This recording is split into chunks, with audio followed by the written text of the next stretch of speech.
Chapter 430, Scoundrels Plot. If Chiron Wanchuan knew that her focus on Li Qie had been misunderstood by Peng Zhuang's group, she would definitely go insane. I think that is true. Another disciple added, how about after we return to shore, we give them some time alone? The six of them deviously grinned. They wanted to encourage and match their chief and Li Qie together. How would Li Qie and Chiron Wanchue feel if they knew about this mischievous matter? Today was the last time the group of Li Qie released their nets. Pull them up. After a month had elapsed, the group was quite in sync with each other. With his command, everyone pulled up their nets. A golden light appeared together with the nets as jumping young nightfish could be seen everywhere.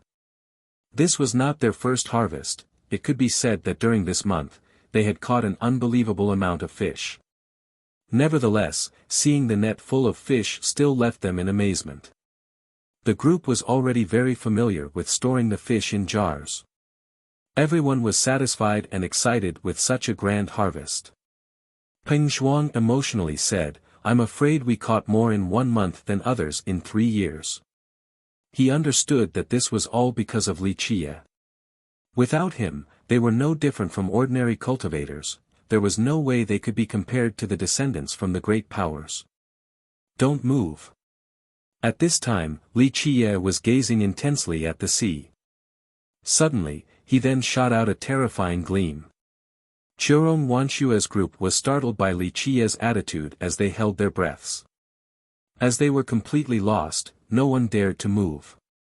Li Qie suddenly released his net and then pulled it back up again with an incredible speed. Crash! Before the net was retrieved, the sea was already setting off waves as if a giant monster had been captured. The rest were scared out of their minds. They had captured a lot of young nightfish, but there had never been such a commotion.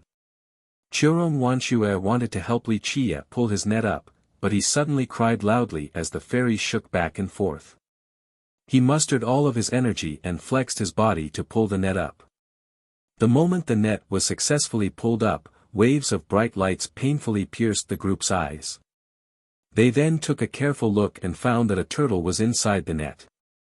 The turtle was around the size of a palm and had fire blazing on its body.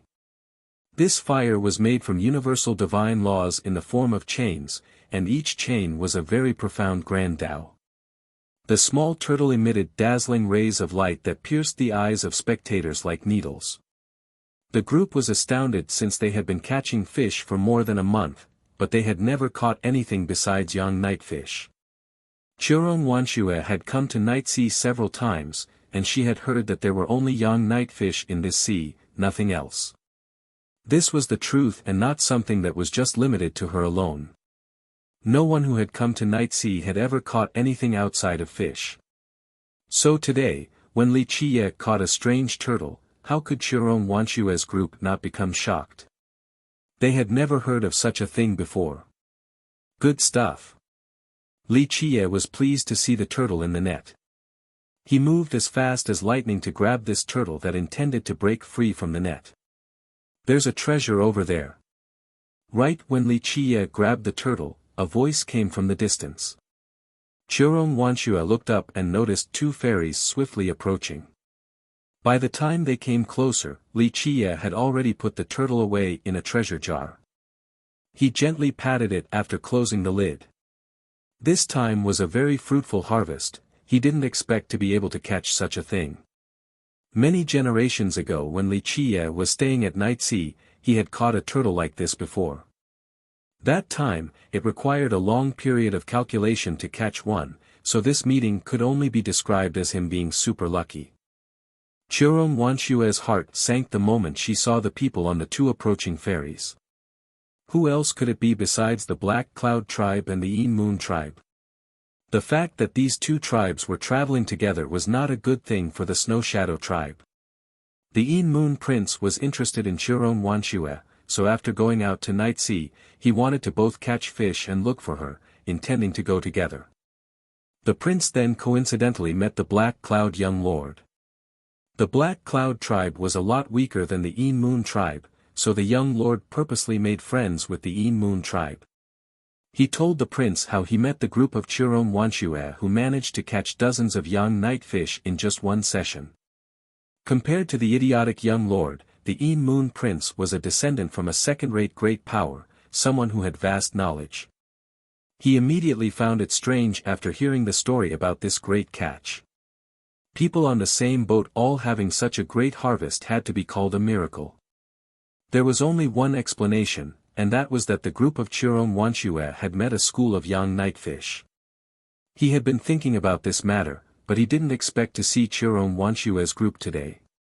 However, before he could greet her, he saw Li Qia's yield. Catching the turtle caused his heart to tremble. He had never heard of anyone catching anything besides fish in Night Sea. He immediately understood that this turtle was amazing, an absolutely world-shocking item. Necropolis always had legends about its amazing items. Even though the Een Moon Prince didn't know what this turtle was, an existence that lived in Night Sea amidst the nightfish must be marvelous, so he immediately wanted it. The Een Moon Prince clapped his hands and smiled, "Congratulations to Miss Chiron's group for having such a great harvest." After seeing the Black Cloud young lord and the Een Moon Prince traveling together, Peng Zhuang's group of youths immediately became restless. Although they were not afraid of the Black Cloud tribe, they couldn't afford to mess with the Een Moon tribe. With her heart beating fast, Chiron Wanshue smiled in response, "Een Moon Prince is too kind, it wasn't anything great. We only caught a bit more than 10 fish in 1 month, so it is only a so-so. That is already not bad." The Een Moon Prince responded with a smile. He then looked at Li Qia and asked, "Earlier, I saw this little brother catch a turtle with a strange shape. I wonder if you could take it out so that I can have a look." If it wasn't for Chiron Wanshue's presence, the prince would be too lazy to bother talking to Li Qia. At the eastern nether border, a human junior was nothing, he could easily and directly seize the turtle from him. No. Li Qia was too lazy to look at the prince since he knew what was on the prince's mind. The smile on the prince's face froze as he wryly spoke, "I like to collect strange things, and little brother's turtle matches my taste quite nicely. How about selling it to me? I will pay 2,000 pieces of ancient saint refined jades." His words annoyed the group of Peng Zhuang. Although 2,000 ancient saint refined jades was indeed a very high price to a minor sect, even young nightfish sold for an extremely sky-high price, let alone a mysterious turtle. The prince's price was clearly trying to take advantage of them. "Let us go back to shore." Li Qia didn't bother wasting time, so he told the handler to head back. The Black Cloud young lord wanted to curry favor with the Een Moon Prince, so he shouted at Li Qia, "Hey, human junior, did you hear what the prince asked just now?" Li Qia ignored the young lord as well, prompting an ugly expression from the Een Moon Prince. The prince then said in a grave tone, "Little friend, don't be so arrogant on the road. This place is the nether border, it's not a place for you humans. In this place, you have to know propriety. If you see a ghost tribe, you have to call them sir, understand?" Chiron Wanshue's heart sank. She knew that the Een Moon Prince was only looking for an excuse. Although the nether border was the ghost race's territory, unless there was a conflict of interest, they rarely bothered to care about human cultivators. With the prince bringing up the ghost race, one could easily guess his intentions. Li Qia didn't bother to look at the prince as he calmly retorted, "So what if it is the nether border? Not to mention an insignificant Een Moon tribe, but even if the myriad bones throne comes, I still wouldn't bat an eye. Keep on buzzing in front me and I'll throw you down into Night Sea." Although the group of Peng Zhuang wanted to cheer for Li Qia's words because the Een Moon Prince had no respect, they couldn't help but wryly smile when Li Qia brought up the myriad bones throne. They secretly shouted in their mind, "Little ancestor. One can eat anything, but one can't speak everything carelessly. Offending the myriad bones throne in the nether border. Not to mention a little tribe like the Snow Shadow tribe, even a great power would become ashes. Myriad bones throne, what a terrifying existence. One sect, 3 emperors. It was invincible in the eastern nether border. Chapter 431, Plenty of excuses to frame someone. Chiron Wanshue didn't know what to say and could only reveal a bitter smile. She hated the Moon Prince's group, but Li Qiye's attitude was too arrogant. He even offended the Myriad Bones throne. If the throne heard these words, it would bring about a disaster. She wanted to stop him from speaking, but it was already too late. If his words were made known to the public, then having 9 lives still wouldn't be enough. The Moon Prince's expression turned cold after hearing Li Qiye's response. Although the Moon tribe was a second-rate sect at the nether border, they were still a monstrous existence compared to the human sections. In the sacred nether world, outside of the southern distant cloud, human forces at the other regions were very weak. Second-rate human sects were already considered quite powerful at these places since first-rate human sects virtually didn't exist. In the Moon Prince's eyes, a human junior like Li Qiye was but an ant, so how could he not become furious in the face of such blustering? The prince then angrily shouted, "Fool, the nether border isn't a place for an ant like you to boast." His blood energy surged like a tidal wave. He didn't make a move and let his blood energy soar towards Li Qiye to turn him into a mist of blood. An ant like Li Qiye could easily be crushed by a single finger of his. The sudden attack from the prince left Chiron Wanshue with a bad expression. Li Qiye also narrowed his eyes. "Do not fight on my ferry." At this time, the handler weakly stated. Although his words were quiet, they carried quite a weight. The Moon Prince's expression greatly changed as he withdrew his blood energy that attacked Li Qiye. No one wanted to oppose the handlers or the local inhabitants at Necropolis, for it was not a wise decision. It was hard to leave with one's life once a feud began. "Humph. Junior, I'll temporarily spare your life." The Moon Prince snorted. It was hard for him to restrain this anger, but he didn't want to offend the handler. Li Qiye didn't bother to look at the prince. The handler then rowed the boat as they disappeared above Night Sea while the prince coldly glared at their departure. "Prince, wait until they come to shore. Then, we can punish them at any time." The Black Cloud young lord quickly said to the prince. The prince only scowled and showed a glare as cold as ice that overflowed with murderous intent. The handler eventually brought Li Qiye's group back to shore. The 6 youths took a sigh of relief the moment their feet touched the hard ground and immediately became excited. Peng Shuang patted his pocket and put on a look of a newly rich fella. "Hee, we should go to the city to see if anyone is selling anything good."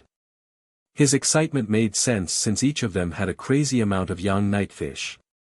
Even Emperor's lineage descendants would not have as many fish as their group even if they spent 3 years straight on Night Sea. At Necropolis, they were considered quite wealthy and could buy many things they wanted. Of course, in order to buy the real good stuff, good eyesight and luck were also essential.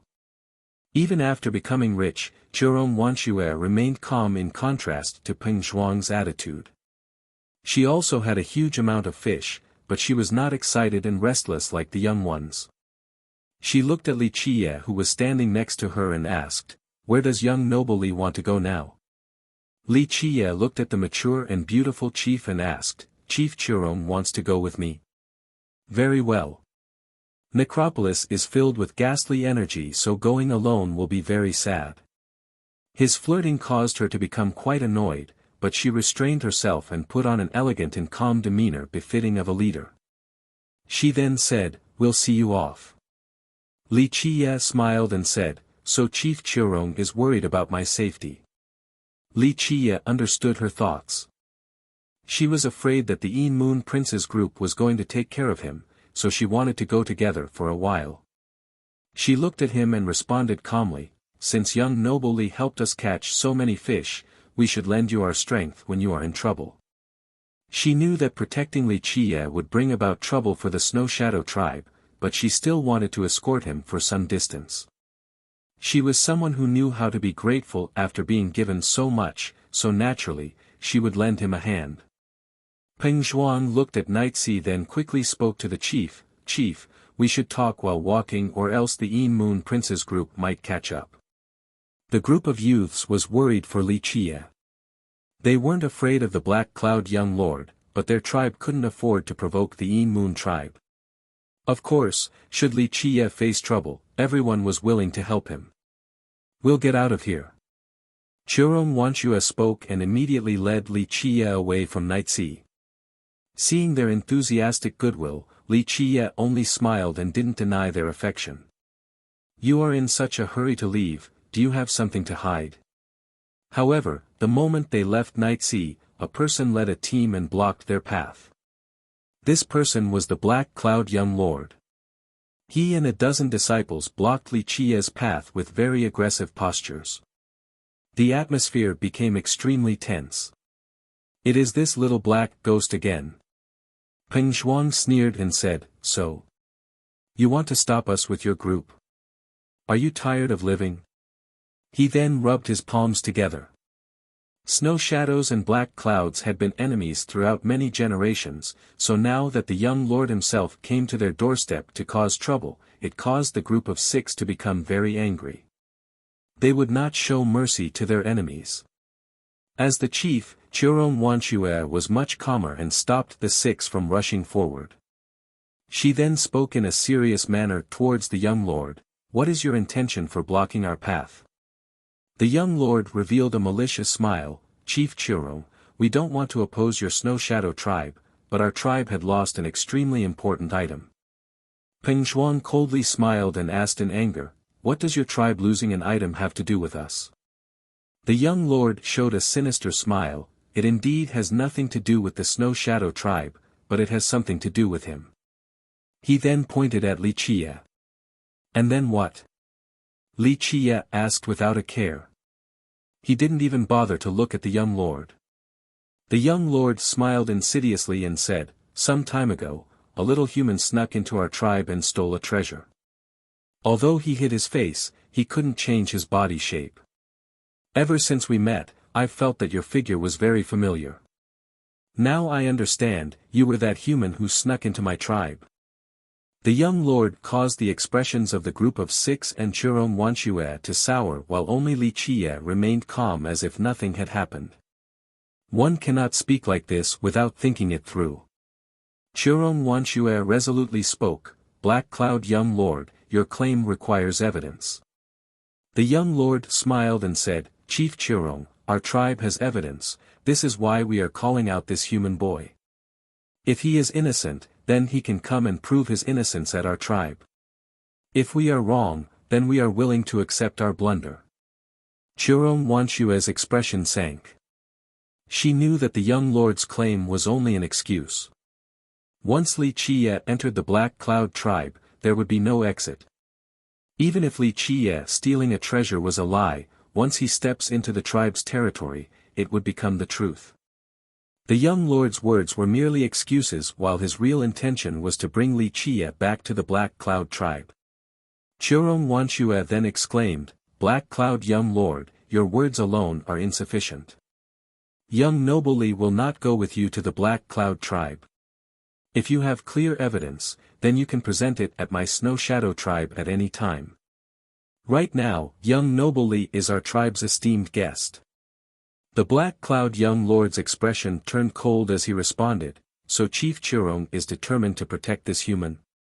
Do you understand that once word of this gets out, it will have a negative impact on your tribe? A ghost race protecting a human thief, do you think the sacred netherworld will tolerate your tribe in the future? You do not need to concern yourself with this matter." Churong Wanshue had firmly decided to protect Li Qie and spoke frankly, "Please leave. As long as young noble Li is our Snow Shadow tribe's guest, don't think about bringing him away in front of me. Chief Churong is making it very difficult for me." The Black Cloud young lord was not afraid at all of my brothers are here, but if Chief Churong makes me go back empty-handed, what am I going to tell my elders? The dozen disciples then surrounded Li Qie's group. They were ready to fight the moment their young lord gave the order. Churong Wanshue suddenly gave him a sharp glare as the dignified aura of a ruler enveloped her, making her seem like an empress. She then dryly said, "If the Black Cloud tribe must fight against us, then we shall entertain you anytime." The young lord knew that Churong Wanshue was stronger than him, but he still said without any apprehension, "It seems that we have to talk with our fists. We are all members of the ghost race, there is no need to be so tense. We should be unified with each other and coexist in peace." At this point, a voice suddenly appeared. Chapter 432, Massacre. The Een Moon Prince led a group of Een Moon disciples closer. Churong Wanshue immediately became alarmed after seeing this. His arrival was definitely not a coincidence. She finally understood why the Black Cloud young lord showed no fear. Li Qiye smirked as he noticed the approaching Een Moon Prince and his fellow disciples. He was not angry at all, trivial schemes and plots like these couldn't enter his sight. Li Qiye had once plotted against this entire world, so this little play from the Een Moon Prince was merely a trivial trick to him. Churong Wanshue revealed a chilling flash in her eyes as she asked in a grave manner, "Een Moon Prince, your Een Moon tribe wants to interfere with this matter as well?" The Een Moon Prince smiled with the confidence of a self-proclaimed cool romanticist and said, "Miss Churong, I am the descendant of the Een Moon tribe, so I will not be biased towards either side. I have heard the conversation between you two. Although Miss Churong might think the accusation is merely a one-sided allegation from the Black Cloud young lord. If someone actually stole the Black Cloud tribe's treasure, then I cannot easily let this go. Right, Miss Churong?" The Een Moon Prince confidently said. "It is also understandable that Miss Churong doesn't want to let the Black Cloud young lord take him away since young noble Li is a guest of your tribe." At this point, he coughed and continued on, "However, this situation has conflicting claims from both sides, so it is very difficult to decide. How about this? I am willing to be the mediator. If young noble Li didn't steal anything from the Black Cloud tribe, then please take out something as assurance." "What do you mean take something out for assurance?" A Snow Shadow disciple couldn't help but interject. The situation was not favorable for Li Qiye with the sudden involvement of the Een Moon tribe. The Een Moon Prince smiled and said, "Since this is Necropolis, we should use something from Necropolis as assurance. Young noble Li caught some young nightfish and that turtle earlier, so we can use them as the items. If you are innocent, then the items will be returned to young noble Li. Of course, if you escape due to guilt, then they will be used as compensation for the Black Cloud tribe, while Miss Churong won't have to shoulder the responsibility." He then smilingly asked Churong Wanshue, "Do you agree, Miss Churong?" As a tribe chief, Churong Wanshue immediately understood that the whole notion of theft was only a trap set up by the prince and the young lord. After walking around a large circle, their ultimate goal was still Li Qiye's turtle. There were only young nightfish in Nightsea, so this turtle had to be something amazing, inciting the Een Moon Prince's greed. Churong Wanshue shook her head and said in a serious manner, "Een Moon Prince, we can't just take young noble Li's precious possessions based on the Black Cloud young lord's words alone. If you really want to be the mediator, then our Snow Shadow tribe is ready to bear the consequences. Young noble Li is our guest, so the Black Cloud tribe can come to our tribe to find him when they have ironclad proof. Miss Churong, you should not be doing this." The Een Moon Prince shook his head and said, "I trust you, but this doesn't mean that I trust the human. If he doesn't want to take out something as assurance, then he has to follow me." Peng Shuang's young group of 6 were outraged as they glared at the prince. The prince clearly wanted to frame Li Qiye. Churong Wanshue then moved in front of Li Qiye with a firm attitude, "Een Moon Prince, our tribe will take responsibility for our guest's safety. We will not allow anyone to take him away." The Een Moon Prince's expression became more aggressive as he said, "Miss Churong, I like you and want to help, but this matter is not trivial. If you keep on wanting to protect a human thief, then even if my heart was willing, the elders of my tribe would question me. If your tribe keeps on opposing the entire ghost race, then there will be no place for it in the sacred nether world. At that point, it would be even more difficult to settle this matter, and you would have to pay an even greater price. Are you threatening me?"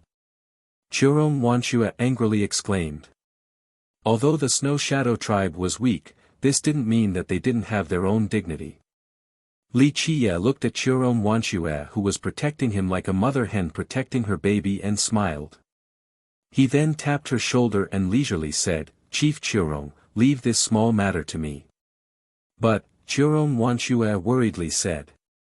Li Qiye waved his hand to stop her, then he stepped forward and lazily stared at the Yin Moon Prince's group. He began to slowly speak, "I give you two options, scram or I'll personally kill you. Be smart and run away because if you truly anger me, I'll massacre your entire tribe." Peng Shuang's group was astounded. Li Qiye was too arrogant and overbearing. Meanwhile, Chiron Wanshue was also taken aback and started to worry. Li Qiye had completely dropped all formalities in front of the enemy. To Chiron Wanshue, the Black Cloud tribe was nothing, but the Yin Moon tribe was not easy to mess with. The prince didn't only represent himself, behind him was a powerful tribe, the force of a country. The Yin Moon Prince snapped after being provoked by a human junior, "Fool. You chose to ignore the path towards heaven and picked the unwelcoming gate of hell." With that, his blood energy soared along with the aura of an expert. But before he could finish his words, his neck was already gripped by Li Qiye and was propped up high. Li Qiye's speed was too fast and no one saw his actions clearly. They only noticed the prince being suspended by Li Qiye's hand. "Stop!" The Yin Moon disciples shouted in horror after seeing their prince in trouble.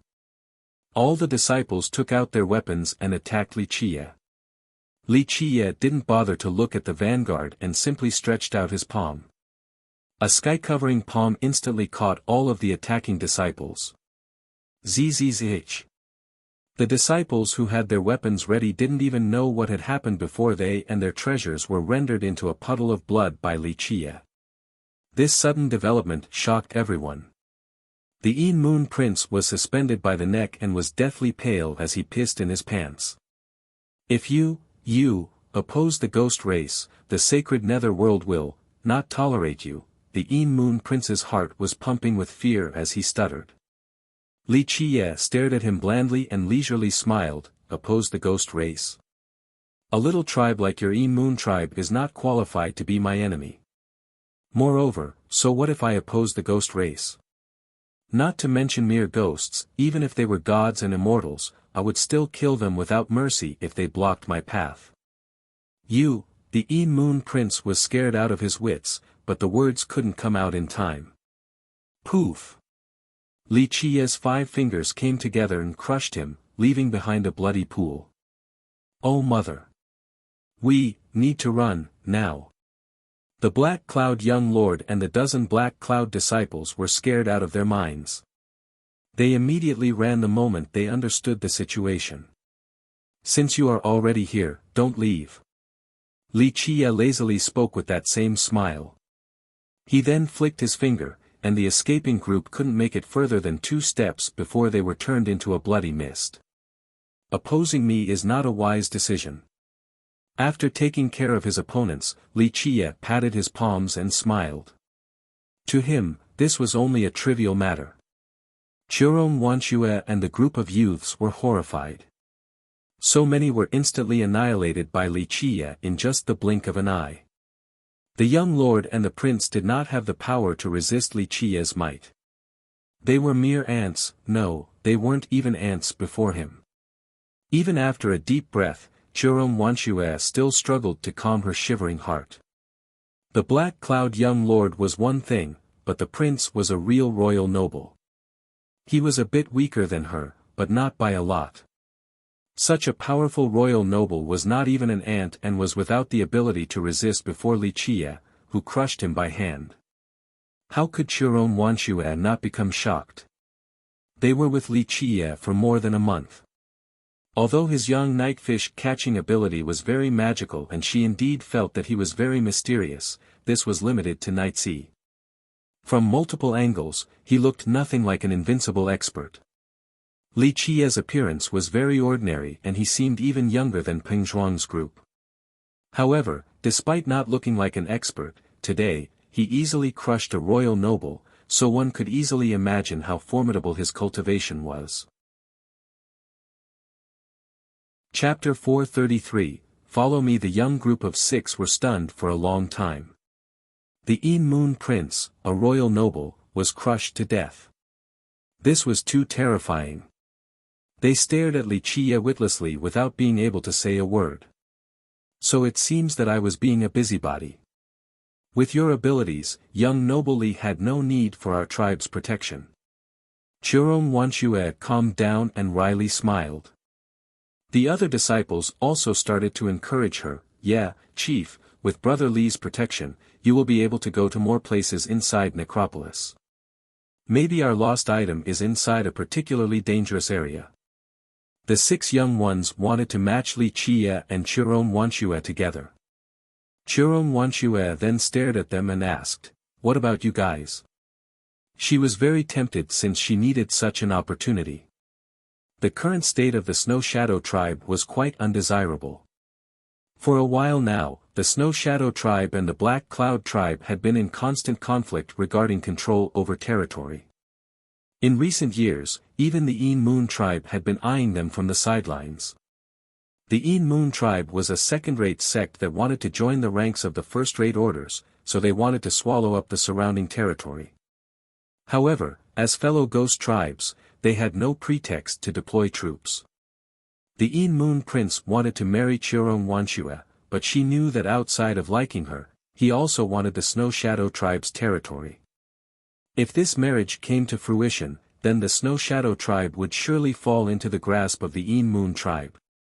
Thus, if Li Qie could actually give a great creation to the Snow Shadow tribe, then Churong Wanxue would be willing to go with him. Peng Shuang immediately said, "Chief, you can rest assured, we will just go around the towns and look around to gain more experience and see if there is anything we can buy." Churong Wanxue pondered for a bit and felt that this made sense. Although Necropolis had treasures, Peng Shuang's group of 6 were too weak and there were many places that they couldn't go to. Walking around town was also an opportunity. Moreover, they had a lot of young night fish, so maybe they would also meet a great fortune. Then you guys have to be careful. Make sure you don't show off your wealth and let people know that you have young night fish. Churong Wanxue warned, remember to send the help signal when in danger. Chief, don't worry and go with brotherly, we will definitely not start any trouble. The 6 of them spoke in unison. Chapter 434, Pentarealm Gate. Li Qie looked at the group of 6 and said, "There are indeed a lot of opportunities to buy good stuff in Necropolis, but it requires luck and keen eyes. It was not easy for you guys to catch the fish, so don't spend them carelessly. I will introduce you all to a place. There is a small town on the east side. If you see a symbol like this, then pay up with some fish. Repeat this several times. Whether you get anything or not will depend on your own luck." Li Qie drew a symbol and then handed it to Peng Shuang. After accepting the symbol, Peng Shuang cheerfully smiled and said, "Brotherly, we'll go ahead then. We'll leave our chief in your care." He then winked at Li Qie and revealed an ambiguous and mischievous expression. Li Qie only laughed at Peng Shuang's group's encouragement. How could he not know what these kids were thinking? They happily said goodbye and left in excitement. Churong Wanxue sighed while looking at them leave. These 6 were the young seeds of the Snow Shadow tribe, so she was not without worries, letting them go off alone. However, under her constant protection, they would never become independent. "Where are we going now?" She composed herself and asked Li Qie. Li Qie narrowed his eyes and said, "We'll go to the Pentarealm Gate to test our luck." "The Pentarealm Gate?" Churong Wanxue nervously said, "It is quite a dangerous place. Out of the 5 entrances, 4 of them are located in extremely ominous locations." Li Qie smiled and said, "Without taking a risk at Necropolis and putting it all on the line, Chief Churong will never discover the fortunes that await you." Churong Wanxue nodded without objecting. Since she had decided to follow Li Qie, she would go wherever he wanted to. Although Necropolis was a city of ghosts and had wandering spirits everywhere, it was not disorderly at all. On the contrary, it was just like the outside with ghosts cultivating instead. They were remnants of the dead, sentiments without memories of their previous life. It was a new life without assured immortality. If these sentiments did not grow stronger, then they would disappear as time went by. Ever since an unknown era, these ghosts had started to cultivate in Necropolis. There were sects in Necropolis that were even more ancient than the ones in the Nine Worlds. Their origins were untraceable as well. The sects that occupied the best locations in Necropolis were also considered the most dangerous places.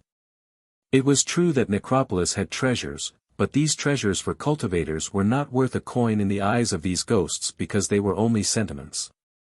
They cultivated a certain power given to them by Necropolis itself. It was completely different from cultivators absorbing worldly energy. Cultivation in Necropolis comes from having faith in the city itself.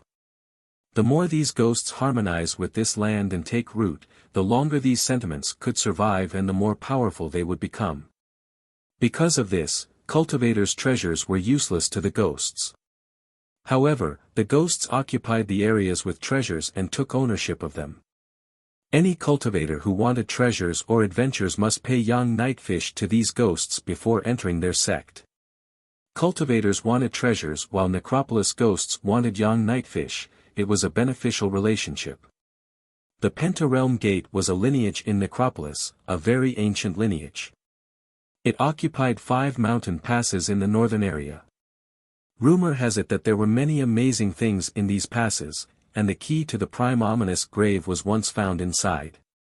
This was why many cultivators wanted to enter and see if they could find anything. Once Li Chia brought Chiron Wanshue to the Pentarealm Gate, there were already 2 long lines right outside the mountain passes. They were all cultivators from outside of all sorts, guys and girls, ghosts, humans, demons, heavenly devils.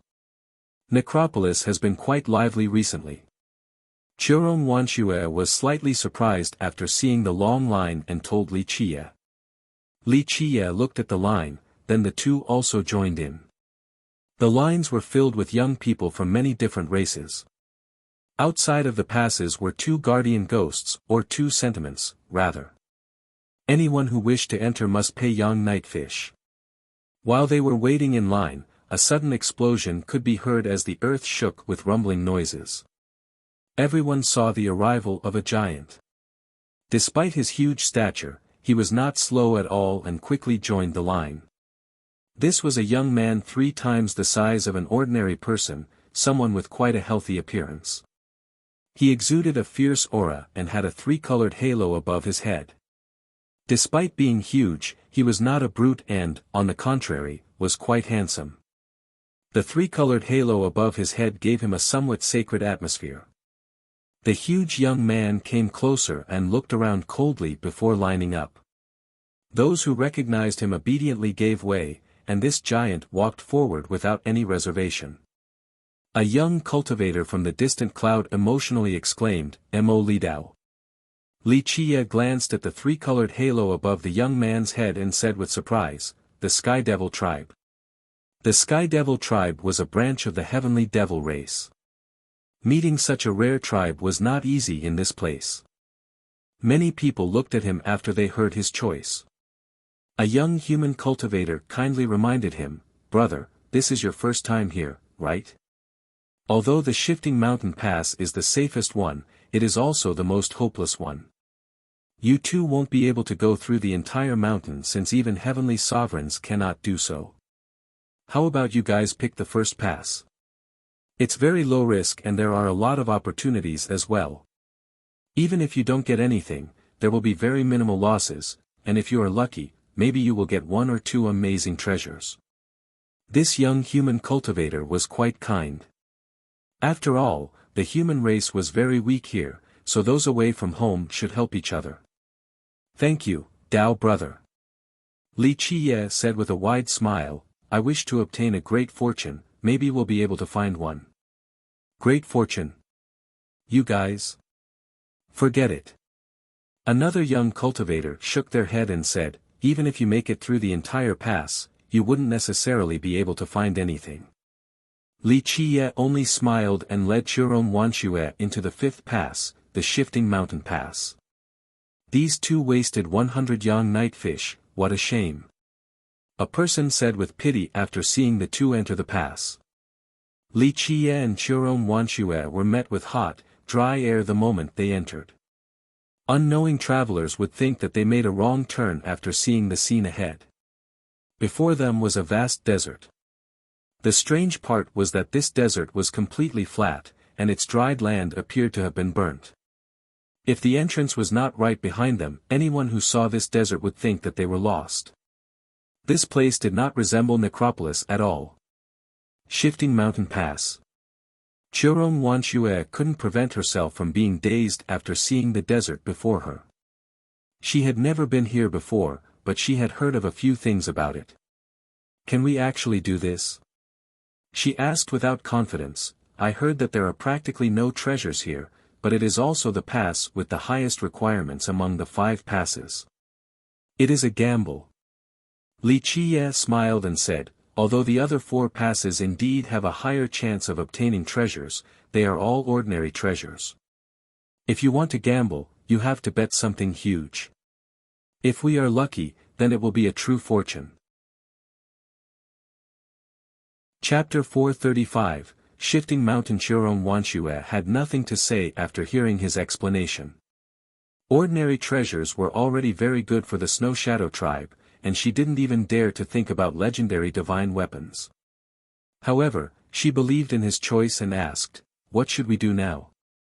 Li Qiye responded with a smile, there are 5 mountains at the 5 corners of this desert.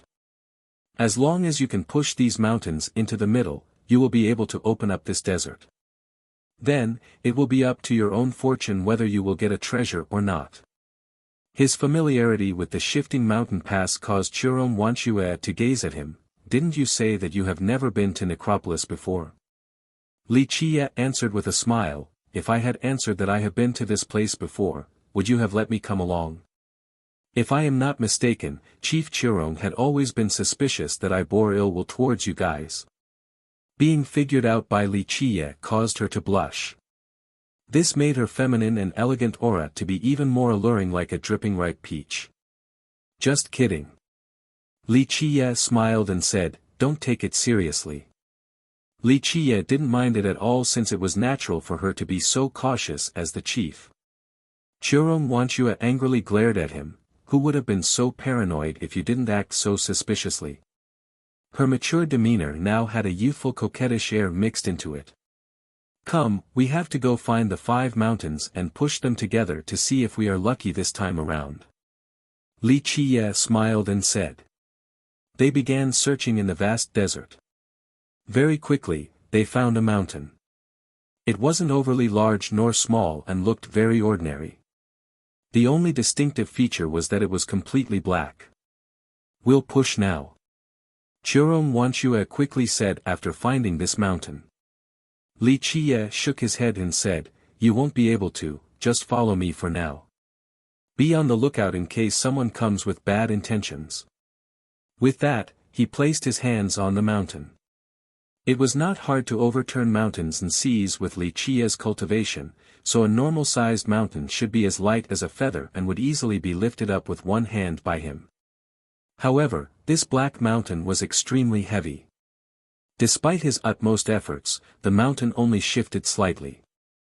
If any other mountain was met by this same force, it would have already been blown flying across the sky. Roll, Li Qiye pushed the entire mountain as it followed a strange path. It was as if this path was already predetermined. Chiron Wanxue hurriedly followed behind him. She didn't dare to be careless and released her divine intent to look around in case someone else wanted to take advantage of the situation. Fortunately, no one else picked the Shifting Mountain Pass, so only the 2 of them were in this desert. Rolling, under Li Qiye's constant pushing, the black mountain slowly followed the predetermined path to the center of the desert. Now, Chiron Wanxue understood why people didn't pick this pass. She witnessed Li Qiye's strength with her own eyes when he crushed a royal noble like crushing an ant. However, he was struggling to push this mountain, so she wouldn't be able to make it budge at all. Rolling, this black mountain was heavy beyond one's imagination. Even someone with astonishing physical strength like Li Qiye found it to be a huge challenge. It was halfway to the center, but Li Qiye's entire body was drenched in sweat. Take a rest for now. Churong Wanshue noticed his fatigued panting and worriedly said. Li Qiye kept on pushing and shook his head. No, if I let go, it will move back to the original location and all will be for naught. You have to push it to the center in one go or it will never work. Churong Wanshue was shocked. No wonder why no one else wanted to pick the shifting mountain pass. She believed that even ancient saints would find this very difficult. Li Qiye was quite mighty, so despite the heavy weight of the Black Mountain, he persevered until it reached the center in one setting. After moving it to the center, he suddenly heard a cranking sound as if something had latched onto the mountain. At that point, he finally let go while being completely out of breath as he felt his legs giving out. Churong Wanshue was scared and quickly came to embrace the staggering Li Qiye before asking, "Are you okay?" The exhausted Li Qiye heaved a sigh and said, "Let me rest a bit. So tiring. This is indeed really hard." Churong Wanshue propped him against a safe place to sit. After a while, his blood energy began to recover. After his blood energy rejuvenated like a receding tide, Churong Wanshue felt relieved and caringly asked, "How do you feel?" Li Qiye smiled while basking in his enjoyment. "Very comfortable, sleeping in a beauty's embrace is indeed very comfortable. Just a bit more then I'll be fine." Churong Wanshue was startled and suddenly realized something as her face turned red. She was hugging him tightly as his head was resting on her chest, deep into the valley. He also had a very comfortable and joyful expression. "You." She wanted to push him away due to the embarrassment. Li Qiye lightly waved his hand to stop her and smiled, "Don't be angry, Churong. If I really wanted to take advantage of you, using these kinds of means would be a disgrace to me. If I wanted to enjoy such affection, then I would directly take you in and taste you completely in addition to earning your willingness to be my woman. I have confidence and complete certainty in this. Don't worry, this is just for fun and I have zero intent of treating you licentiously." Li Qiye's head remained on her high bosom with a relaxed look. Despite this suggestive pose, Li Qiye still had a calm and natural air with no lustful thoughts. Churong Wanshue didn't know how to reply. After a while, she asked, "Are you always so full of yourself? Do you not feel that you are too arrogant and outrageous? There are always those who tell me that." Li Qiye answered with a smile, "But if I pretend to be humble, then I will either become a hypocrite or the most sacred sage throughout history. Unfortunately, I don't belong in either category. I have the power as well as the qualifications, so this is only to be expected of me. Of course, to others, I am full of hubris. A lot of confidence." Churong Wanshue snappily said, "The 9 worlds is huge and has countless experts, hidden dragons and crouching tigers. Being overconfident is not a good thing. That is for other people." Li Qiye contentedly enjoyed his current situation and said, "The 9 heavens and 10 earths indeed have countless experts and invincible existences, but that does not affect me. I am Li Qiye, that alone is enough." Churong Wanshue was stunned for a while. "I am Li Qiye, that alone is enough," such an ordinary phrase, but when uttered by Li Qiye, it was painted with a domineering attitude that could reign over the 9 heavens and 10 earths throughout the eons. This sentence alone said it all. After a while, Churong Wanshue calmed down to look at this young man lying in her bosom. His eyes were closed and he had a calm smile on his face. It was as if, to him, everything in the world right now was just like the gentle flow of a river. The stare lasted for a long while since Li Qiye was an unsolved mystery that others would never tire of trying to figure out. Confident, calm, ordinary yet profound, these were his greatest charms. Just like the path towards the Grand Tao, they were both filled with temptation and attraction. She then slowly stroked his hair and caressed his face before slowly speaking, "Just who are you?" Li Qiye's eyes remained closed and he only answered with a smile. He spent a lot of effort before finally pushing all 5 mountains to the middle of the desert. Once all 5 mountains joined together. Clack! The empty ground that was surrounded by the 5 mountains suddenly opened like a treasure box. Li Qiye quickly took a look, but there was nothing inside. Unfortunately, that thing isn't here. He lamented with a disappointed sigh. Qiron Wanxue was also disappointed. She then remembered what Li Qiye said before and curiously asked, "What are you looking for?" He clearly came to the desert for a certain something, so this piqued her curiosity. Just what kind of item could garner Li Qiye's interest? "Do you really want to know?"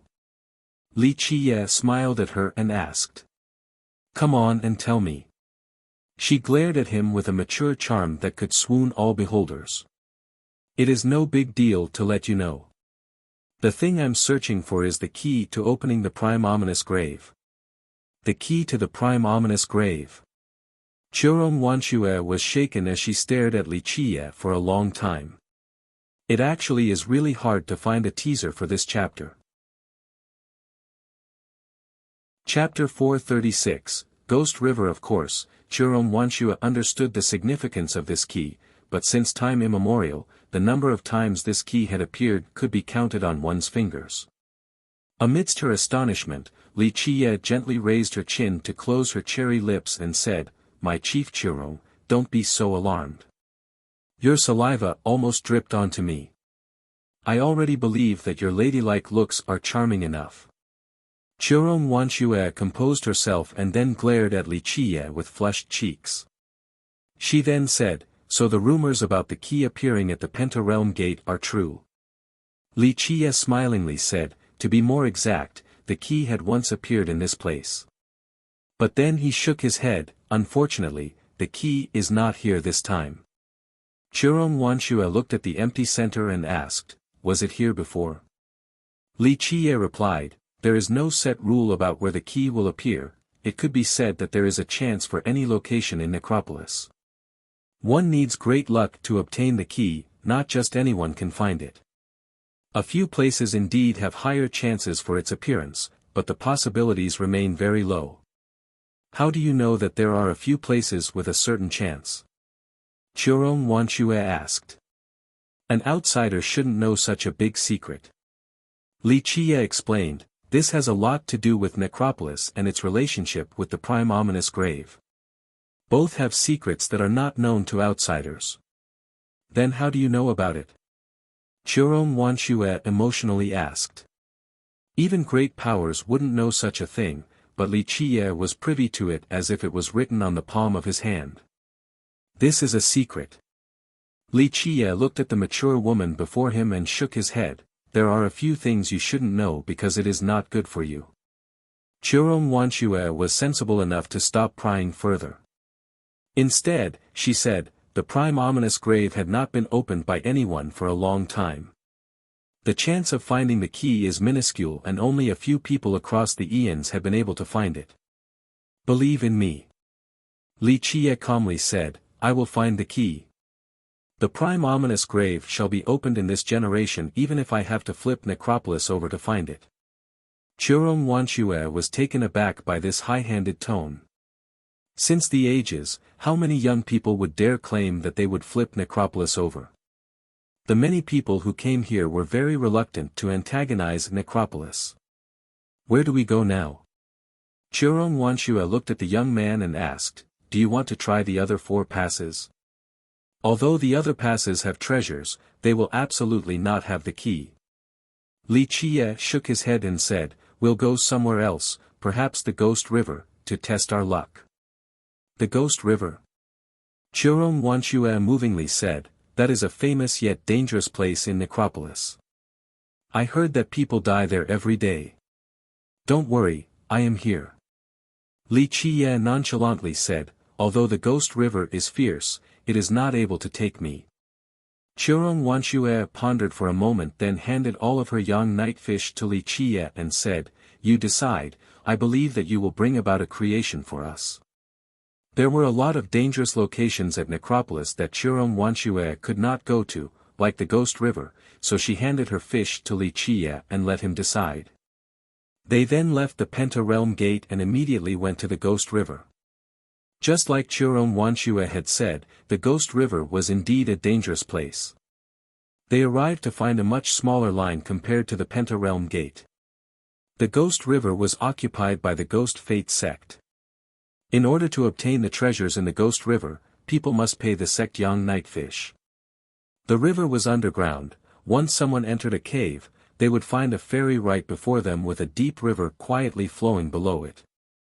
Legend states that whoever dies inside Necropolis, whether by accident or willingly, would have their corpse sink into the Ghost River. Because of this, many people believed that this place was the gathering spot of evil spirits. The tale was about how the young emperor came to the Ghost River to test his luck and eventually obtained an unparalleled treasure. Because of this treasure, the emperor who was but a vagrant ghost race cultivator became an invincible immortal emperor for a generation. Because of the emperor's luck, later on, many powerful young cultivators were willing to risk their lives here at the Ghost River. Of course, many young people died here at the river each year since it was much more dangerous than the shifting mountain pass. There were only a dozen people here, so there was no need for a line. The two stood there, waiting at the ferry for a bit. Amongst the dozen young cultivators gazing upstream, a person suddenly shouted, "Another batch of ghost algae trunks is about to drift down." Everyone then looked upstream and confirmed that it was indeed the case. Each trunk had different shapes and sizes. The algae seemed to be like vines that intertwined like small snakes, causing others to feel a chill. The algae also emitted a black smoke that encompassed the group completely. Even heavenly gazes were not capable of seeing the things inside these trunks. Li Qie gazed at each trunk to see if there was one worthy of him taking action. Once a trunk floated near the ferry, someone immediately took the chance. 5 young cultivators soared out and tried to scoop up the trunk from the river. All 5 were powerful experts from the ghost race. They were as fast as lightning and they immediately picked the trunks that they wanted. Crash! However, once the trunks left the water's surface, waves began to form. Along with the sound of crashing water, several ferocious things rushed out from below the Ghost River. A huge snake formed by nether smoke coiled around the river and opened its mouth to bite. Another thing that resembled a tongue quickly pierced through the water's surface to catch a young cultivator. Then, a white skeletal hand stretched out towards another young person. Anyone who tried to take out these trunks from the river would be attacked by something fierce from beneath the surface. Some people said that these were the corpses below the river that would claim possession of all the items in the river, so naturally, they would attack anyone who tried to take their trunks. Chapter 437, Finding Treasures at the Ghost River. Ah! A miserable scream resounded as a young cultivator's chest was pierced by a white hand. Crash! His body was then dragged into the Ghost River by this skeletal hand. Die! Another cultivator let out a battle cry as he revealed his most powerful technique, causing waves to swell up. These 4 cultivators were prodigies of the ghost race. After utilizing their most powerful techniques, they were able to escape the attacks from these evil creatures and rushed out from the river. As each had their own trunk, they immediately paid the fish fee to the Ghost Fate sect. After doing so, they then took care of the ghost algae that surrounded the trunks. 2 young men obtained useless items, one of them got an old and tattered helmet while the other got a broken shield. They were both cast from the lowest ranking metals, not worth a coin. The other 2 were a bit luckier. One obtained an ancient metal with unknown usage, but its trace of divinity showed that it was a treasure. The last young man was the luckiest as he obtained a vermilion stone. It was around the size of a fist and dancing flames were on the surface as if a small fiery bird was about to fly out. He then noticed that Li Qie was the only one who didn't move, so he asked with a smile, "Human Junior, are you not afraid of me?" Li Qie looked at him and lightly replied, "I don't know you, so why should I be afraid of you?" Many young cultivators started to sweat in Li Qie's stead. If one offended Yi Sha, then they wouldn't know how they died before it was too late. Yi Sha looked at Li Qiye and noticed his ordinary looks. He then thought that this made sense. He nodded his head and said, "I guess, an ant like you is probably not qualified to hear my name." Li Qiye only smiled and didn't bother to care, nor did he glance at Yi Sha any longer. As for Yi Sha, a human junior was less than an insect, so Li Qiye was not worthy for him to take action. Despite being so conceited, he really did have the strength to be like this. After standing by the ferry for one day, Yi Sha finally picked a batch of trunks floating down from the river. In just the blink of an eye, he entered the river with a gasp-inducing speed and took 4 trunks from the flow. 4 ferocious monsters also came out the moment Yi Sha dragged these 4 trunks out from the surface. Sporting a gloomy smirk, he was not afraid at all. He suddenly turned into 4 wisps of smoke and, with a slashing sound, a cold saber glint cut downward. Just a moment later, the 4 monsters were killed by Yi Sha as he landed safely on the ferry. He threw down the young nightfish then disappeared. No one knew whether his trunks contained treasure or not. So strong. After his departure, the young cultivators finally became relieved and exclaimed. No one wanted to be close to an assassin, it was way too dangerous. He is indeed very strong. I heard that he recently assassinated the Demon King of the Iron Ox country. Rumor has it that the Demon King was a little sovereign, but he still died in Yi Sha's hands. A young cultivator recalled. The young cultivators present felt their hearts thumping fast. Even for geniuses, a little sovereign was still a very powerful existence, especially those from the previous generation. Yi Sha being able to assassinate a little sovereign spoke plenty of his might. Li Qiye and Churom Wanxue had been at the ferry for 21 days.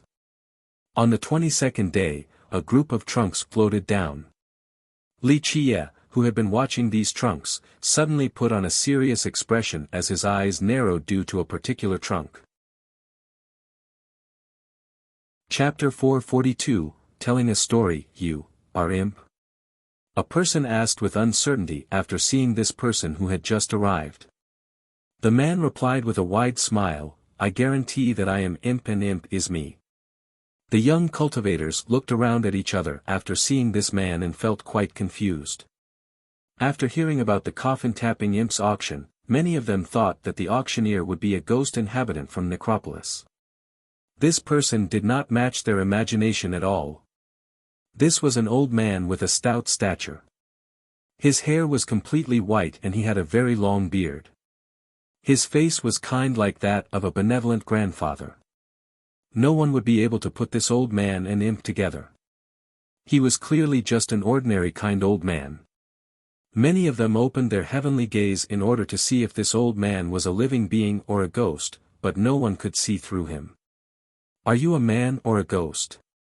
Someone curiously asked. That's a secret. Imp smiled in response. His mysterious nature caused the young cultivators present to be even more curious. Although the heavenly gaze couldn't discern whether he was alive or dead, no matter how you looked at it, he didn't seem to be a ghost. However, what was he if not a ghost? Cultivators from the previous generations would absolutely not enter Necropolis no matter how powerful they were unless they were tired of living. If the old man was alive, then why did he come to Necropolis? Anyone could tell that Necropolis was not affecting him. Those with dried-up blood energy would be affected, especially older cultivators, but not imp. This made a lot of people have questions. Churom Wanxue, who was seated next to Li Qiye, quietly whispered, Is he really a ghost? In the beginning, she thought that imp would be a tiny, young ghost, she didn't expect for imp to be a kind, old man. Him. Li Qiye looked at imp and smiled, then he shook his head and said, This. I'm afraid no one knows. However, Churom Wanxue believed that Li Qiye had to know something more than he let out. Very well, no more talking, the auction begins now. The rule is very simple. There is no need for weapons or refined jades, and there is no need for young nightfish either. I will take out one item and anyone can trade with me as long as it is something that I like. Then, I will trade with that person. Everyone glanced at each other. What kind of auction was this? This was more like a simple trading post. Imp then took out a small coffin about the size of a box. It seemed to be carved from a piece of jade that exuded a cold air, something that was naturally formed by the heavens. Imp then gently opened the little coffin.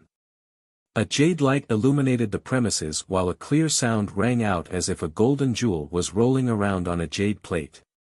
Everyone then noticed that the little coffin contained a cocoon around the size of a fist. It was green like jade, very magical looking. Imp then spoke with a smile, "This is the cocoon of a heavenly jade cicada. When it hatches, the heavenly jade cicada will come out." He then closed the little coffin and said, "Now, take out your treasures." Many people were quite perplexed. Some of them had never heard of a heavenly jade cicada, so there was no way they would take out their treasures to trade for it. However, a young cultivator that hailed from an ancient clan emotionally blurted, "Heavenly jade cicada, a legendary creature that lives in the ancient immortal ground." Upon hearing this, many people were instantly moved.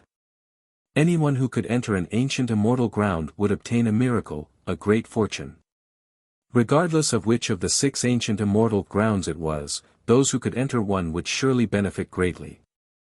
This heavenly jade cicada grew up in an ancient immortal ground, so how could it not shock the present spectators? A young cultivator took out a bell and said, "I have a foreign Tao treasure named the Fallen Star Bell." However, before this youth could finish his sentence, Imp already grabbed him and threw him out of Midtown. "I said I don't need weapons." Him effortlessly throwing that young cultivator out of Midtown caused many people to trem. Chirong Wanshue was panicking while Li Qiye remained calm. Li Qiye then slowly spoke, "Your information gathering is pretty fast." Yisha had just come back to the ferry in order to test his luck again, but after hearing that Li Qiye's group found a treasure, he quickly gave chase. "Ha, it seems that this treasure was meant for me." Yisha deviously smiled, "I'll pay 3 young nightfish for the treasure in your hand." Chirong Wanshue's expression greatly soured. What kind of exchange was this? This was clearly robbery.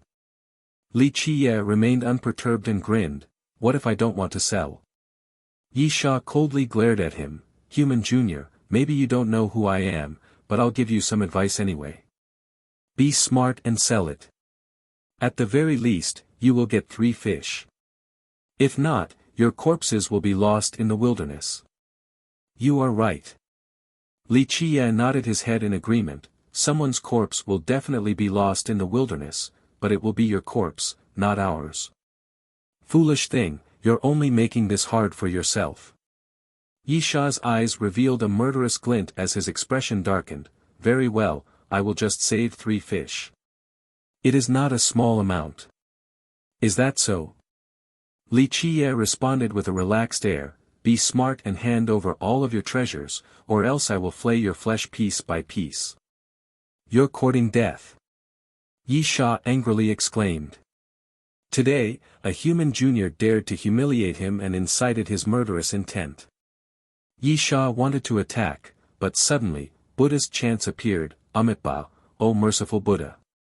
A monk descended from the sky and said, "No wonder why the murderous air is so dense here. Benefactor Yisha, I am here." The moment Yisha saw this monk, his expression quickly changed. A dense fog surrounded him as he wanted to quickly escape. The monk didn't give chase and merely warned him with a smile, "Benefactor Yisha, you can escape from the monk but not from the temple." However, Yisha didn't dare to stop. He ran quite a distance away as if he had seen his nemesis. In just a moment, Li Qiye dashed forward and dragged out a trunk from the river. Crash! A skeletal scorpion flew out from the river with its extremely sharp tail stabbing at Li Qiye with lightning speed. Li Qiye smiled and met the skeleton as both of his hands grabbed onto its tail. Snap! Before the stinger could reach Li Qiye, it had already been torn in half by him. Such strength! Many cultivators were shocked at how easy it was for Li Qiye to subdue the skeleton. Chapter 439, Monk Daji is afraid of his wife. A bald monk with unique ordination markings on his head appeared. A string of large and round Buddhist beads hung by his neck as he stood there with his palms placed together. His amiable smiling face would fool others into thinking that he was an accomplished monk. Li Qiye looked at the monk before him and shook his head to say, "Monk Daji." Monk Daji replied, "After the lost mythical island disappeared, a piece of news suddenly erupted in the distant cloud. A few people in the nether border saw a gigantic hand stretching out from the prime ominous grave, so many great powers came running over here. Now, many old men calculated that the grave will open in this generation, so a lot of people came here to add to the fun. This is the same with me." Li Qiye was not too surprised about this news. Paper cannot wrap fire, so Qirom Wanshue's group were not the only ones who saw the gigantic hand. The eclipse, the disappearance of the island, and the gigantic hand were quite easy to link together. However, Li Qiye speculated further than others and was one step ahead. Li Qiye looked at the monk and said, "So you came to Necropolis to find the key as well?" The monk shook his head and answered, "It is not easy to obtain the key. The key is a great creation. To me, it doesn't matter who obtains the key because anyone can enter the prime ominous grave after it is opened. The only thing that matters is that the key owner will open the grave right after they obtain it." Well put. Li Qiye smiled. However, he must obtain the key because, to him, the key was not simply just a method to open the grave. The monk then continued, "However, I heard about a certain something. There is an auction at Midtown called the Coffin Tapping Imp Auction. I wonder if you are interested in going together." Li Qiye's heart started to beat faster. He became serious and asked for confirmation, "The Coffin Tapping Imp?" He remembered a particular existence that had not appeared for a long time. He even thought that this existence was dead. "Very well, I'm free anyway, so I might as well go and see." If it was truly the Coffin Tapping Imp, then it was worth a trip. The group then proceeded towards Midtown. However, they didn't make it very far before a red cloud floating in the horizon flew towards them at an extremely swift speed. Monk Daji became shocked when he saw this red cloud and quickly told Li Qiye, "Brotherly, something suddenly came up. I gotta go." With that, he escaped so fast that it seemed as if a plague was approaching. A fierce voice came from the horizon, "Jian Xian, I will capture you even if you run to the corners of the world." The red cloud in the horizon was actually a girl in a red outfit. With an extreme speed, she quickly chased after Monk Daji. Monk Daji didn't dare to linger even a bit longer and disappeared in the distance in just the blink of an eye. He looked like a mouse that had just seen a cat. So it turns out that he is afraid of his wife. Li Qiye smiled and said after watching the fleeing monk. He also understood why the monk asked him for some wife-handling techniques. Chapter 440, Divine Spark. Prince Qirom Wanshue tilted her head while contemplating, then she suddenly exclaimed, "Jian Xian. Could he be the descendant of the Nether Crossing Swamp? I heard that he is a really amazing genius. So it turns out that he is a monk." Li Qiye smiled in response, "Maybe. Perhaps the monk didn't just run to the soaring remembrance village to unravel the mystery of the village, it was to hide from someone as well." Qirom Wanshue recalled the monk's words and asked while looking at Li Qiye, "Young noble has a fiancé?" Li Qiye looked at this mature and alluring woman in a carefree manner and replied, "Why? Are you jealous?" Qirom Wanshue glared at him with frustration and snappily retorted, "Don't you feel that you are a bit too narcissistic? As if I would like you. Plus, your fiancé should be the one that's jealous, not me." Despite being angry, her charming elegance did not lessen at all. "You don't have to worry about that." Li Qiye smiled and continued, "There has not been a woman that I could not deal with. If I wanted to marry you, there would be no such thing as jealousy. Chiron Wanshue glared at him and retorted, "Has no one ever told you about your ego?" Her mature charm juxtaposed her current coquettish and youthful attitude and made her even more alluring. "People have mentioned it before," Li Qiye slowly said, "but this is not being egotistic, it is called strength. I, Li Qiye, have never met anything that I couldn't deal with." Chiron Wanshue had nothing else to say and could only gently sigh. Li Qiye was correct about this. Midtown wasn't the real name of this particular location in Necropolis. However, because this city was located in the center, cultivators from the outside called it Midtown. It was a very old and lively city. Midtown could be said to be one of the biggest cities inside Necropolis. There was an ocean of people in this city consisting of both people and ghosts. The distinction between the two was blurred and people would eventually get accustomed to living together with ghosts. Moreover, they were not real ghosts but sentiments, so they easily got along with outside cultivators. The two of them entered Midtown and easily found out the location and time of the coffin-tapping imp auction. They discovered that it was taking place in the afternoon. Chiron Wanshue curiously asked after entering Midtown, "Auctions take place in this city? I have never heard about it before." Although there were visiting cultivators all year round, the majority of them didn't want to stay for a long time at Necropolis. Even frequent visitors did not stay for long, so one can forget about establishing a sect or an auction house. The auction houses were just temporarily buildings. Despite visiting this place several times before, this was Chiron Wanshue's first time hearing about an auction. Occasionally, Li Qiye said, "If it is an imp auction, then it will be amazing. It will be a very high-quality auction with great goods." "Imp?" Chiron Wanshue curiously inquired, "Is it a Necropolis ghost?" Li Qiye's eyes narrowed as he answered, "This. I'm afraid no one knows. Whether imp is a ghost or a regular being is a mystery. Some say that he is a ghost while others believe that he is just a normal existence." Chiron Wanshue looked at Li Qiye. She felt that he knew more about this matter but didn't want to reveal it, so she didn't pry any further.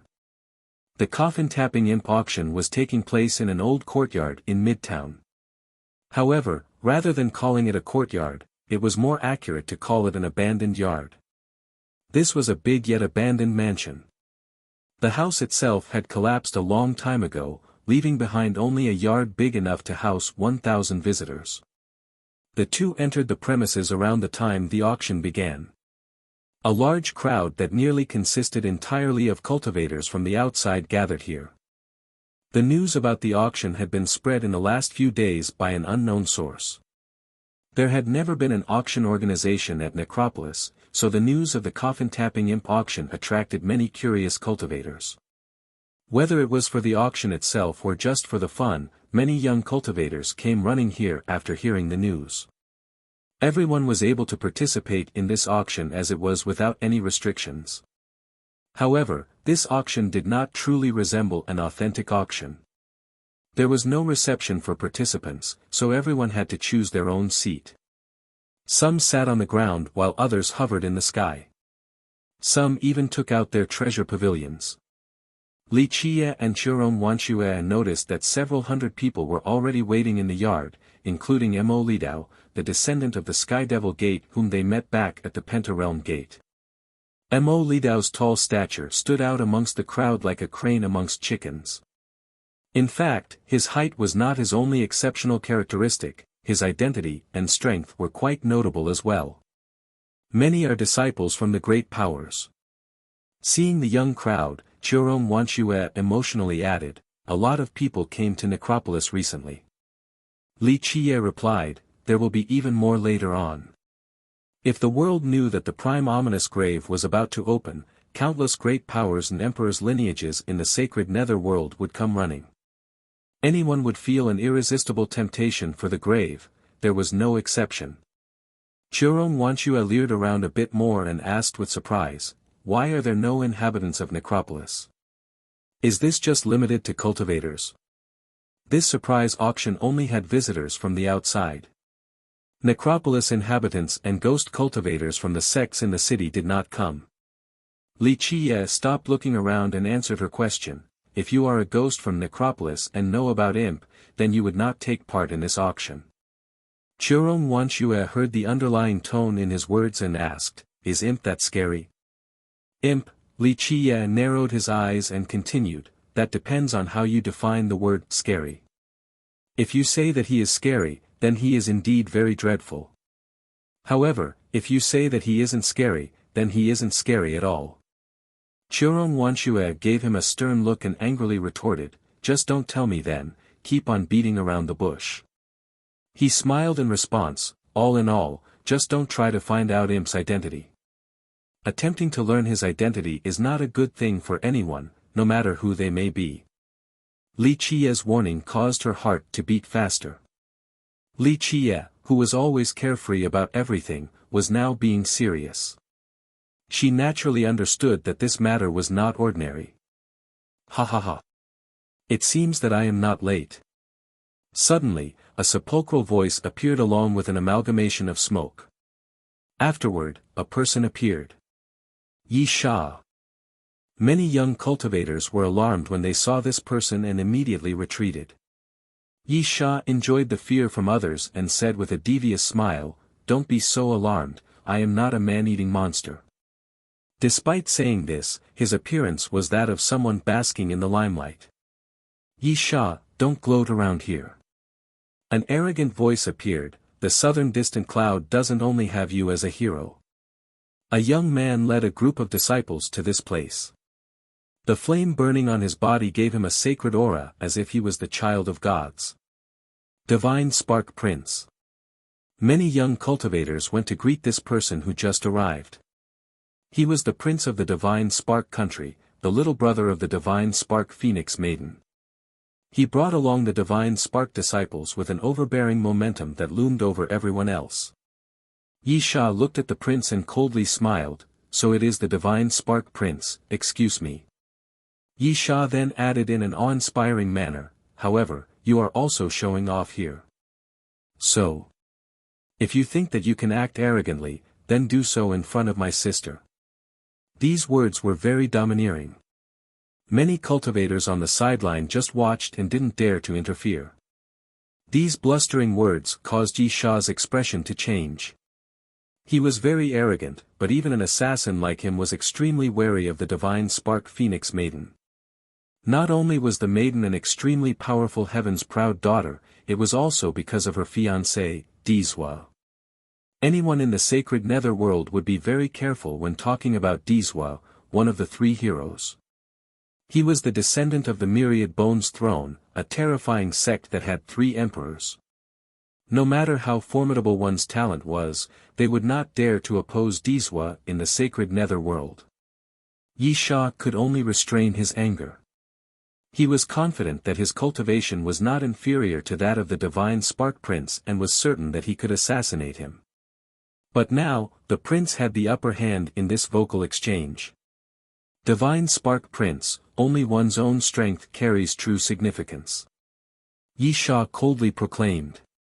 He called out that the prince was only using his big sister's prestige to bully others.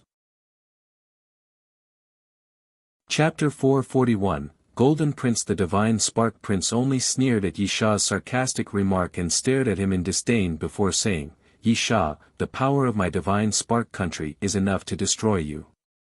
Do you think that you can still escape like last time?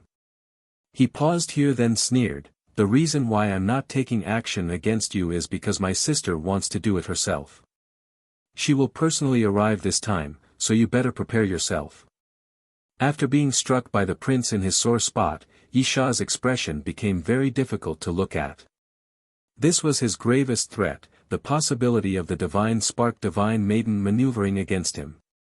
More importantly, who would dare to oppose Sir Dizhua in the sacred netherworld? Many young cultivators shivered after hearing the prince's words. The arrival of the Phoenix Maiden was a huge deal.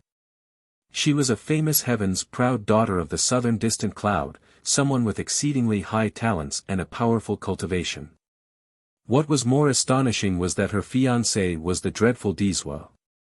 Mo Lidao, the descendant of the Sky Devil Gate, came out to smooth things over. Ah, Prince and brother Yi Sha. Yi Sha indeed has many offenses, but Prince and the Phoenix Maiden are benevolent like the vast sea. We ordinary people naturally cannot compare to you both. Yi Sha should be apologizing to the Divine Spark Country. What do you think, brother Yi Sha?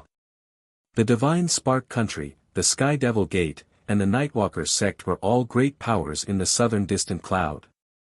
Mo Lidao had good relations with both the Divine Spark Prince and Yi Sha, so it was understandable that he would play the role of a mediator at this moment.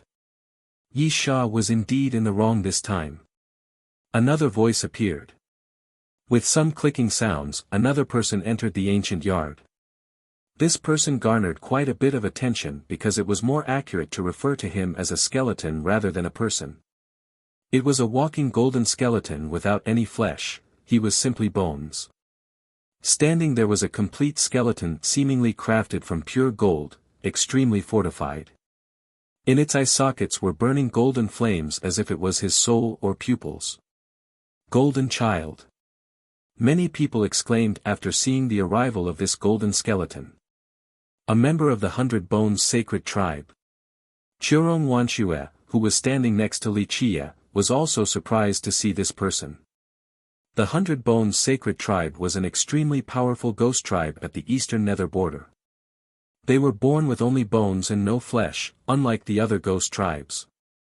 With its very unique characteristics, this tribe was a major branch of the ghost race.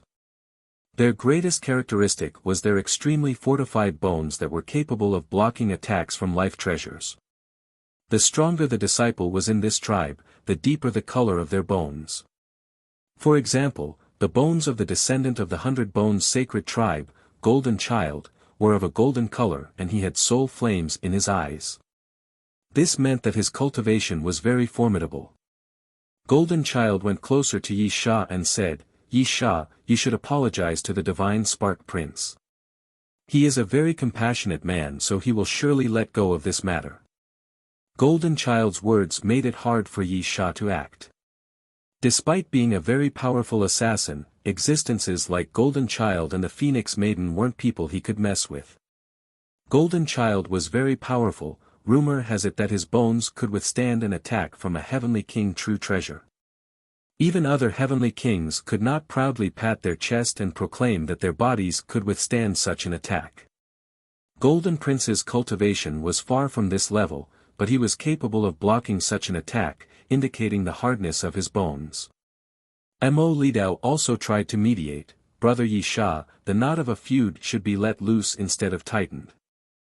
Everyone should take a step back and bask in the vastness of the sky and ocean. Yi Sha was tempted by Golden Child and Mo Lidao's intermediation. Humph. Apologizing is not hard, you just have to personally bow your head to my sister. The Divine Spark Prince lightly smirked and arrogantly spoke. Despite Yi Sha losing some face from this, it was fortunate that the Divine Spark Prince didn't keep going.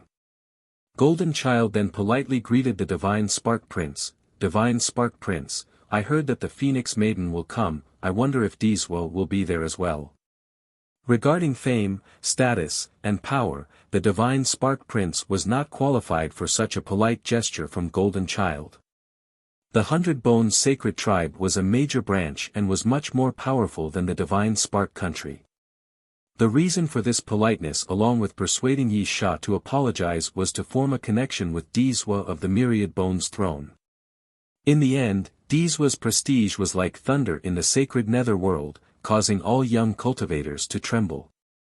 Coming from the Myriad Bones throne was already notable enough, but being the descendant of a sect with 3 emperors guaranteed his extraordinariness. This was the reason why when people talked about Diswa, they would add the word, Sir, to clearly show his status. If the prime ominous grave opens, then my brother-in-law will come. He is the only person qualified to possess the immortal technique for immortality. The Divine Spark Prince proudly said. He was indeed always full of pride and arrogance when talking about his brother-in-law, who was the most famous youth in the current sacred nether world. After all, this was the person people thought was most likely to become an immortal emperor. Sir Diswo will come in person. Many people gasped and no one dared to call the prince out for his arrogance. To many people, having a brother-in-law like Dizwo was indeed something to be proud of. The prince was indeed too arrogant and put no one in his sight, but Dizwo was enough to shut up all the other geniuses. If there was really a method for immortality in the prime ominous grave, then Dizwo was a qualified candidate for it. If Sir Dizwo comes himself, then I will definitely go greet him to hear about his grand Tao. Golden Child followed with a smile. Golden Child was not a weakling. There were rumors stating that he had entered the heavenly sovereign realm. He was much stronger than Yi Sha or Mo Lidao. However, his modesty right now was illustrative of Dizwo's strength and notoriety. I will definitely let Brother Golden know after my brother-in-law arrives. The Divine Spark Prince replied with a smile as well. Many people glanced at each other and quietly discussed Dizwo's arrival. Others were also talking about whether the prime ominous grave would open or not. Will it really open? A young person itched from the excitement about the grave. Others were dejected and someone lamented with a sigh, Dizwo's personal arrival will outshine so many people. This made a lot of sense since many people would retreat before his sight, not daring to compete. While others were talking, Li Qia and Jerome Wanxue sat in a corner and meditated while waiting for Imp's arrival. Yi Sha is staring at us. After a while, Jerome Wanxue whispered. At this point, Yi Sha's gloomy eyes were fixated on the two of them. These eyes were filled with murderous intent. Before this, Yi Sha had already wanted to kill the two to steal their treasure, but he was interrupted by Monk Daji. This chance meeting incited Yi Sha's murderous intent, but there were too many people here and he didn't want to recklessly make a move. Li Qie still had his eyes closed after hearing Jerome Wanxue. Without batting an eye, he then slowly said, "Ignore the fly. If he wants to die, then I'll gladly help him." Jerome Wanxue stayed silent. She didn't question Li Qie's confidence, but it would be troublesome if Yi Sha were to hear it. Coming from a small tribe, as the chief, she more often than not chose to retreat. She was very different from the fierce Li Qie who put no one in his sight. The sky became darker as more people came to participate in the auction. Among them were many disciples from the great powers. Some of their descendants even came. They arrived and sat in the corners in the courtyard, waiting for the auction to start. Once night fell, a person suddenly appeared in the middle of the courtyard. No one saw how he got there. It was as if he had always been there. This sudden appearance shocked a lot of people as everyone stared at him. The person smiled and declared, "Friends, I am very happy to see all of you coming to participate in the coffin tapping imps auction. We won't waste time, the coffin tapping will begin now." Don't really have too much for a teaser in this chapter, and I didn't feel like doing a text version, so have a picture of Li Qie. Chapter 442, Telling a Story. You are imp? A person asked with uncertainty after seeing this person who had just arrived. The man replied with a wide smile, "I guarantee that I am imp and imp is me." The young cultivators looked around at each other after seeing this man and felt quite confused. After hearing about the coffin-tapping imps auction, many of them thought that the auctioneer would be a ghost inhabitant from Necropolis. This person did not match their imagination at all. This was an old man with a stout stature. His hair was completely white and he had a very long beard. His face was kind like that of a benevolent grandfather. No one would be able to put this old man and imp together. He was clearly just an ordinary kind old man. Many of them opened their heavenly gaze in order to see if this old man was a living being or a ghost, but no one could see through him. "Are you a man or a ghost?" someone curiously asked. "That's a secret." Imp smiled in response. His mysterious nature caused the young cultivators present to be even more curious. Although the heavenly gaze couldn't discern whether he was alive or dead, no matter how you looked at it, he didn't seem to be a ghost. However, what was he if not a ghost? Cultivators from the previous generations would absolutely not enter Necropolis no matter how powerful they were unless they were tired of living. If the old man was alive, then why did he come to Necropolis? Anyone could tell that Necropolis was not affecting him. Those with dried-up blood energy would be affected, especially older cultivators, but not Imp. This made a lot of people have questions. Churon Wanshue, who was seated next to Li Chia, quietly whispered, "Is he really a ghost?" In the beginning, she thought that Imp would be a tiny, young ghost. She didn't expect for Imp to be a kind, old man. Him. Li Chia looked at Imp and smiled, then he shook his head and said, "This. I'm afraid no one knows." However, Churon Wanshue believed that Li Chia had to know something more than he let out. "Very well, no more talking, the auction begins now. The rule is very simple. There is no need for weapons or refined jades, and there is no need for young nightfish either. I will take out one item and anyone can trade with me as long as it is something that I like.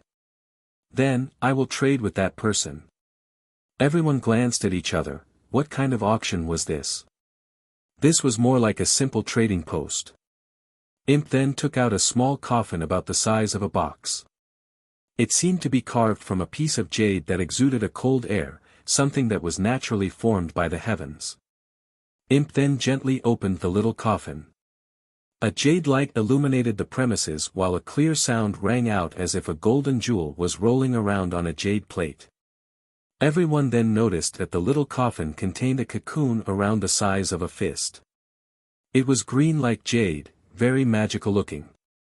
Imp then spoke with a smile, "This is the cocoon of a heavenly jade cicada. When it hatches, the heavenly jade cicada will come out."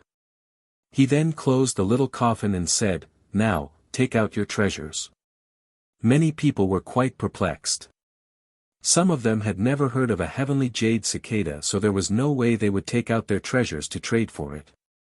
However, a young cultivator that hailed from an ancient clan emotionally blurted, "Heavenly jade cicada, a legendary creature that lives in the ancient immortal ground." Upon hearing this, many people were instantly moved. Anyone who could enter an ancient immortal ground would obtain a miracle, a great fortune. Regardless of which of the 6 ancient immortal grounds it was, those who could enter one would surely benefit greatly. This heavenly jade cicada grew up in an ancient immortal ground, so how could it not shock the present spectators? A young cultivator took out a bell and said, "I have a foreign Dao treasure named the Fallen Star Bell." However, before this youth could finish his sentence, Imp already grabbed him and threw him out of Midtown. "I said I don't need weapons." Him effortlessly throwing that young cultivator out of Midtown caused many people to tremble, for they knew that he was unfathomable. Another youth took out a treasure box and said, "I have a gem to trade." The box exuded waves of divine lights. The youth showed it to Imp and then immediately closed the lid so that others would not see the gem inside. Imp took a glance before shaking his head and saying, "No need. I have an ancient bone." Golden Child from the 100 Bones sacred tribe took out a bone around the size of a palm. It was a skull that was entirely black. The moment he took it out, shrill ghostly screams resounded, sending chills to the listeners.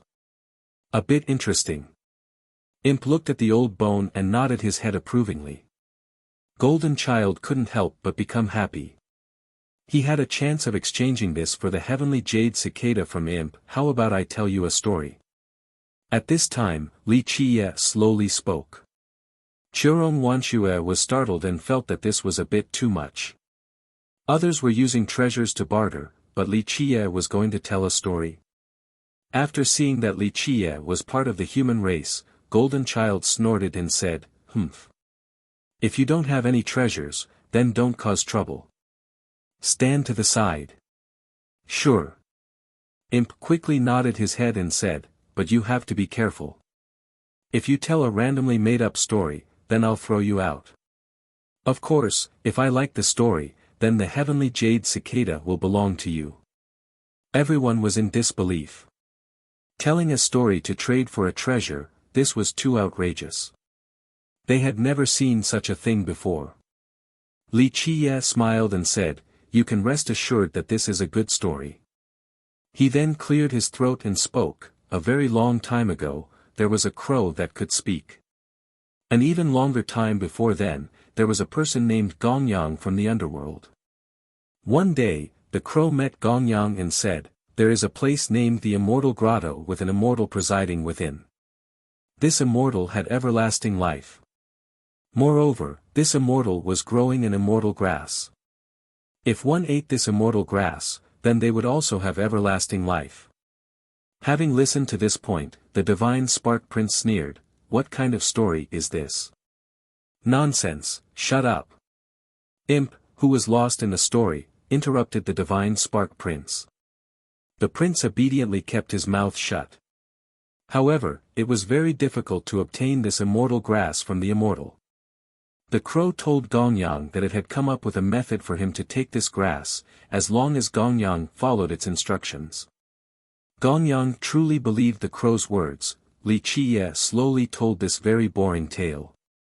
Many people started to fall asleep and had no desire to listen any further. This was such a silly tale, not even children would want to hear it. To cultivators like them, magical things happened every day, so such an absurd and boring story like this was a waste of time. Churong Wanshue also felt that this tale was not good. Any legend about an immortal emperor would have been much better. A story like this could only coax the children of the mortal worlds, not cultivators like them. Gongyang followed the crow's proposal and went to meet the immortal to find the immortal grass root. Gongyang then asked the immortal for the immortal grass, but the immortal, Li Qiye, temporarily paused at this point. And then what? Compared to the other bored listeners, Imp excitedly listened. Many people were quite confused as to why he was enjoying such a silly tale. And then Gongyang's clan faced genocide. Li Qiye smiled and finished. The first to be speechless was Churong Wanshue, who was sitting next to Li Qiye. What kind of story was this? A completely incoherent story suddenly ended with clan extermination. How silly was this? Bullshit ramblings, completely disjointed. Some people thought that Li Qiye's story was too abrupt. Although the beginning was very boring and dull, at least it was still organized. The sudden blurt at the end ruined the story completely, with Gongyang's clan getting exterminated. It was just a complete mess of a story. However, Imp closed his eyes and mumbled while nodding his head. No one knew what he was murmuring. Good story, amazing, truly amazing, a miracle across the ages, unique in this world. After a while, Imp praised and emotionally clapped. Everyone became dumbfounded at such praises, including Churong Wanshue. This had gone too far. How could such a cluttered and disjointed story that was told in a completely incoherent manner be praised like this? This little coffin is yours. Imp seemed to be very excited and threw the jade coffin that contained the heavenly jade cicada to Li Qiye. Chapter 443, Not everyone is a storyteller. Everyone's mouths were wide open. Such a mess of a story was able to be traded for a treasure. Simply too unbelievable. Churong Wanshue also found this hard to believe. Everyone else would think the same if they were told of this event. For you. Li Qiye placed the jade coffin into Churong Wanshue's hand. Only then did she become certain that this was not just a dream. This, Churong Wanshue was sent into a daze. Li Qiye gave another precious treasure to her. Li Qiye jokingly added, "Don't misunderstand, this is not a token of affection." Churong Wanshue was very reserved but also touched. Although he made it a joke, Churong Wanshue still found the gesture to be warm and sweet. Okay, this auction consists of a total of 9 coffins. This is the second one, a silver coffin. Imp continued with a smile, "This is good stuff, especially for the ghost race. Night Soul Aqua, ghost tribe cultivators who use this water would surely be able to strengthen their true fate." Imp opened the silver coffin. Inside was a pale greenish water that exuded nether energy. The ghost race cultivators felt this atmosphere and noticed that their true fate was becoming even more spirited. It made them realize that this night soul aqua was an extremely beneficial and sacred water to the ghost race. I want to tell a story, I want to tell a story. People began to compete for the chance to tell a story. Li Qiye only smiled before he closed his eyes. The night soul aqua had no use to him. Imp randomly pointed at a young cultivator and said, "Okay, you try." The youth chosen by Imp was ecstatic. He cleared his throat in preparation and began, "There was once a child who fell into an immortal grotto. There was an immortal grass growing inside this grotto." Nonsense. He only said a few words before he got flung out of Midtown by Imp. "I have a story, I have one." Others did not give up. They raised their hands and loudly shouted. Imp then randomly picked another person. This person cheerfully began, "During the desolate era, a golden phoenix appeared in the sacred nether world. On its back was an immortal citadel." Nonsense. The youth's story was quite wonderful, but he didn't get too far before being thrown out of Midtown by Imp. A dozen stories followed suit, some were very well told, but all of them were flung away regardless. Churong Wanshue had a hard time containing her excitement while holding the jade coffin. She listened to all of the stories so far and found it very strange. Some of the tales were colorful. One was even comparable to immortal emperor legends, but all the storytellers were thrown out by Imp. In fact, she was not the only one since many others were confused as well. Why was Imp so unreceptive towards these other tales? "Young noble, why was Imp interested in your story?" The perplexed Churong Wanshue whispered softly in Li Qiye's ear. Li Qiye looked at her and smilingly replied, "The crux of the matter is not the story itself but the information contained within. It has to be valuable and useful." Useful and valuable information? Churong Wanshue uttered in surprise. She didn't feel that her young noble's story contained any valuable information at all. "This is not something you guys can understand," Li Qiye said with a smile. "If one does not know the immemorial past and the immortal demon, then how could they know about the thing hidden in the tale?" Churong Wanshue then recalled the story told by her young noble. If he said so, then this story must be hiding a big secret, but she didn't feel anything too amazing about this particular story. "Don't worry about it, you lack the necessary experience to understand," Li Qiye said with a smile. Churong Wanshue softly sighed and gave up on the matter. Just like Li Qiye had said, understanding the essence of the story was beyond her means. After dozens of people were thrown out, the participants began to understand that storytelling wouldn't do, and so they started to take out items to trade. Eventually, the second coffin was traded to a young cultivator from an ancient clan for an old calligraphy painting. Many people found Imp's preferences to be very strange. Other cultivators would consider merit laws as number one and treasure number two. Stuff like calligraphy paintings had no real use and was not worth a coin, but Imp just had to love these kinds of things. Many young cultivators were full of regrets. If they knew that Imp liked these strange stuff, then they would have bought a bunch in the mortal world. Since these calligraphy paintings were not worth anything at all, they could buy as many as they wanted. While others felt that the painting was worthless, Li Qiye opened his eyes and quietly praised, "A good item." "What is it?" Churong Wanshue also couldn't see how this painting was useful. To ordinary people, this was art, but art was useless to cultivators. Cultivators simply aimed for power. Li Qiye smiled and explained, "This is something from an ancient dynasty. The average person will not be able to see through its profoundness. It contains a few things worth desiring." Li Qiye didn't reveal the entire secret, but Churong Wanshue now knew that this painting was not so simple. She wondered why Li Qiye knew so many things. It was as if he was privy to many secrets. And as if he knew what she was thinking, he continued, "Because I read a lot.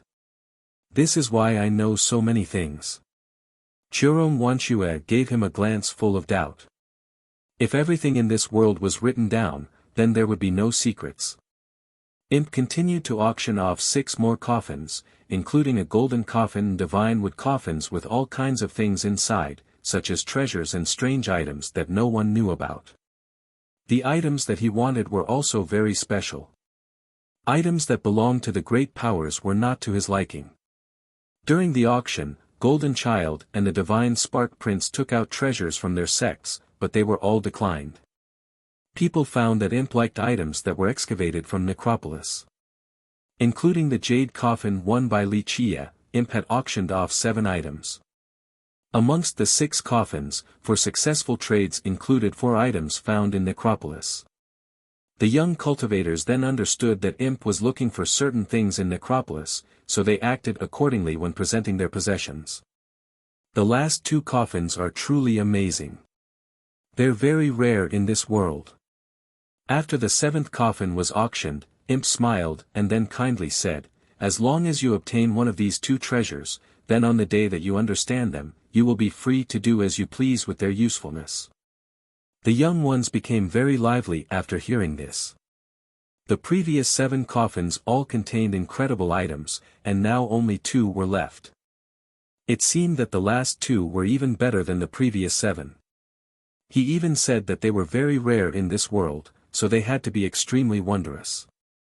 At this point, Imp slowly took out a bronze coffin. This bronze coffin was very large. It was twice the size of an ordinary coffin and it contained something huge inside. Imp slightly tapped it and then narrowed his eyes before speaking with a grin, "Now, let me see your items. If I see something that I like, then this coffin will belong to you. Why don't you open the coffin so that everyone can take a look?" Someone couldn't help but ask. Imp cheerfully replied, "There is no rush, my item is definitely something good. Wait until I look at your offers first. I can open the coffin later." Having heard this, people quickly took out their items so that they wouldn't lag behind. "I have a green ivory stone found inside the Pentarealm gate." A young cultivator took out his item and introduced it to Imp. "I have a profound river lock."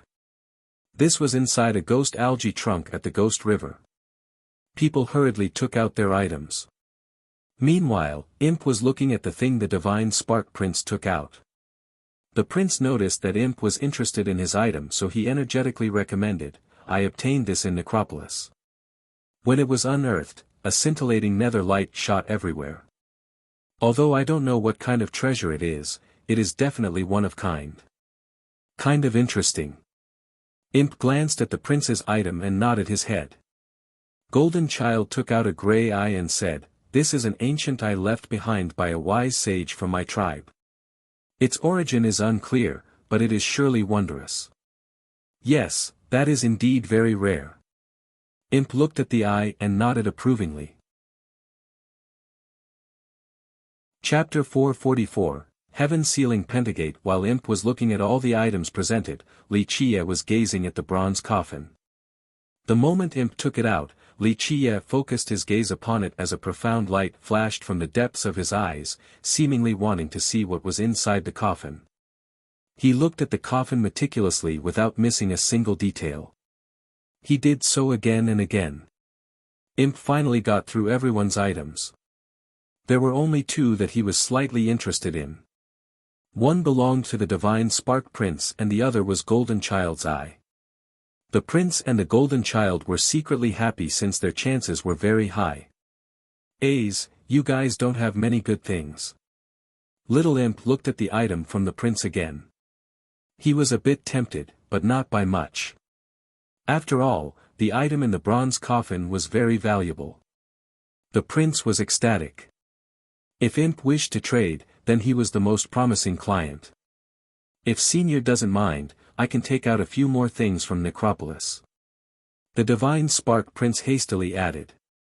"It'll depend on what they are." Imp nodded. "Would you like to make a bet?"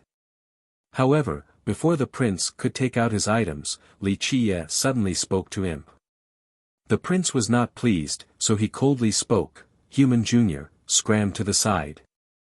Do you not see that I'm doing business with Senior?" Wuxia ignored the prince and continued on, "This junk is not worth mentioning. Don't you feel that this transaction is quite unfair for you?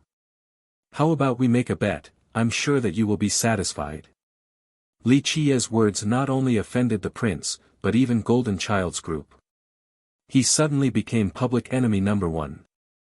The eyes of Golden Child and the Divine Spark Prince became sharp. Golden Child then coldly smiled and said, "A human ant still dares to act so presumptuously?" A murderous glint appeared in the Divine Spark Prince's eyes as he coldly uttered, "Wait until I'm done trading with Senior before speaking, do not bother us." Naturally, the prince wanted the bronze coffin really badly, and clearly, Imp was a bit inclined to trade it to him. At such an important moment, Li Qiye suddenly decided to interfere, so how could the prince not become outraged? Li Qiye ignored them and asked Imp again, "Will you bet or not?" Imp stared at Li Qiye while gesturing for everyone else to quiet down. The enraged prince's urge to kill rose higher and higher. The common proverb was right, cutting someone's road to riches was the same as killing their parents. What kind of bet? Imp said with great interest. He was indeed tempted by the Divine Spark Prince's item, but he also thought that it wasn't valuable enough alone. Li Qiye continued with a smile, "I will guess what is in your coffin.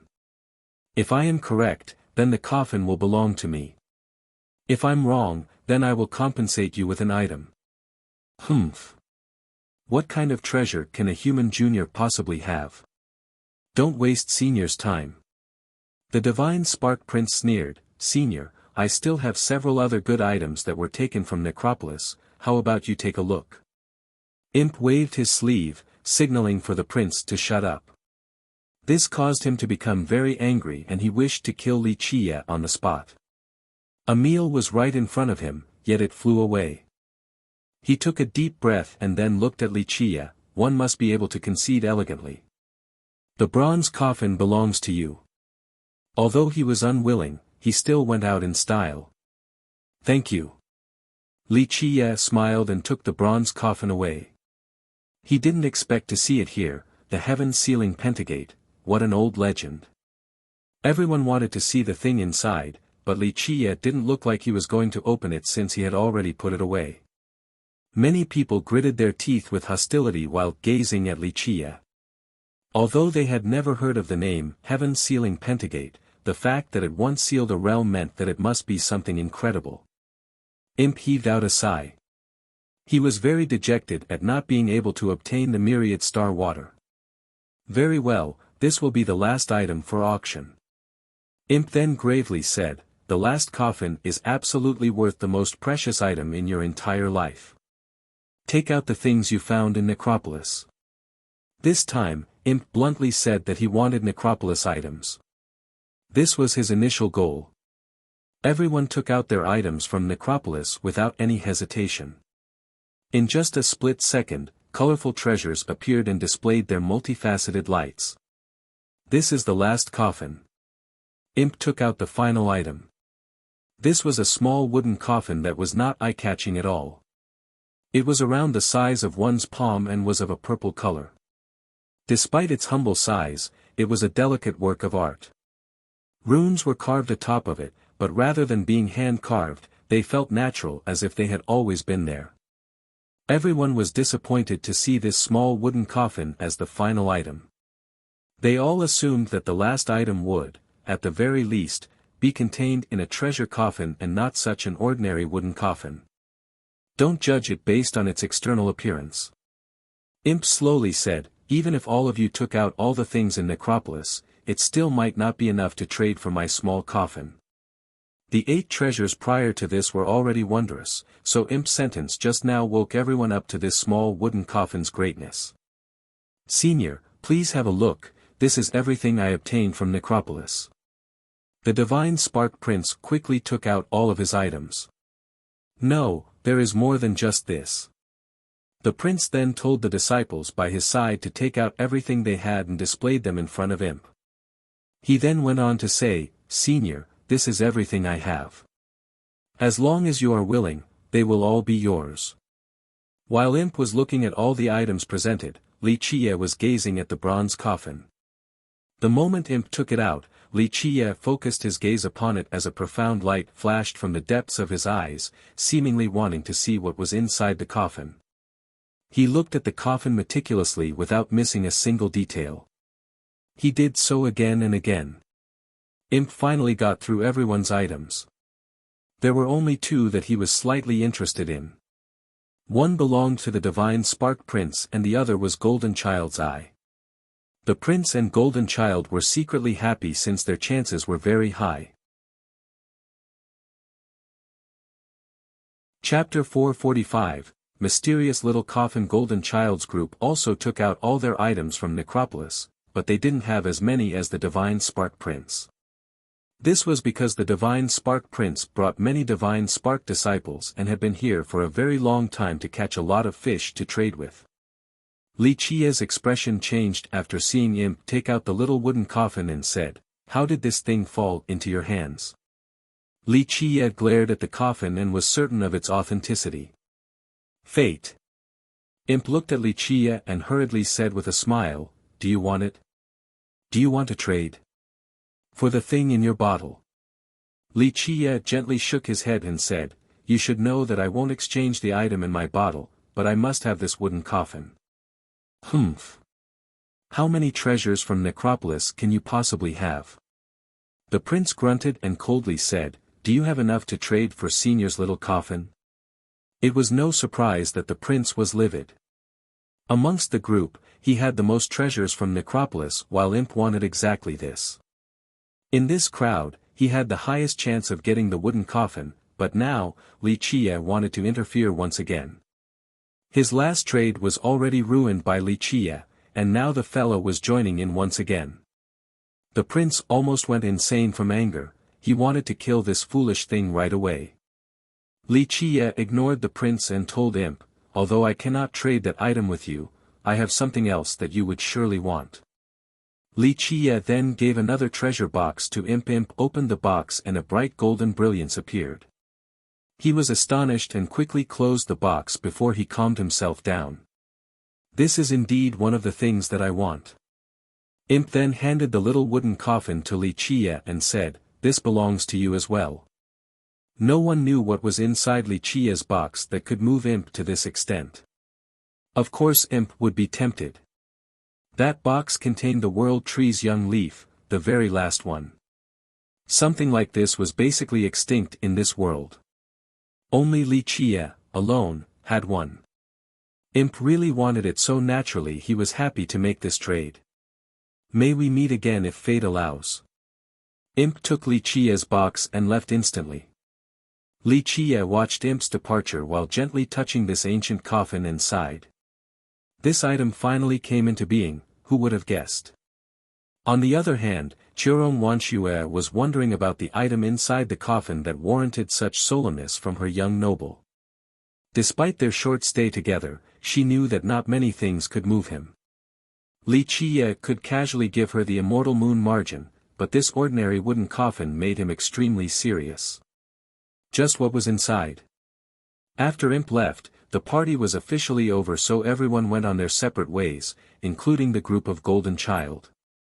When Yi Sha was leaving, he gave a devious smile towards Li Qie and Wuxia. He would not make a move at this location. "Boy, watch yourself." The Divine Spark Prince glared at Li Qie and snorted. There was another person who gave Li Qie special attention before leaving, Mo Lidao. He stood pretty far away from Li Qie while watching him with a frightening stare. He then smirked and left as well. Wuxia could feel this special atmosphere. Although no one had taken action, she could feel the underlying current moving against them. "I'm afraid someone will act against us for the treasures. We should leave Midtown during the night. Maybe we will be able to lose them." "Leave?" Li Qie smiled and replied in a laid-back manner, "Why do we need to leave? If some people wish to die, it is a good thing." Wuxia could only smile. If her young noble said so, then she was not in the position to advise him further. She remained even more vigilant since she was not a match for Yi Sha or the Divine Spark Prince's group. Not only did Li Qie not leave, he also stayed at an inn in Midtown. Of course, the inns at Necropolis were operated by sentiments. It took a little courage to stay in such an inn, but the benefits included being able to find out some information from these ghosts. New arrivals who wanted to find places or the situations of the fierce grounds would find it very appropriate to ask these ghosts. "Why are we staying here?" Churong Wanshue asked. Not many outsiders would stay at these inns. The majority of them carried mobile mansions or pavilions so they could camp just about anywhere. "We will stay here for a few days." Li Qiye answered with a smile. "Since we are at Midtown, I have to look for someone, no, a ghost. I wonder if he is in Midtown or not." Inside were 5 bronze doors that were placed on top of each other. The 5 doors were of the same size, and when they lined up with each other, they would make a huge gate. Each of the doors had different patterns engraved on them, and many runic outlines were around them. Churong Wanshue didn't understand these patterns and runes, but as she was staring at it, she was sent into a daze. She felt that an ancient portal was opening and was sucking in her soul. Right when she felt her soul leave her body, Li Qiye covered her eyes and muttered in her ear, "Don't look for too long." Li Qiye's voice was like thunder, and it immediately woke up Churong Wanshue. She shivered as her soul returned to her body. With her strength sapped from her body, she limply collapsed into the arms of Li Qiye. It took her some time to calm down before asking, while still being somewhat in shock, "Just, what kind of life treasure is this?" Li Qiye replied with a smile, "To be more exact, it is not a life treasure. You can think of it as a foreign Tao treasure." She recalled the feeling of her soul leaving her body, aghast. She then couldn't help but ask, "How is the power of this treasure? Is it comparable to an emperor's life treasure or emperor's true treasure?" Li Qiye smiled, then shook his head gently in response, "It is difficult to gauge. It depends on the situation. If used correctly, then it is quite invincible. The heaven-sealing Pentagate had once sealed an entire realm. Of course, it is not easy to exert its ultimate power. Not just anyone can perform such a feat." Golden Child's group also took out all their items from Necropolis, but they didn't have as many as the Divine Spark Prince. This was because the Divine Spark Prince brought many Divine Spark disciples and had been here for a very long time to catch a lot of fish to trade with. Li Qiye's expression changed after seeing Imp take out the little wooden coffin and said, "How did this thing fall into your hands?"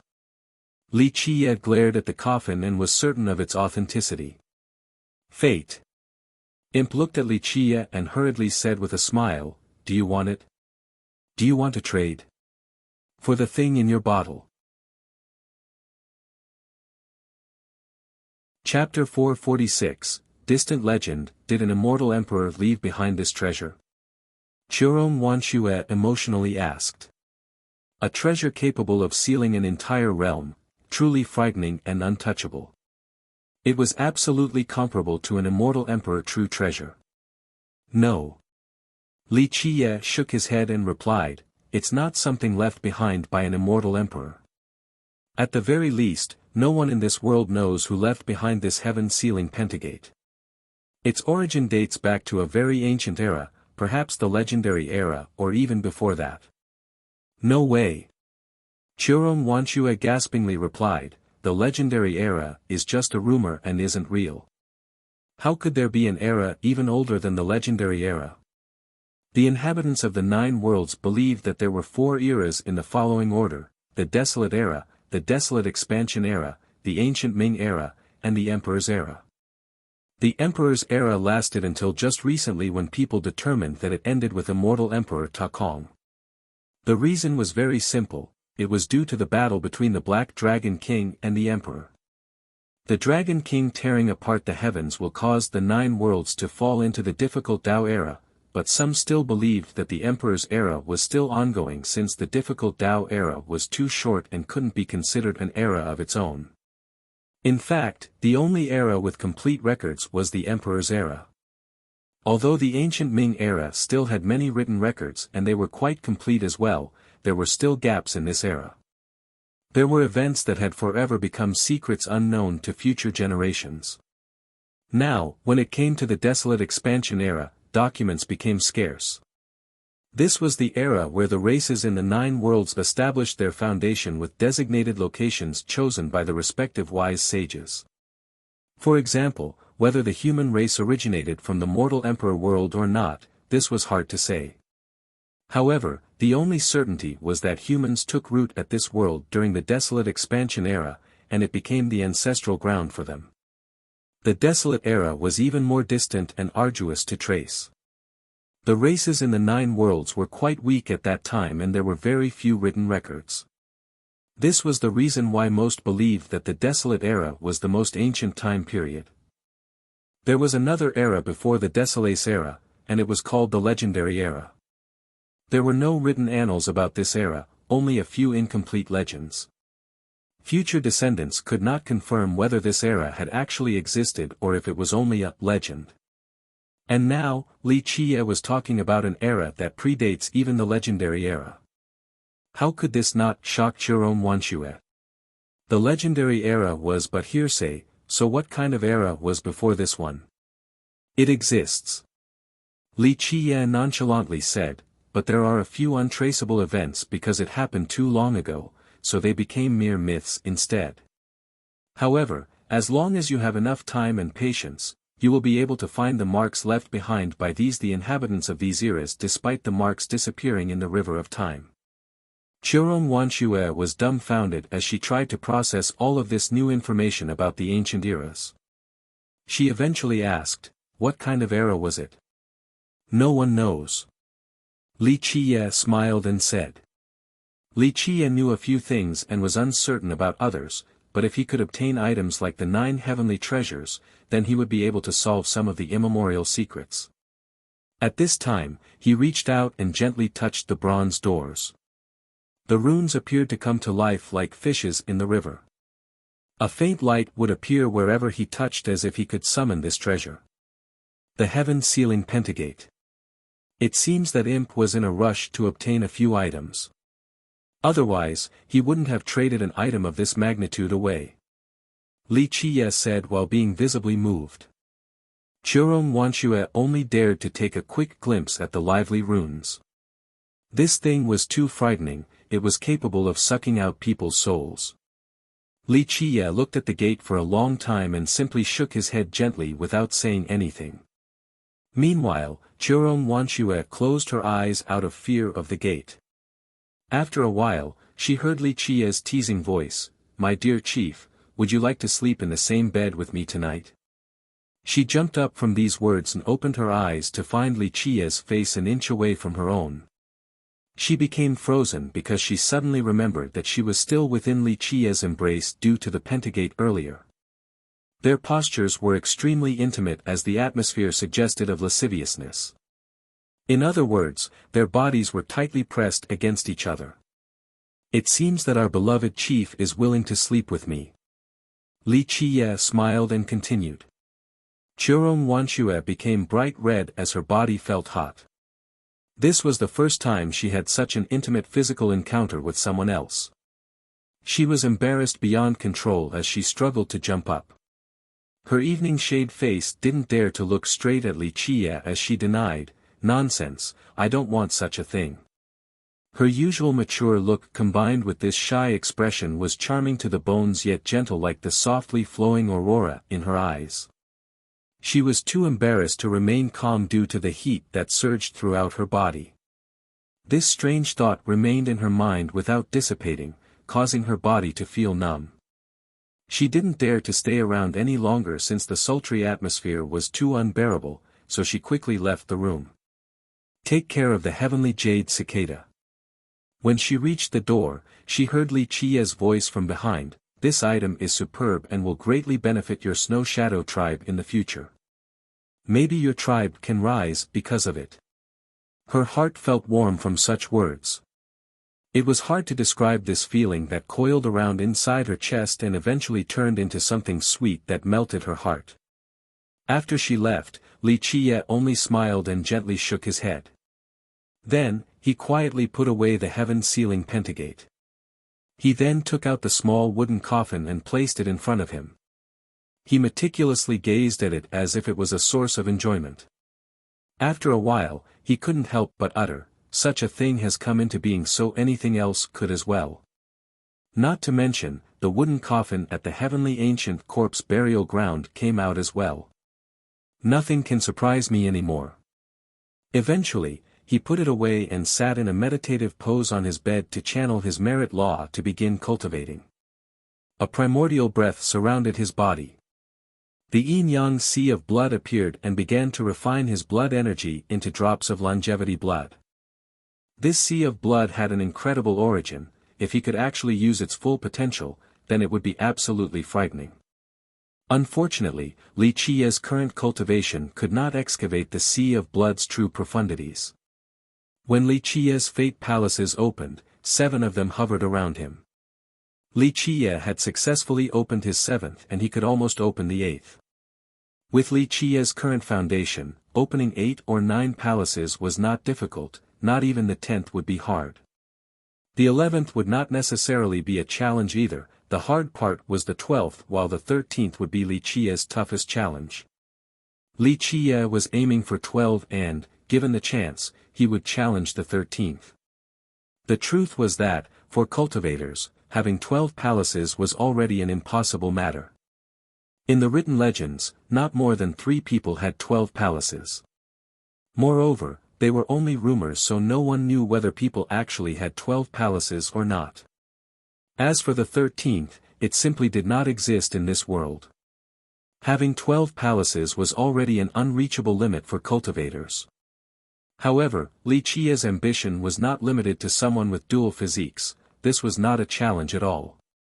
Li Qiye had once trained the Black Dragon King who had invincible dual physiques, thus he would not stop there.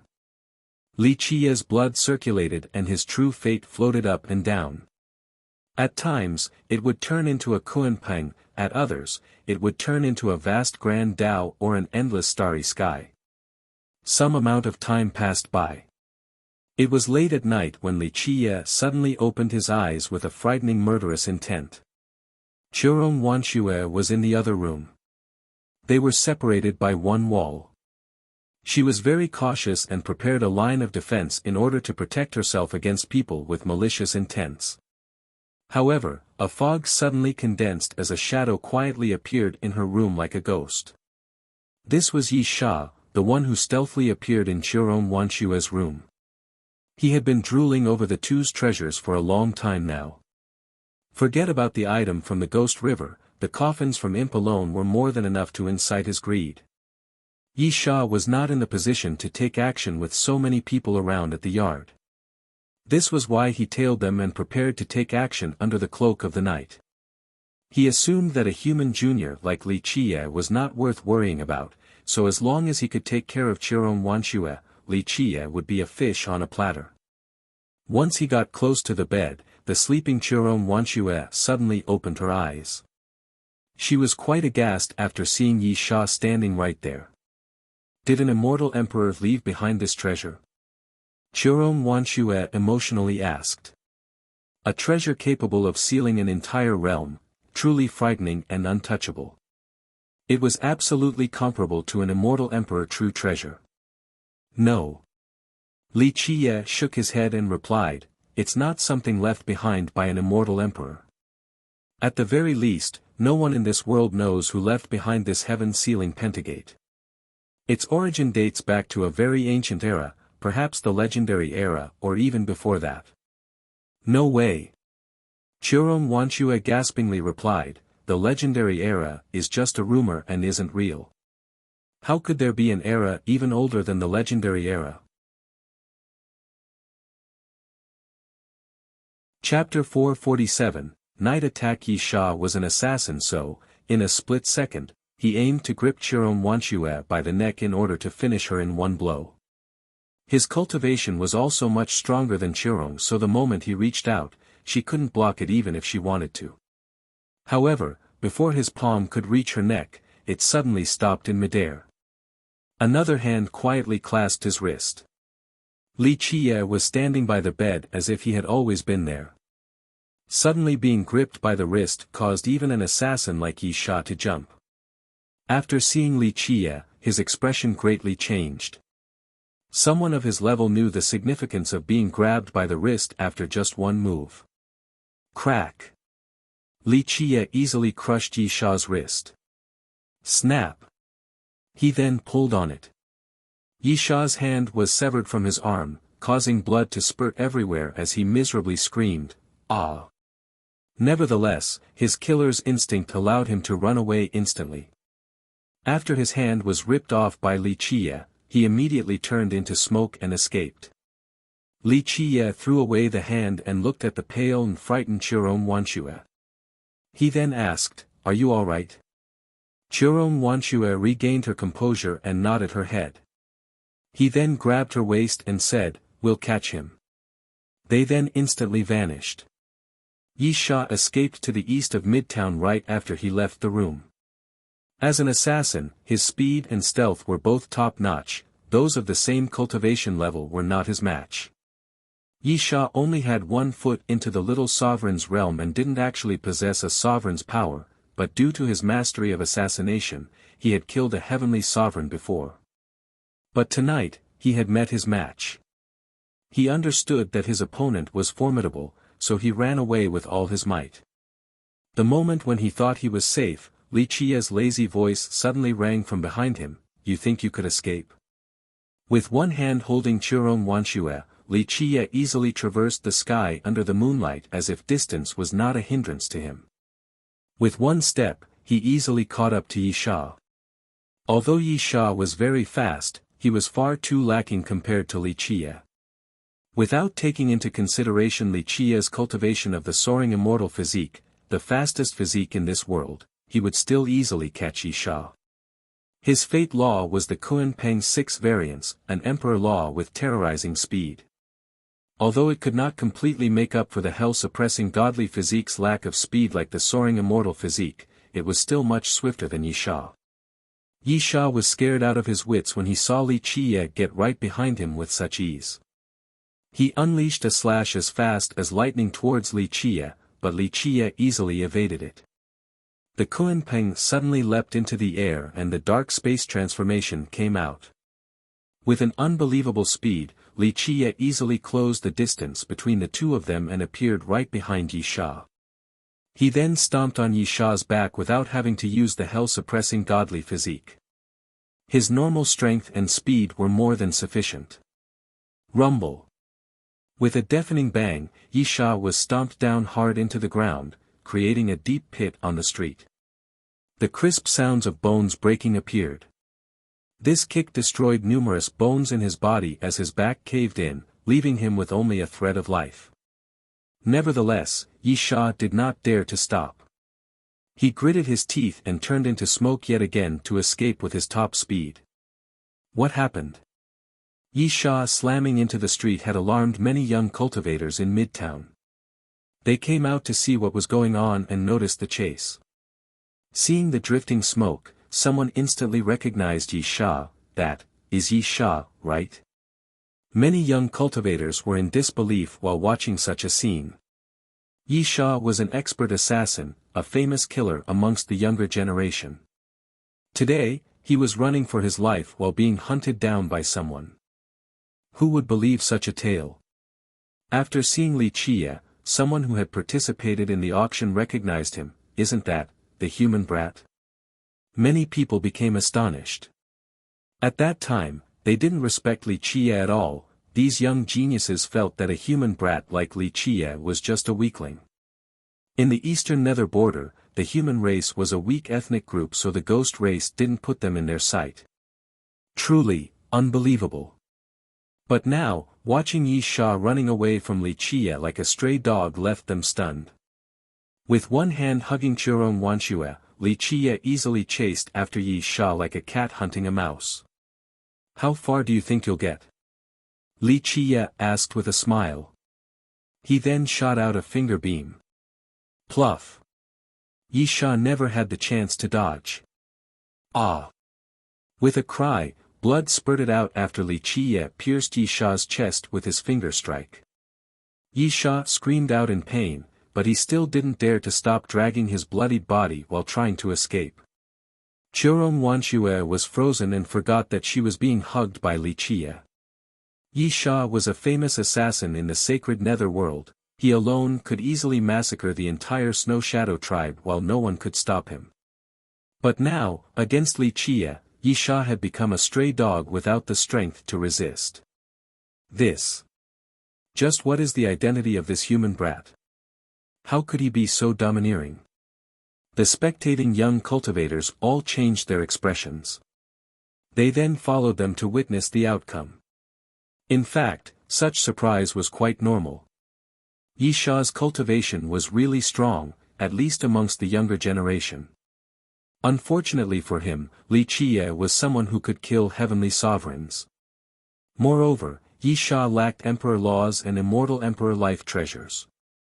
No matter how strong he was, he still couldn't compete against Li Qie. Within the same realm, cultivators who cultivated emperor laws and possessed immortal emperor life treasures would easily suppress their opponents. Even opponents one level higher would not be able to escape this fate. Bang! Eventually, Yi Sha dragged his battered body into a pavilion and exclaimed, "Brother Mo, save me." He then collapsed after uttering these words. Someone helped him up. This was Mo Lidao, the descendant of the Sky Devil Gate. They had a deep friendship, so at the moment of life and death, Yi Sha ran to find him. After propping up Yi Sha, Mo Lidao noticed that Li Qie had already reached this place, so his expression turned sour. Mo Lidao let Yi Sha into the room and then immediately blocked the entrance. Li Qie laughed and stood in the sky while gazing down at Mo Lidao before declaring, "Hand Yi Sha over." Mo Lidao replied with a deep tone, "Junior, dying is only having one's head fall to the ground, not a big deal. If you want to resolve your grievances with Brother Yi Sha, then wait for another day. Brother Yi Sha can't see you tonight." Yi Sha was part of the blood race while Mo Lidao came from the heavenly devil race. These two races had always maintained good relations, especially with the alliance between the Nightwalker sect and the Sky Devil Gate in the southern distant cloud. This alliance was essential because the demon race and human race were very powerful in this region. Emperors' lineages such as the Thousand Carp River and the Simple Mountain Immortal Kingdom were all heritages that consisted of humans, demons, and charming spirits. Because of this, the Blood Race, the Stone Golems, and the Heavenly Devils had to form an alliance in this region. Now that Yi Sha came running for help, Mo Lidao couldn't just let him be. Li Qie laughed and shook his head in response, "That is impossible. Once someone provokes me, there is only one path for them, death. However, he does have two choices. He can either die in a swift and painless manner or die an agonizing death." Such a big tone. Mo Lidao's expression sank as he coldly declared with a sharp gaze, "Junior, take a step back and appreciate the boundless open vistas. You should know that this is not the southern distant cloud, it is the nether border. The world of the ghost race." Mo Lidao made a blatant threat. He was a genius of the younger generation and had quite a few friends from the ghost race. Li Qie leisurely smiled and said, "So what if it is the nether border?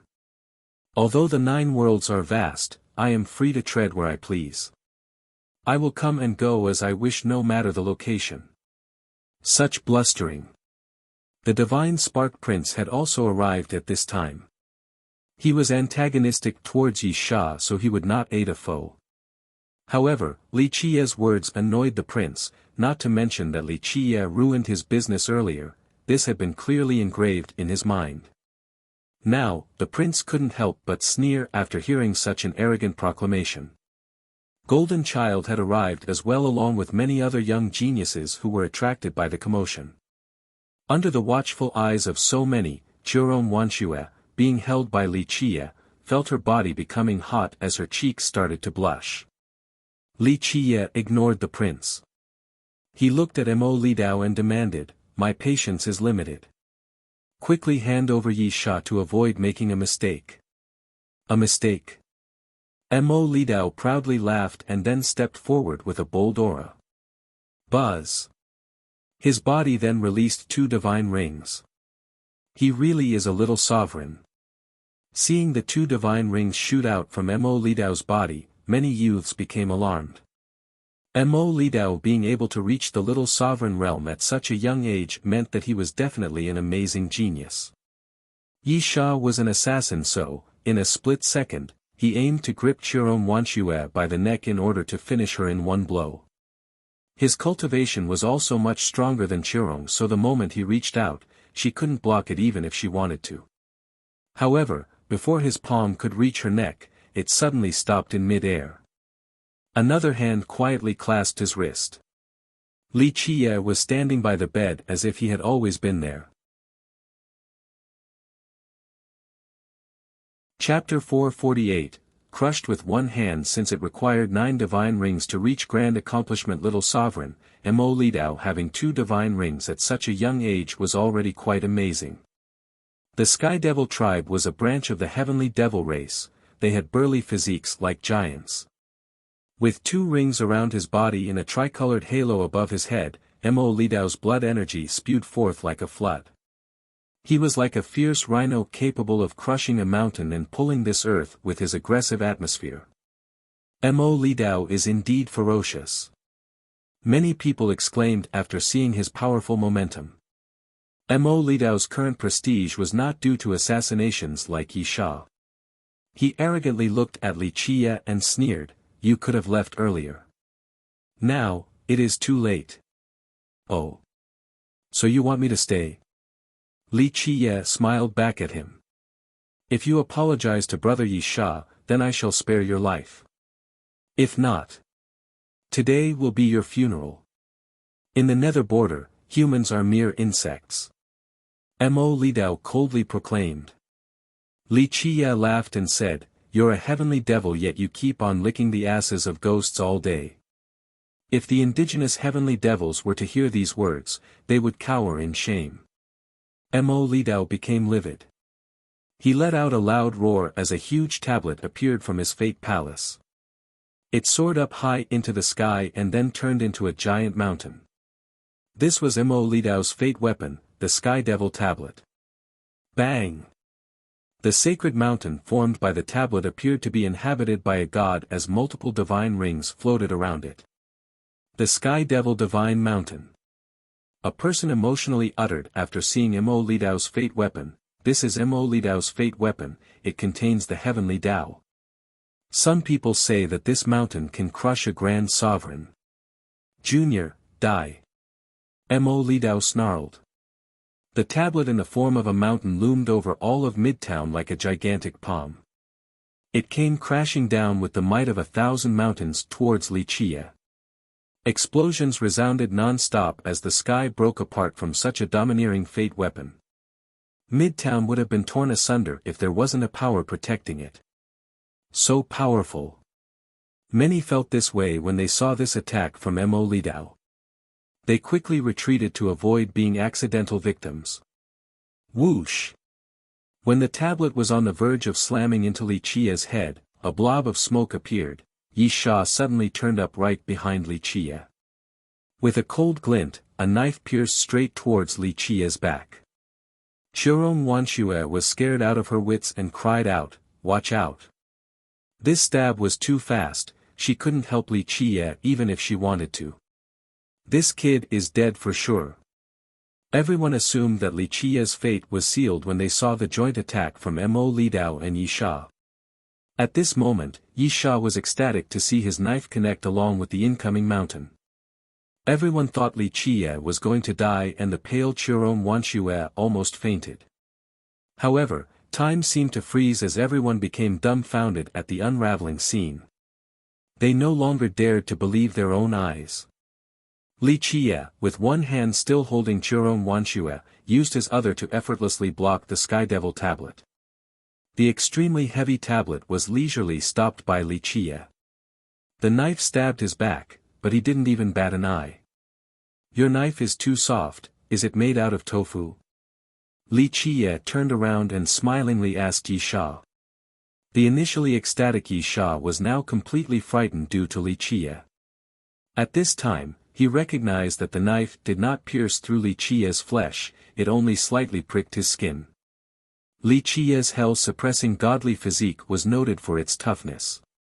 Although it was not comparable to the indestructible diamond physique, once trained to his current level, stopping Yi Sha's knife would not be difficult at all.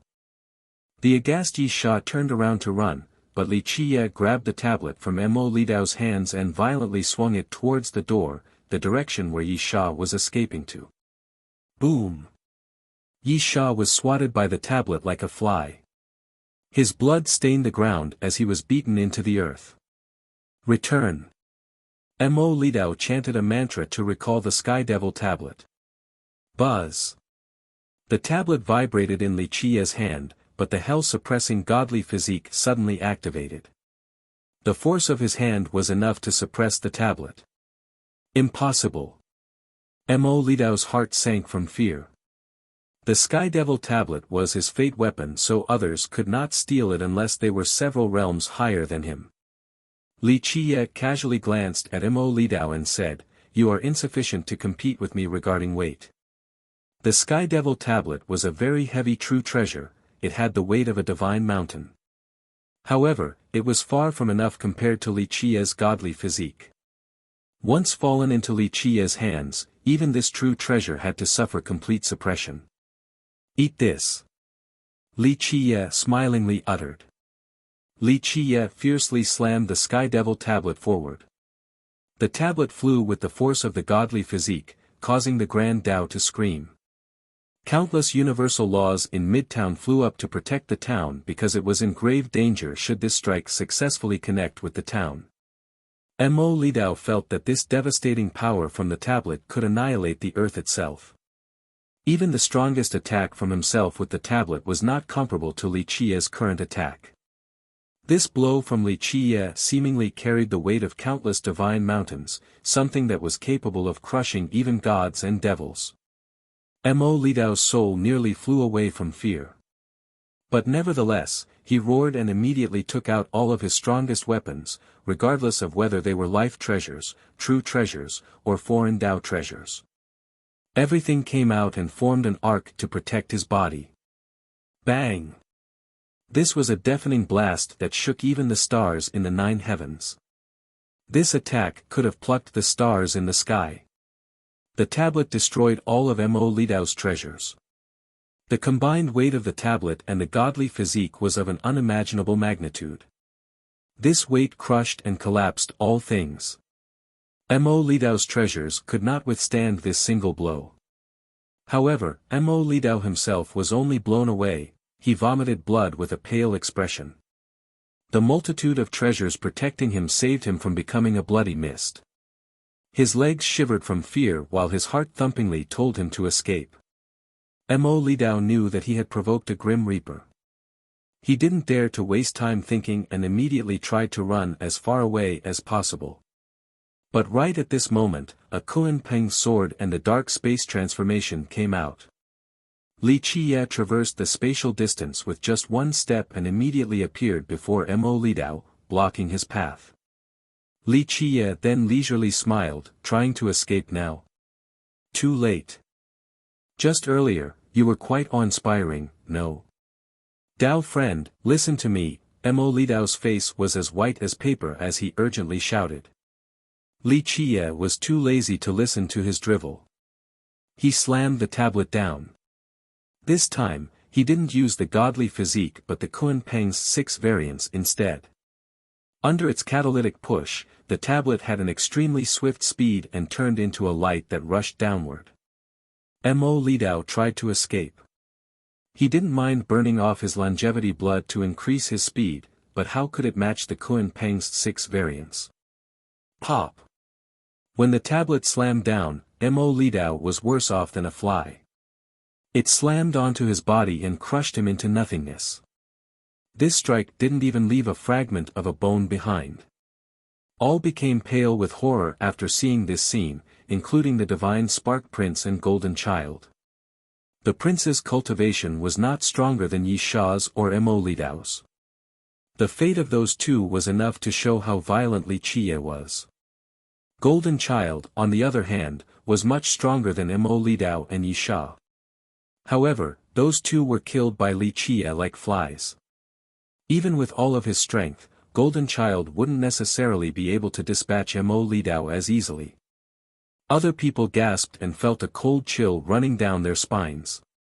This guy was too brutish and aggressive. To kill Mo Lidao in such a manner. Who is he? Could he be from the Thousand Carp River or the Simple Mountain Immortal Kingdom? Someone murmured. Such a young yet fierce person couldn't possibly be unknown. A young man from the southern distant cloud shook his head in response. I have never heard of such a character in the distant cloud. He's not from the Simple Mountain either. The strongest person in the Thousand Carp River is probably Fairy Zhu. Such a person is considered ferocious. If he is a ferocious person, then am I not a prehistoric beast? Li Qiye nonchalantly threw the Sky Devil tablet to the ground and smirked. These words were quite aggressive, but no one dared to call Li Qiye out. He easily killed Mo Lidao, a famous monster in the distant cloud. It was just like Li Qiye said, if Mo Lidao was a fierce monster, then he was a prehistoric beast. Since grand accomplishment Little Sovereign required 9 divine rings, Mo Lidao having 2 divine rings at such a young age was already quite amazing. The Sky Devil tribe was a branch of the Heavenly Devil race. They had burly physiques like giants. With 2 rings around his body and a tricolored halo above his head, Mo Lidao's blood energy spewed forth like a flood. He was like a fierce rhino capable of crushing a mountain and pulling this earth with his aggressive atmosphere. Mo Lidao is indeed ferocious. Many people exclaimed after seeing his powerful momentum. Mo Lidao's current prestige was not due to assassinations like Yi Sha. Chapter 449, Who the hell is your brother-in-law? Yi Sha, who was lying on the ground, watched as Li Qiye approached. He really wanted to run away, but his body was unwilling. Li Qiye casually swatting away the tablet was not enough to kill Yi Sha, but it injured him to the point where he couldn't lift a finger. Li Qiye came closer and looked down at Yi Sha.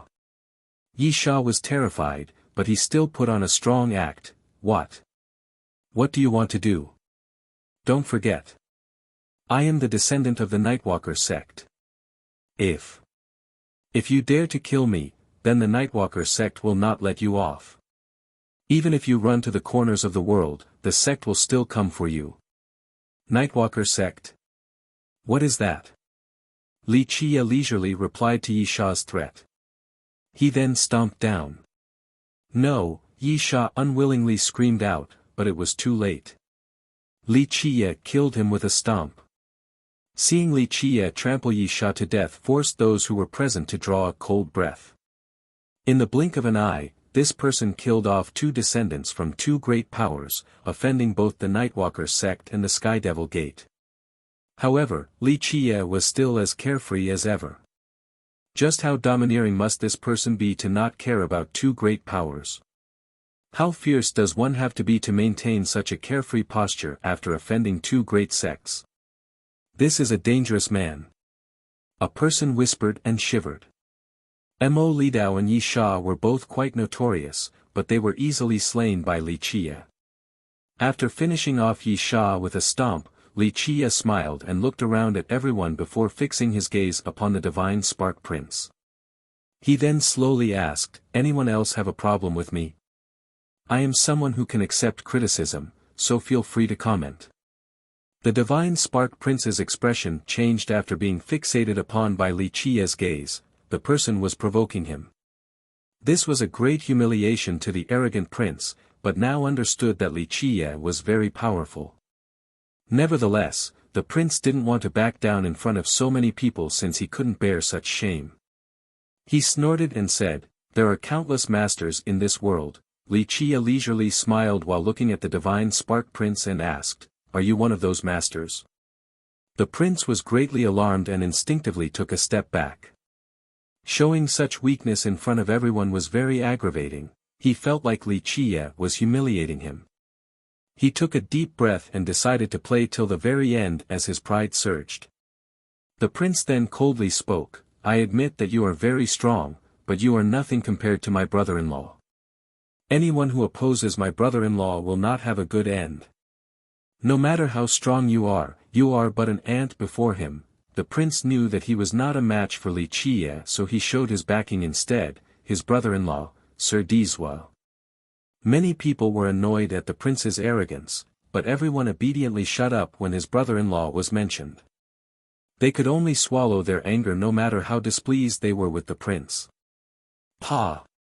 However, before the prince could finish, Li Qiye slapped him, flying away. The prince's mouth was full of blood after he got slapped as he lividly glared at Li Qiye. Li Qiye freely said, "You and I have no grievances, and I am not the type to massacre the innocent.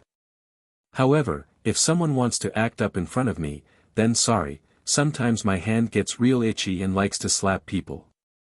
Don't take it to heart. You." The Divine Spark Prince wanted to vomit blood from anger and had an extremely ugly expression at the moment. He wished that he could rush forward and kill Li Qiye, but reason told him that he was not a match. He had no choice but to hold back. Li Qiye nonchalantly glanced at the prince and cheerfully smiled. "You were talking about your brother-in-law, but I must apologize, I do not know who your brother-in-law is." "Who the hell is he?"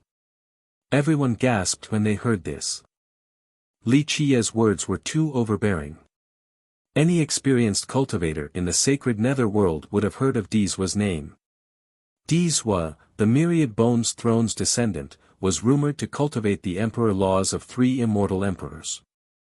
He was one of the 3 heroes of the sacred netherworld. Legend states that Dizwa could speak to the heavens. He was unparalleled in this world, so many people called him Sir. But now, Li Qiye actually said, "Who the hell is your brother-in-law?" This was clearly provoking Dizwa, and it caused many hearts to beat faster. If this kid was not tired of living, then he could only be said to be super domineering. Li Qiye ignored the prince. He then hugged Chirom Wanshue and shifted his body to disappear under the night's curtain. After Li Qiye left, a person murmured, "A true ruthless person has been born." The Divine Spark Prince couldn't swallow this anger. After Li Qiye left, he spat towards the direction of his departure and said through his gritted teeth, "Blind little animal. Just wait, you will experience a fate worse than death soon enough." Golden Child came closer and consoled, "Brother Divine Spark, just bear it for a bit. This human junior will not be arrogant for long. When Sir Dizwa comes, he will definitely end that brat with his blade." Golden Child was also a genius of the generation and was very conceited. However, after seeing Li Qiye quickly dispatching Mo Lidao like killing a fly, his heart also sank. He knew that he was not Li Qiye's match, so he didn't dare to say anything when Li Qiye slapped the Divine Spark Prince. At that key moment, if he rushed in by himself, then that would be completely suicidal. He didn't want to lose his life for the Divine Spark Prince. Today, the Divine Spark Prince had lost all face. He was the prince of the Divine Spark country and was always arrogant with his noble identity. Ever since his sister was betrothed to Dizwa, the country's status soared in the sacred netherworld. No matter where he went, young cultivators and even geniuses would be very polite towards him. Today, being humiliated by a human brat in front of so many people was the biggest shame of his life. His gaze became extremely cruel as he spoke with a twisted expression, "Just wait, little animal, there is no need to wait for my brother-in-law just for an ant like you. My sister alone will be enough to deal with you. At that time, I will make you prostrate and lick my shoes." The prince would absolutely never forgive Li Qiye for giving him the biggest setback of his life. Once Li Qiye fell into his hands, he would take his time and slowly torture Li Qiye. Many young cultivators did not agree with his words. He was clearly the first to provoke Li Qiye, but of course, no one would say it out loud. The prince didn't have the talent to join the elites of the younger generation, he wasn't even equal to Golden Child, but many people were still wary of him. Whose fault was it that he had such a good sister and an amazing brother-in-law? In fact, many people shivered after thinking about his sister, the Divine Spark Phoenix Maiden. She was not only a kingdom-toppling beauty, she also had a strong cultivation. In fact, she was even stronger than Golden Child. Some had praised her as the prettiest beauty and the #1 expert amongst the younger generation in the distant cloud. Part of this was flattery, but it was not only directed towards her, it was also for Dizwa. Whether she was the prettiest or not would depend on each person's subjective view.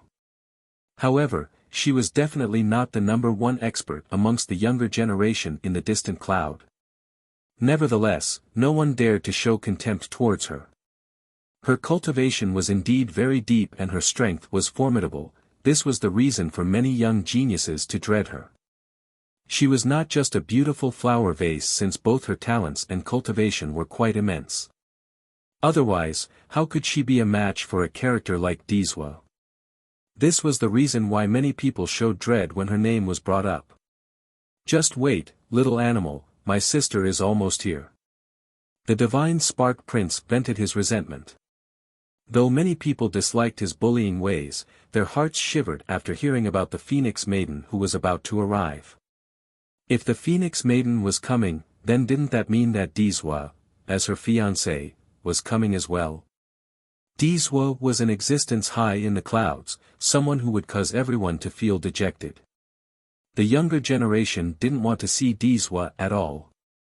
As long as Dizwa was there, every genius, regardless of how talented or excellent they were, would not be able to shine.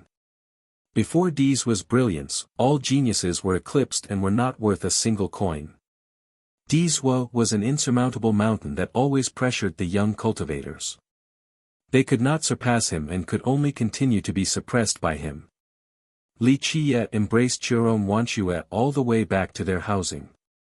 She was still in a daze when he put her down. He then tapped her shoulder and smiled. "Chiron, are you afraid, or are you recalling the feeling of being in my embrace and thinking that you don't want to leave?" Chiron Wanshue's mind returned to her hot body as she blushed while looking at him with a pair of eyes filled with limpid autumn water that was about to spill. Yi Sha, who was lying on the ground, watched as Li Qiye approached. He really wanted to run away, but his body was unwilling. Li Qiye casually swatting away the tablet was not enough to kill Yi Sha, but it injured him to the point where he couldn't lift a finger. Li Qiye came closer and looked down at Yi Sha. Yi Sha was terrified, but he still put on a strong act. What do you want to do? Don't forget. I am the descendant of the Nightwalker sect. If you dare to kill me, then the Nightwalker sect will not let you off. Even if you run to the corners of the world, the sect will still come for you. Nightwalker sect? What is that? Li Qiye leisurely replied to Yi Sha's threat. He then stomped down. No, Yi Sha unwillingly screamed out, but it was too late. Li Qiye killed him with a stomp.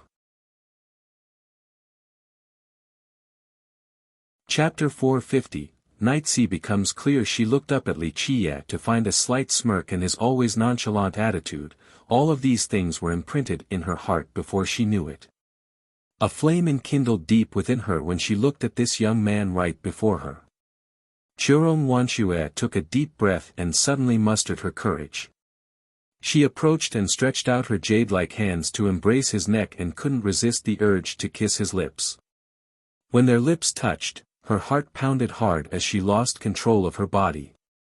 Despite her nervous state, she still decisively chose to kiss him longer. This elegant woman was blushing like the evening sun. The kiss revealed her inexperience, but she remained persistent. Li Qiye was surprised as he felt her soft, sweet lips. He then lifted this mature beauty's face and resolutely tasted her lips. He showed no mercy as he pried his way in to cherish her fragrant tongue and didn't allow for her to escape. Chiron Wanshue's soul almost left her body from Li Qiye's overbearing kiss as she felt her strength being sapped from her body. Her unskilled self let it all go. She slightly pushed out her tongue to let the man do as he pleased. She was like a moth drawn to the flame. The passionate kiss led to Li Qiye's hand caressing her voluptuous buttocks. With a pinch, she became weak and fell into his embrace. He then patted it and teased, "My beloved chief, do you want to warm my bed tonight?" This suddenly caused her entire body to feel hot as her skin became dyed with an alluring shade. She was unable to remain calm from the embarrassment and quickly pushed him away. She couldn't lift her head to look at him when she bashfully said, "In your dreams, would never warm your bed." Having said that, she ran away with her fastest speed. She still felt the rush after having left Li Qie behind. She gently bit her lips while recalling the embarrassing scene from earlier. It was as if she had been possessed by the young man's charm and couldn't help but to offer her first kiss. She didn't know where she found the courage to do such a thing. Eventually, the ripe beauty coquettishly scowled and didn't dare to remember the event that just transpired. The next morning, her face felt hot after she saw Li Qie. He then playfully asked, "So? Did you not sleep well last night?" Li Qie then winked in an innocent yet suggestive manner. While being both ashamed and angry, she took in a deep breath to pacify her chaotic thoughts before glaring at him to say, "Less nonsensical babble. Where are we going today?" Churong Wanxue was a mature and elegant lady, so her flirty yet shy eyes had a completely different charm to it. The combination of these two things made her even more attractive. Li Qie smiled and freely responded, "We'll be looking for someone.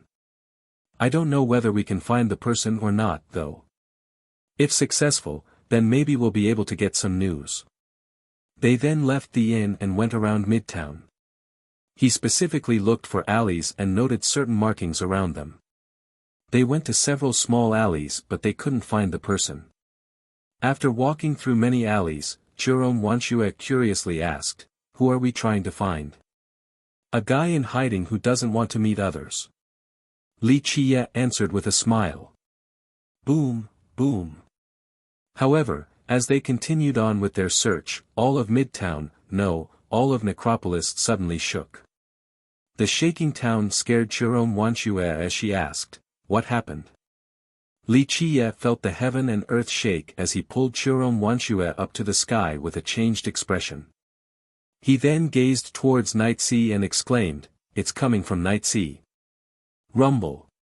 Night Sea was not that far away from where Li Qie was. Everyone saw a terrifying scene. The splashing sounds of water contributed to an astonishing sight as a pillar of tides shot up straight to the sky, nearly piercing the 9 heavens. This wave seemingly wanted to sweep through all the stars that hung above. After reaching an unbelievable altitude, it started to descend while creating monstrous splashing sounds that were heard by everyone in Necropolis. All were in fear, including the young cultivators from the outside as well as the local residents. Long after the tide fell down, many people were still shaken since no one knew what was going on with this sudden development. "It has to be Night Sea," Li Qie murmured. His expression changed after remembering a certain thing. Churong Wanxue was stunned by this new development. She had never heard of a similar occurrence before. A tidal wave suddenly shot to the sky. This was too frightening. Just what on earth had occurred? What now? Do we go to Night Sea to take a look? The frightened Churong Wanxue asked Li Qie. However, they didn't need to go to Night Sea. In a short amount of time, new information spread across Necropolis. The messengers were cultivators from the outside along with the local ghosts. Night Sea is now clear.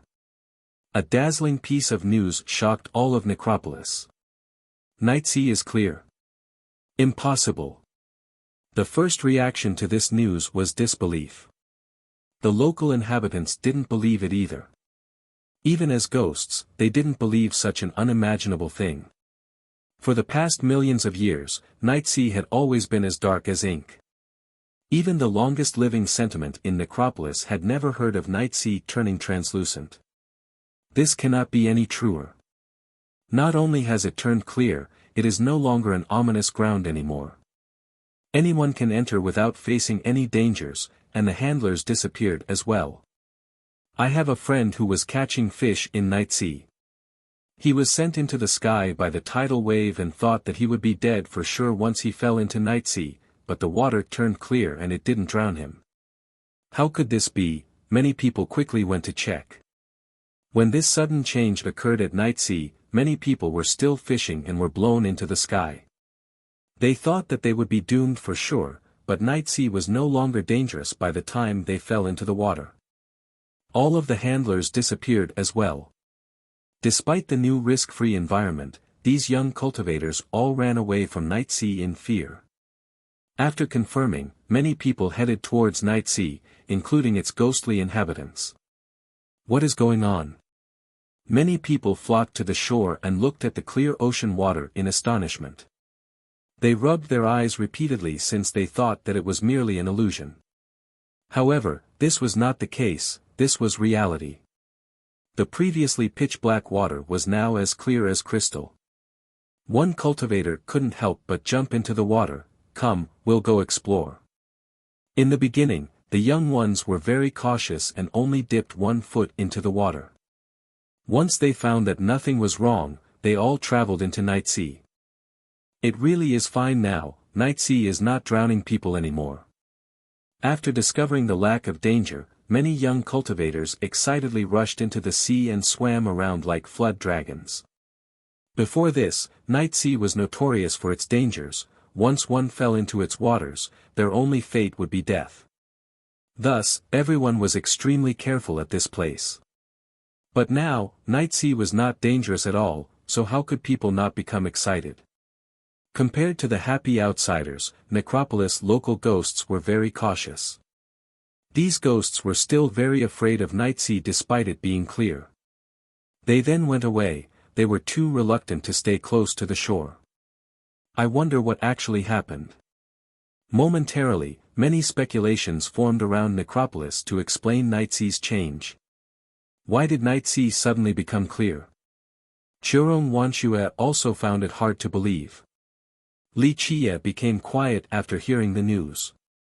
He had several speculations to explain this change, but he could not be certain until he personally confirmed it. What should we do now? Do we still need to find that person? Chirong Wanshue asked her young noble. No, we have to go to the ancestral flow so I can meet someone. Li Chia pondered for a moment before replying. Chapter 451, Ancestral Flow. The ancestral flow, Chirong Wanshue uttered after hearing Li Chia, it is impossible, the ancestral flow has never let outsiders in. I heard that even the sentiments can't go in, so it will definitely not open its doors to outsiders. Li Chia responded with a smile, indeed, the ancestral flow has not opened its doors to outsiders, but that depends on who it is. The right person can still enter. Chirong Wanshue looked at Li Chia and stayed quiet as she followed him to the ancestral flow.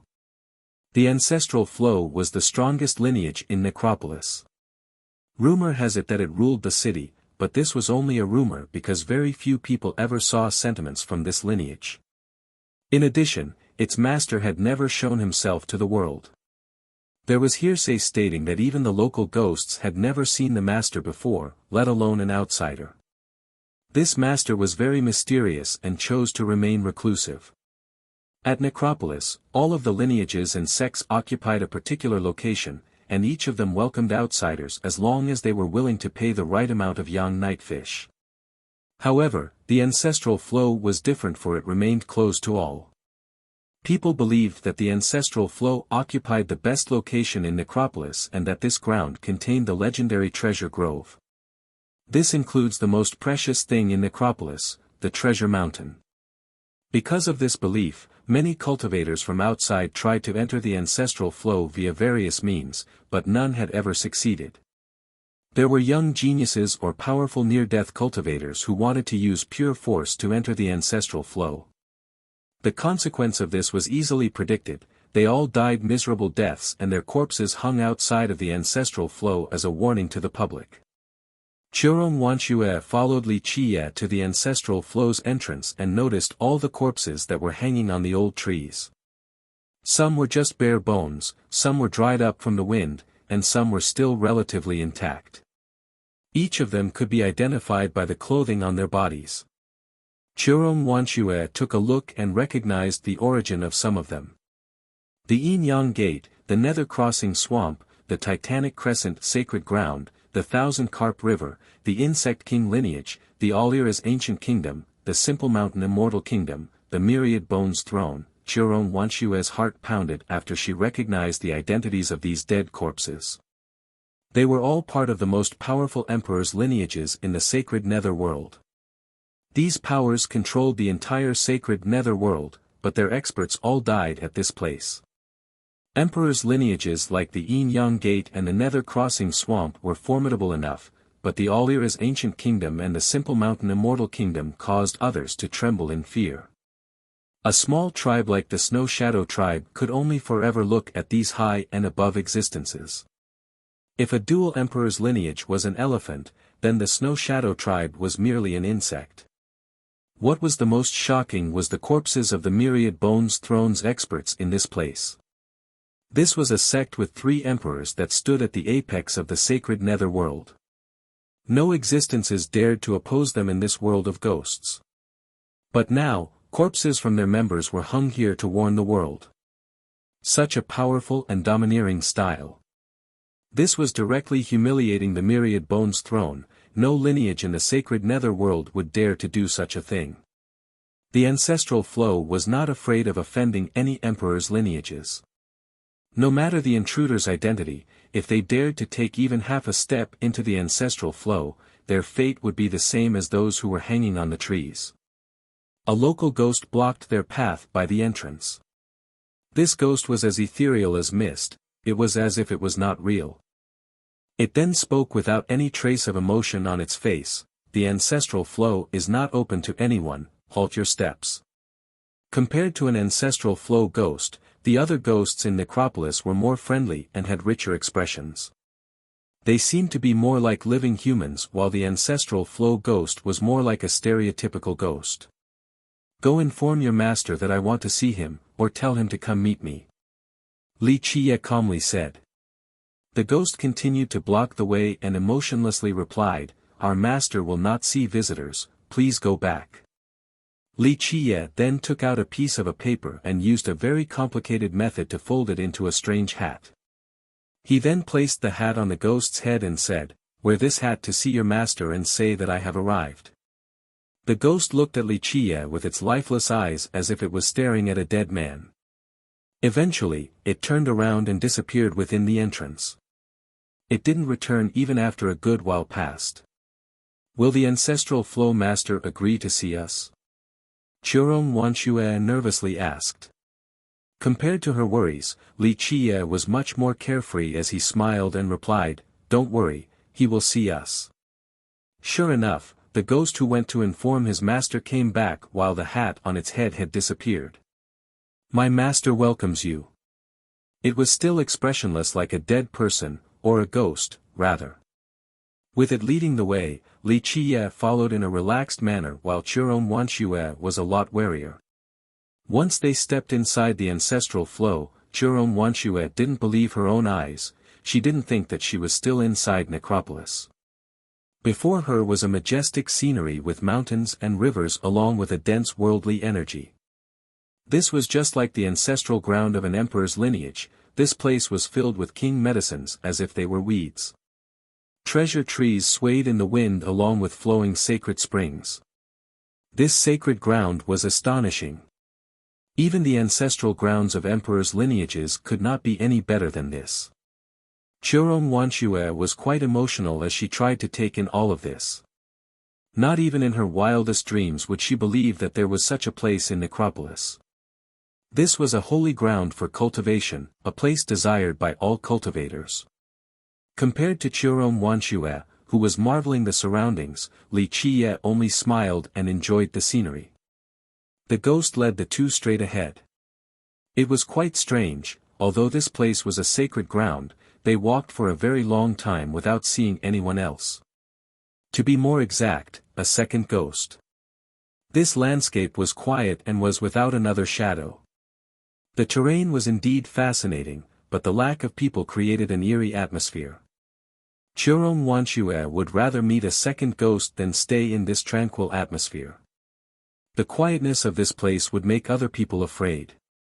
"Why is there no one else here?" Chiron Wanshue whispered to Li Qiye. Because they are all sleeping. Li Qiye looked at the mature woman and replied, unless something big happens, they will not wake up. Churong Wanshue was not expecting this answer. Necropolis was full of ghosts, outside of not having flesh like real people, they were no different from cultivators. Necropolis ghosts did not need to sleep, but the ones in the ancestral flow were all hibernating en masse. This was too weird. Of course, this serenity reminded Churong Wanshue that this was indeed Necropolis. Without this eerie quietness, Churong Wanshue would mistake this place for the ancestral ground of an emperor's lineage.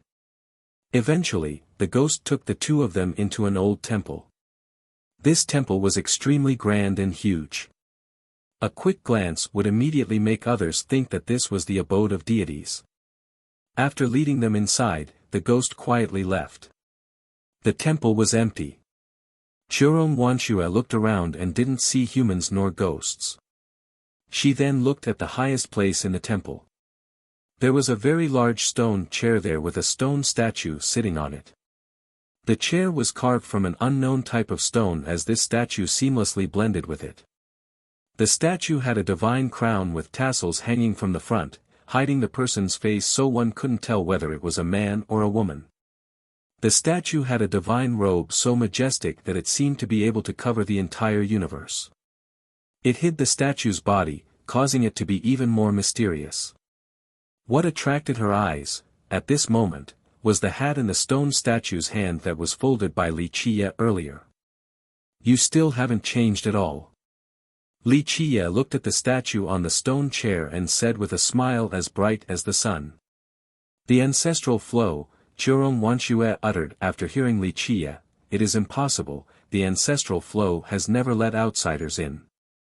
I heard that even the sentiments can't go in, so it will definitely not open its doors to outsiders. Li Qiye responded with a smile, indeed, the ancestral flow has not opened its doors to outsiders, but that depends on who it is. The right person can still enter. Churong Wanshue looked at Li Qiye and stayed quiet as she followed him to the ancestral flow. Chapter 452, Ancestral Flow Master. If outsiders saw this scene, they would think that Li Qiye was crazy for talking to a stone statue. However, the stone statue suddenly became soft. Earlier, it was clearly a statue with distinct rigid lines, but it now turned into a person. Before, the person was half lying on the stone seat, but now the person had sat up straight. The person opened their eyes, revealing a glare capable of seeing through the past and present. The person's face was hidden by the divine tasseled strings, but the person's eyes were still very clear. A statue suddenly coming to life caused Churong Wanshue to jump. At this moment, she understood that it was not a statue, but a sleeping person. You should know that this place does not welcome you. The person on the stone chair spoke. The fleeting voice appeared to be coming from another location. One couldn't discern whether the person was male or female from this voice alone. Churong Wanshue looked at the master in shock. The blood energy on the person's body made her absolutely certain that this person in front of her was a living being, not a ghost nor a sentiment. This was a living being with flesh and blood. This discovery truly startled her. The ancestral flow was the most powerful and mysterious lineage in Necropolis, but its master was actually a living being. How shocked would others be if they were to find out? At Necropolis, all other lineages consisted of local ghosts, so the cultivators from outside could not join any of them. But now, the master of the ancestral flow turned out to be a living person. This was an incredible matter. Li Qiye didn't mind the master's harsh words and leisurely said, "Are you not meeting me right now? How can you say that you do not welcome me? No matter what." The ancestral flow master spoke, "From the past till the present, this place does not have the thing that you want. Don't be so heartless like this, are we not friends for life?" Li Qiye said with a smile. Churong Wanshue listened while being in a daze. Impossible. Necropolis ghosts cannot become friends with cultivators. But wait, Maybe they can, since the master was not a ghost but a living person. However, she found that Li Qie and the master being friends was even stranger. No, I don't know you. The master directly stated. Li Qie laughed, then shook his head and said, "You are lying to yourself. From the past till the present, no matter the changes, you should still know that I am me. Others might not be able to see it, but it is impossible for you to not know." Churon Wanxue was quite perplexed at this conversation. She didn't know that Li Qie was talking about when he was the Dark Crow, since she didn't know about this secret. "Even if I am not the little ghost that wore the hat from so long ago, I am still me, right?" Li Qie asked. For the past tens of millions of years, Li Qie didn't only appear as the Dark Crow. He would often use various means to transform into different shapes. He had always hid his real face and his traces throughout the river of time. "Only you know." The distant voice from the master coldly rang, "Ever since you tricked that person out of Necropolis, you should know that you are no longer welcomed here. If it wasn't for me, then you wouldn't have been able to enter Necropolis without being hunted down." "Don't say that. If I wanted to come to Necropolis to see you, no one would be able to stop me, don't you think? I have always been a sentimental and caring person." Li Qie continued with a smile, "Of course, I am very grateful about what happened before," the master snorted at this point. Li Qie shook his head and said, "You cannot blame me for what happened that year. It is completely wrong to say that I tricked that person into leaving. He wanted to leave himself, so how can you blame me? You dare to say you didn't urge him to escape?" the master asked. Although the person's sex was unknown, it was clear that the person was very annoyed with Li Qie. "Well," Li Qie wryly smiled, how should I put this?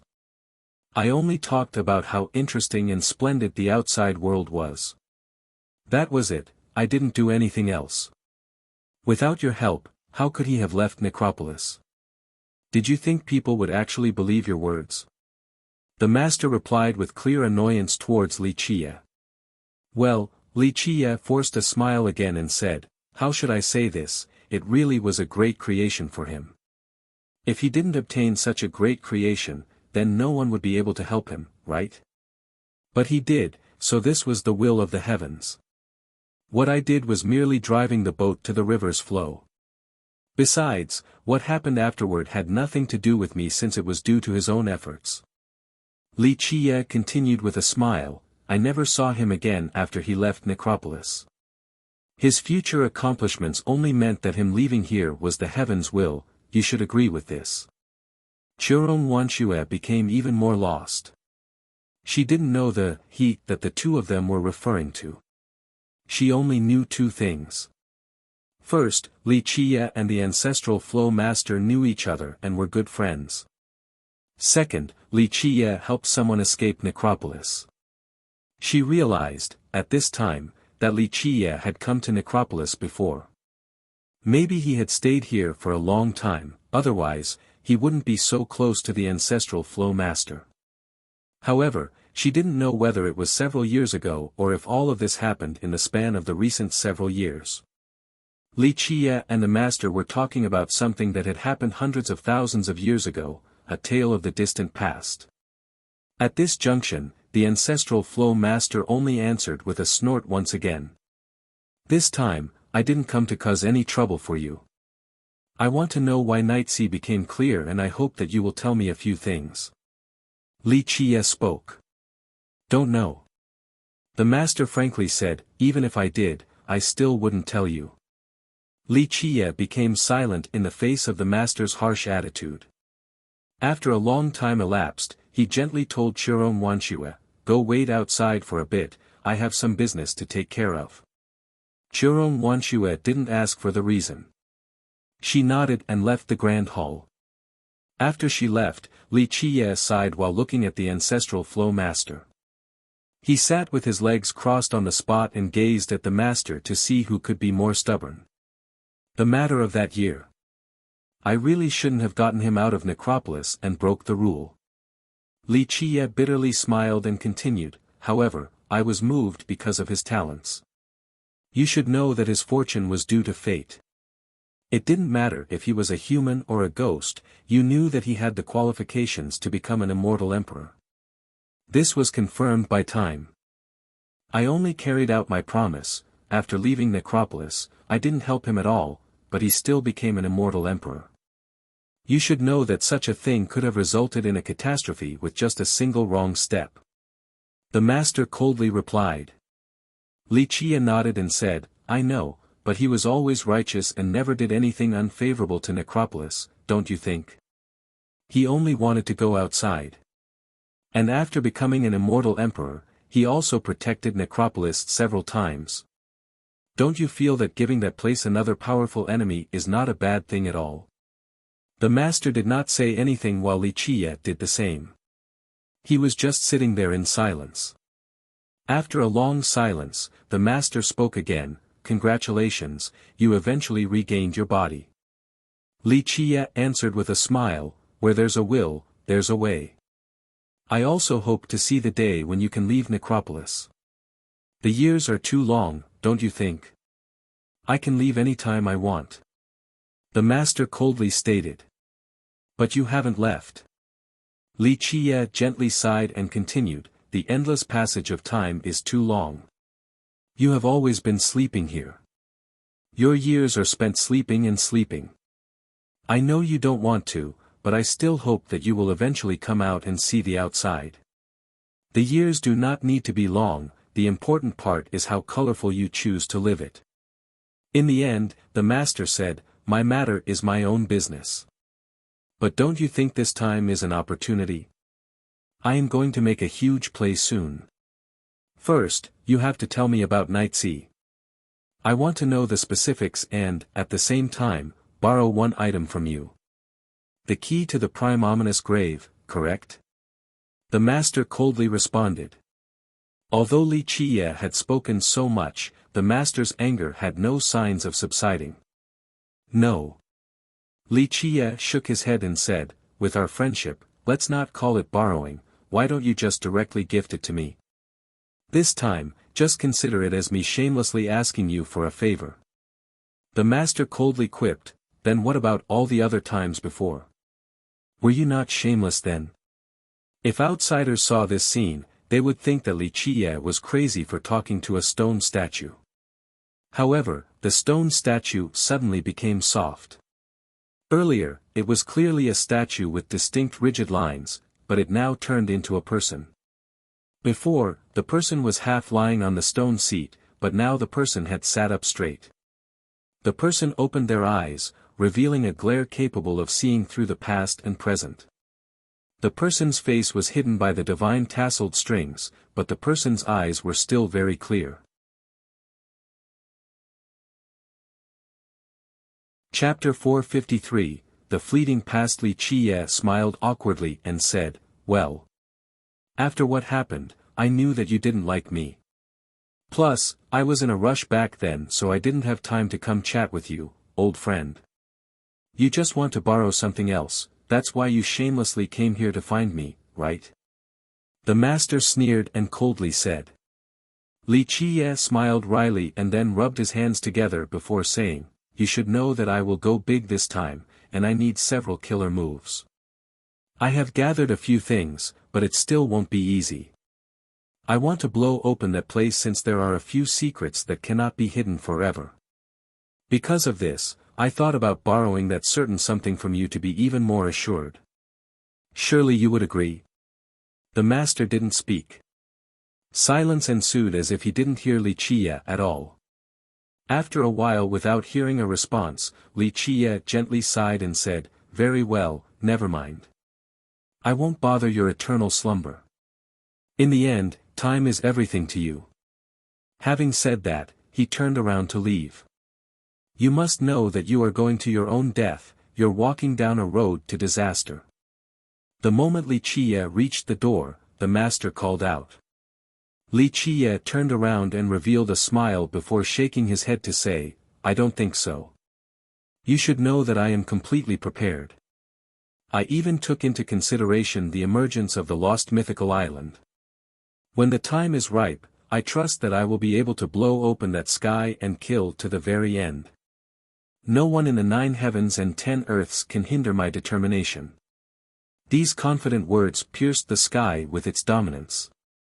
Just like Li Qie said, let alone gods and devil, even the heavens could not hold back his will. Do you know what you will be facing? The ancestral flow master asked. Li Qie shrugged and answered with a grin, to be honest, I'm not very clear on this. Do you know?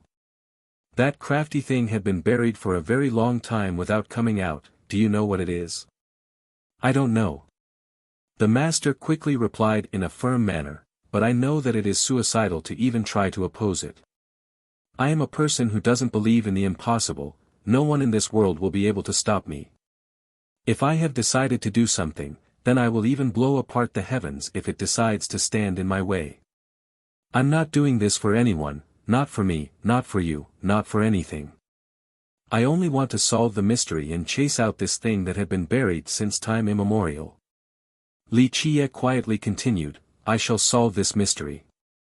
I have both the patience and confidence to do so. Although his words were calm, the content of his speech was quite heaven-shattering. The master became quiet for a while. Some time after, the master then reached out as if he was grabbing something from Necropolis. The master then said in a cold manner, this is the key to the prime ominous grave, take it. Thanks, this will save me some trouble. Li Qie accepted the key. Is that so? The master was particularly upset at Li Qie and said with a glare, haven't you always been finding it yourself in the past? I thought that you were never going to come ask me for it. Li Qie dryly laughed and awkwardly replied, it is a thing of the past so just let it go. I was wrong back then, although immortal Emperor Ming Du really did a lot of things for Necropolis and was its firm supporter. Nevertheless, I was the one who brought him out and fulfilled the promise that he would become a powerful person, a powerful immortal emperor. The whole process was much smoother since you allowed him to leave. No matter what, I destroyed the eternal order of Necropolis. This was my mistake, and I thank you for escorting us back then as well. Li Qie sincerely apologized to the ancestral flow master. The master snorted. It took a while before the master softened his tone, I can let you borrow that thing, but you need to help me with something. It seemed that the master's anger had subsided quite a bit. Li Qie was happy to hear this and quickly responded, just say it, I will help you with anything. Come with me. The master coldly spoke. Li Qie followed the master to a place where a certain thing was being grown. After seeing this thing, Li Qie shockingly exclaimed, how did you find this thing? It's none of your business. The master said, I need you to help it surpass this difficult stage. I know that you once had the alchemy god's grand cannon. If there is anyone in this world that could help it ride out this storm, it is you. I wouldn't have been able to do it before. Li Qie shook his head and smilingly continued, but I coincidentally found the myriad heavenly cauldron recently. It can help this thing, but I need time along with your assistance. No problem. The master replied. Chirong Wanxue, who was waiting outside, was arranged a place to stay for more than 10 days before Li Qie appeared again. Let us go. He then told Chirong Wanxue. Are you okay? Seeing his fatigued appearance, she asked with concern. Li Qie shook his head and replied, it's nothing, I only spent a bit of energy. I'll be fine after a day or two of rest. The two left the ancestral flow. From beginning to end, Chirong Wanxue only saw 2 people inside. One was the ghost servant and the other was the master, to be more exact, 1 person and 1 ghost. Although the ancestral flow's scenery was like that of an emperor's lineage, Chirong Wanxue felt relieved after leaving. The place was suffocating despite not having a ghastly nether atmosphere because of the sensation of it carrying a huge secret with its tranquility. She preferred the other places in Necropolis much more. In short, she felt that the ancestral flow was hiding a certain something. She had many questions about it, such as why was the master a living person? How did they become the master of the ancestral flow? She wanted to ask Li Qie, but she didn't know how to phrase it. Li Qie noticed her awkward demeanor and smilingly said, "You can ask if you have any questions, perhaps I can tell you certain things." "What kind of person is the ancestral flow master?" Chiron curiously asked. The ancestral flow master was Li Qie's friend, and a close one at that, so the person should be part of the younger generation in the sacred netherworld. To be able to become the master of the ancestral flow showed the person's amazing skill, so logically speaking, the person should be a famous genius. However, she was completely misled by the fact that the master was a living person. Because of this, she thought that the master was a contemporary cultivator. Li Qie paused here and gently shook his head. "This is a secret. No good will come from you finding out about it. Instead, it will only bring about a potential disaster." Chiron Wanshue only wryly smiled and didn't ask anything else. She was a sensible woman and didn't want to make it difficult for her young noble. In the end, she asked, "Where do we go now?" Li Qie narrowed his eyes to look at the alluring mature woman, that was akin to a honey peach, before him and replied, "We'll go looking for someone, then I'll lend you some assistance. After that, we'll deal with some things that should end as well." Chiron Wanshue felt very warm and sweet inside. She didn't know who Li Qie was looking for, but it was no longer important to her at this moment. Right when they left the ancestral flow, the person they were looking for came to their door. A strange person approached from afar. It was a young man in yellow dressed like a servant with a mysterious grin on his face. "I heard that Dao friend was looking for me." This young man looked a bit wretched, but his eyes were clear and full of life. This was quite incredible because the inhabitants of Necropolis looked no different from outsiders. The ghosts here lived just like those in the outside world, but ultimately, they were sentiments and ghosts. They didn't have blood energy or life. However, this young ghost's eyes were full of life, causing Chiron Wanshue's heart to thump. In fact, she had seen many strange things up to this point, such as the ancestral flow master being a living being. However, this ghost, with his spirited eyes, still startled her. Li Qie smiled awkwardly and said, "Well. After what happened, I knew that you didn't like me. Plus, I was in a rush in the past so I didn't have time to come chat with you, old friend. You just want to borrow something else, that's why you shamelessly came here to find me, right?" The master sneered and coldly said. Li Qie smiled wryly and then rubbed his hands together before saying, "You should know that I will go big this time, and I need several killer moves. I have gathered a few things, but it still won't be easy. I want to blow open that place since there are a few secrets that cannot be hidden forever.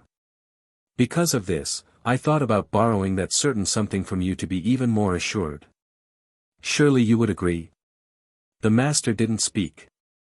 Silence ensued as if he didn't hear Li Qie at all. Chapter 454, Huang Jiaofu. However, her habits as a chief caused her to always be alert, so she became more cautious. Li Qie looked at the young man in front of him and smiled, "You actually came before I went looking for you." Interesting, interesting," the ghost in the yellow robe cheerfully smiled, "Hee, I like providing services to customers the most. This lowly one only does small business to provide for the family day by day, so of course this lowly one will have to satisfy all prospective customers." Li Qie gave him a look and said, "Since when did Huang Jiaofu, someone who has so many colorful tales, become a small businessman and need to provide for his family on a day-by-day basis?" "No, I have to call you a business ghost." Huang Jiaofu. Huang Jiaofu, Li Qie shook his head and said, "If I remember correctly, you are notoriously stingy, so why the sudden spurt of generosity? Just say it, don't walk around in circles with me." Huang Jiaofu forced an awkward smile while rubbing his palms together.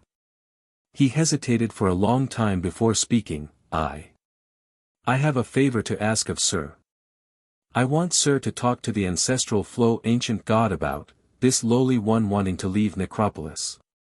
Chiron Wanshue was shocked. Leaving Necropolis? This was something impossible. Since the start of history, no one had ever heard of ghosts leaving Necropolis besides one particular case. Plead with the ancestral flow master. Li Qie leered at him and said, Huang Jiaofu, you should know that no one has ever left Necropolis. At least, you guys won't be able to. No, sir, someone has left before. Huang Jiaofu quickly added, he successfully left. Although I am not too clear about the details, it seems that he eventually obtained permission from the ancestral god. Churong Wanxue then glanced at Li Qie. Back at the ancestral flow, the master did indeed mention such a thing about how Li Qie tricked someone into leaving Necropolis.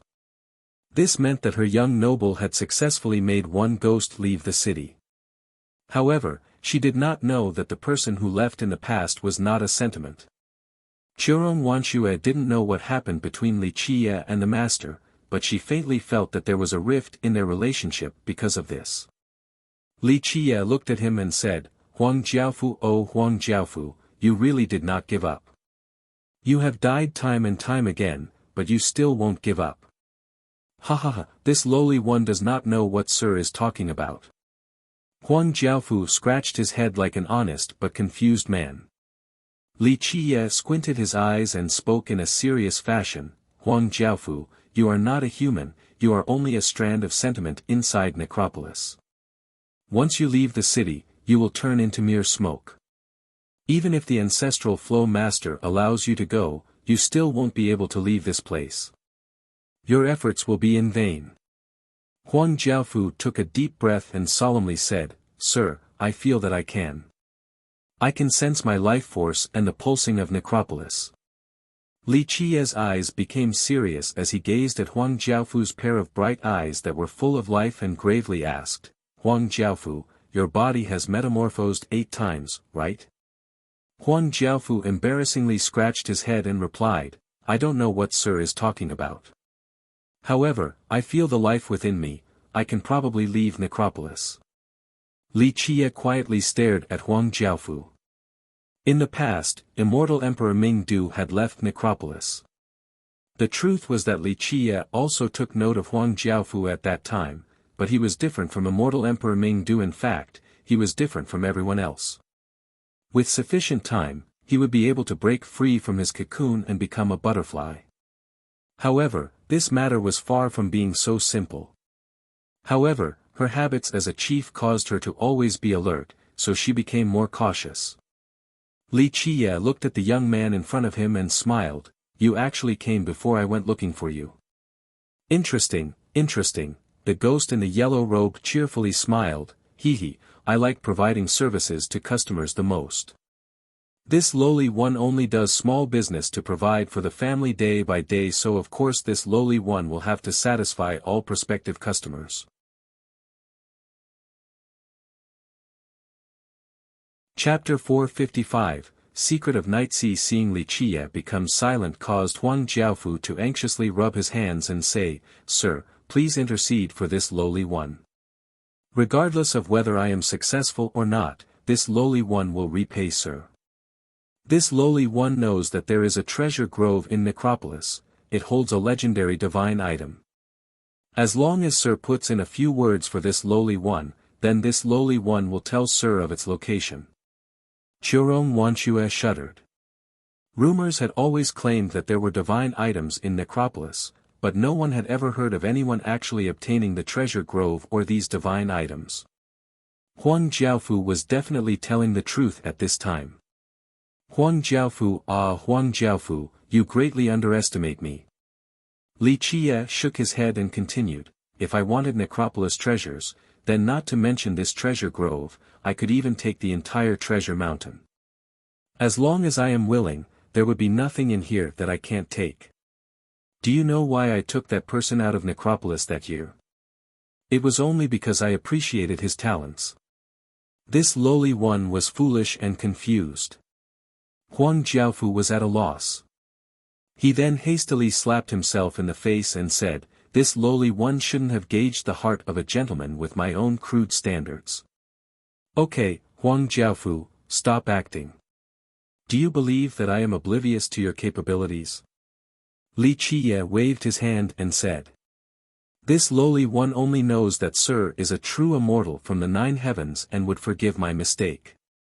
Huang Jiaofu now knew that he had found the right person, so he immediately sucked up to Li Qiye. My love for you is like the surging, never-ending flow of the river, like the... Stop your flattery. Li Qiye waved his hand to stop Huang Jiaofu's fawning. Huang Jiaofu forced a fake smile and rubbed his hands together while carefully looking at Li Qiye, awaiting his answer. Li Qiye was quiet. He knew that this matter broke the rules of Necropolis. Although Huang Jiaofu was different from immortal Emperor Mingdu, ultimately, this was not something beneficial to Necropolis. Looking at Huang Jiaofu's lively eyes, Li Qiye softly sighed. Huang Jiaofu was indeed a great seed regardless of whether he was a persevering human or a persistent ghost. In the end, Li Qiye eventually agreed, I will go and talk to the ancestral flow master, but not right now. After I am done with my business, I will go intercede for you. That year, he helped immortal Emperor Mingdu, so now, he will also help Huang Jiaofu. Huang Jiaofu clasped his hands together in excitement and bowed, Thank you, sir. Regardless of whether I am successful or not, I will always remember Sir's kindness for the rest of my life. Li Qiye waved his hand and said, Forget it, this is also fate. I will go plead for you after I'm done with my own stuff. Whether you are successful or not, it will be up to your own fortune. I am more than content with Sir's willingness to intercede and will never dare to forget your kindness. He then quickly added, Where does Sir want to go? If it is within Necropolis, then this lowly one is willing to be your ox and horse, this lowly one will do my best for you. Li Qiye beamingly laughed at Huang Jiaofu and leisurely said, Knight C, you want to come? Knight C. Huang Jiaofu shuddered and exclaimed, Knight C. I'm afraid that I can't go. Li Qiye sardonically smiled and said, I thought you wanted to be my ox and horse to aid me and wouldn't say no even if I asked you to cross a sea of fire. Sir, it is not that this lowly one is unwilling. Huang Jiaofu grimaced and continued, It is because we can't go to Night Sea. Chirong Wanxue, who was standing to the side and had been keeping quiet, couldn't help but curiously ask, Why can't you sentiments go to Night Sea? For what reason are you not able to? Huang Jiaofu let out a wry smile and replied, To sentiments like us, Night Sea is a forbidden ground. We cannot go there or will die. Why are the other places not like that? Chirong Wanxue curiously inquired. Night Sea has a certain something that can subdue us so we can't go. Once we go there, it would not just be a simple suppression, we might even turn into smoke the moment we approach. What about the handlers? Chirong Wanxue inquired further, How come the handlers are not repressed? Huang Jiaofu answered, The handlers do not go down the same path as us sentiments. Although all of us live in Necropolis, handlers are completely different from us. Not on the same path. Are you guys divided into different factions? Chirong Wanxue was very curious due to this new information. She had always thought that the handlers were Necropolis inhabitants as well. I cannot say. Huang Jiaofu shook his head and replied, Although this lowly one knows a thing or two, I cannot tell you, mistress, please forgive me. Being called mistress caused Chirong Wanxue to immediately feel hot and blush. She surreptitiously glanced at her young noble, but he was still unperturbed. Don't make it hard for him. Huang Jiaofu does indeed know a lot, but if he dares to say it, the ancestral flow will annihilate him. Li Qiye shook his head and smiled. Sir is completely correct. It is not that this lowly one doesn't want to speak, it is because this is a rule of Necropolis. Huang Jiaofu scratched his head and said, Although this lowly one wants to serve Sir, I can't go to Night Sea. It is fine, I was just teasing you. Li Qiye swung his sleeve and said, You can't help at the place I want to go to anyway. Just wait for my news, I'll let you know right away if it is favorable. Huang Jiaofu bowed again with gratitude and finally left. Young noble, what are we going to Night Sea for? After he left, Churong Wanshue quietly asked. To take a look. Li Qiye looked towards the horizon in quiet contemplation. Churong Wanshue felt that Li Qiye had something on his mind. Although she didn't know the exact details, she was going to quietly follow him no matter what. Li Qiye then emotionally declared, "Let us go to Night Sea." He had already obtained the key to the prime ominous grave so he could enter any time, but he wanted to see Night Sea first. The ancestral flow master had too many limitations. There were certain things that the master, the protector of Necropolis, had to be wary of. Once a few matters escalate out of control, some ominous and evil beings would emerge. Although the master was reserved when it came to taking action, Li Qiye wasn't at all. He would do a few things in the master's stead. Churong Wanshue followed Li Qiye to Night Sea, but he apparently was in no hurry. He trod at a slow pace while even being a bit absent-minded. She knew that he was deep in thought. By the time they reached Night Sea, many other cultivators had also rushed here. At this time, many young cultivators were present at Necropolis. There were more than 10 times the usual amount. These young cultivators seemed to be in a hurry as if something big had happened. Churong Wanshue thought that this was a matter of course since Night Sea turning clear was indeed a momentous event. She took note of the young cultivators in a hurry and recognized the identities of some of them, speaking with surprise: Distant Cloud, Misty Field, Green River. People from the great powers from all the domains have arrived. It's not too surprising. A heaven-piercing event had occurred. Just wait and see when the prime ominous grave opens. At that time, not to mention the great powers from all over the world, even the old men from the ancestral domain won't be able to sit still. Li Qiye lightly responded. Even the gods from the ancestral domain will descend. Churong Wanshue took a deep breath and exclaimed. The gods? Li Qiye burst out in laughter and shook his head to say, "You think they are qualified to be called gods? I do not deny that some of those geezers really have the power for divine titles, but they are not gods, they're only ghosts." Churong Wanshue shuddered and whispered, "Young noble, you can't utter such words carelessly. The ancestral domain has an incomparable status in the sacred nether world. If these words were to be heard, I'm afraid you would become the public enemy of the entire ghost race. Don't worry, they're just a bunch of demons and monsters. I don't care much for them. I have waited forever for those buried ghastly things to come out." Li Qiye calmly said. Churong Wanshue only gently sighed and stopped advising Li Qiye. But then, her curiosity was suddenly piqued. The ancestral domain probably won't come down. I heard that it was opened not too long ago, so it won't come down for another several dozen years. The chance is still there. Li Qiye said, "Trust me, at that time, some people won't be able to sit still without going mad." Churong Wanshue shuddered. The gods from the ancestral domain descending, what kind of majestic scene would that be? Rumor has it that year, in order to recruit Chan Yang as their descendant, the ancestral domain sent down only one person. Countless ghost tribes went to greet him, including people from the emperor's lineages. Even the myriad bones throne sent someone for their reception. Her heart started to beat faster at the thought of the gods descending. Maybe it was like what Li Qiye said, this matter truly pierced the heavens. She didn't know what was going to happen, but she understood that this great development would lead to inevitable changes. In fact, while the two were inside the ancestral flow, a message had spread across the world. Seeing Li Qiye in silence caused Huang Jiaofu to anxiously rub his hands and say, "Sir, please intercede for this lowly one. Regardless of whether I am successful or not, this lowly one will repay Sir.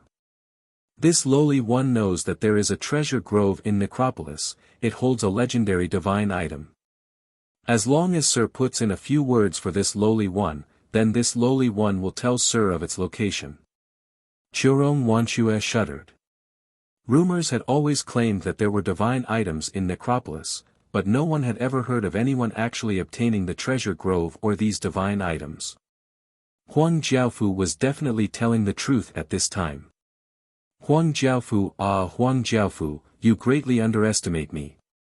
Li Qie shook his head and continued, if I wanted necropolis treasures, then not to mention this treasure trove, I could even take the entire treasure mountain. As long as I am willing, there would be nothing in here that I can't take. Do you know why I took that person out of necropolis that year? It was only because I appreciated his talents.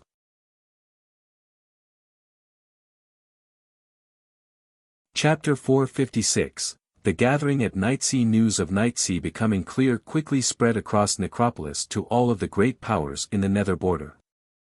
And in a short dozen days, the news spread across the entire sacred nether world. This news was simply too shocking. Many people didn't mind opening gateways to traverse the plains in order to send this news to their sects at the fastest speed. Many sect masters and royal lords were astonished by this news and quickly called for their elders to convene. Even the undyings, ancestors, and legendary masters that were buried underground were stunned as well by this news. Nightsea has turned clear. An ancestor asked in disbelief. Even the earliest records state that Nightsea had always been black like ink. It is an ominous ground that buries even virtuous paragons. What could have caused it to turn clear and no longer drown people in just one night? The old undyings who hid underground were disturbed. Even the ancestors from the great powers didn't mind breaking their seals in order to find out more information. Countless speculations traveled far and wide. In just a short period of time, all kinds of rumors emerged. Some even said that the world was about to change. This type of speculation was not without merit. Not long ago, the day suddenly turned dark and the lost mythical island disappeared instantaneously. Now, Nightsea had turned clear overnight. Such heaven-shaking events happening one after another were most likely not a coincidence. This led to many imaginative speculations. Many ancestors from the great powers felt that something big was about to happen. Could it be that the prime ominous grave is about to open? An ancestor guessed after hearing about the clear Nightsea, or is it that someone will successfully find the key within this generation? Not just one or two people thought this way. Many undyings and ancestors believed that there was a large chance that the grave would open. Some great powers were very excited at this idea, many even sent young disciples to necropolis for the first time. Such a thing was not surprising because the prime ominous grave was full of temptation. Even the undyings and ancestors who had experienced many storms in their lives couldn't restrain themselves. Many great fortunes awaited them if they could enter the grave. Who wouldn't want to take part in such a legendary adventure? And the most mouth-watering part was the rumor of the grave containing a technique for immortality. None of the great characters were able to sit still at such a thought, especially the ancestors that were near death. This was the only way to escape their inevitable fate. The promise of everlasting life was something that could bait even immortal emperors. In just a short amount of time, many young cultivators entered necropolis from all over the sacred nether world. On the second day after the change occurred, people found a whirlpool in the middle of Nightsea. This whirlpool reached all the way to the seabed. Some brave adventurers entered the whirlpool and found that there was another vast ocean right beneath Nightsea. This is a new mysterious realm, a previously undiscovered realm. The adventurers were stunned after finding this huge ocean underwater. At this time, people began crossing this ocean in order to discover the riches on the other side of the shore. This discovery quickly leaked out. A mysterious and previously undiscovered realm right below Nightsea had been found, so how could others not be shocked? Could it be that the treasure mountain in Necropolis is about to come into being? After hearing about this mysterious realm, a few ancestors from the great powers thought about a particular legend. Until now, Necropolis had been a paradise of treasures for young cultivators. Many of them excavated great things in the city. For millions of years, there were legends of supreme treasures, divine weapons, and a mysterious treasure mountain. Supreme treasures and divine weapons had been found before. The most famous of these findings was about immortal Emperor Ju Tian. It was said that, at a young age, the emperor found an unparalleled treasure in the Ghost River that allowed him to undertake the path towards invincibility.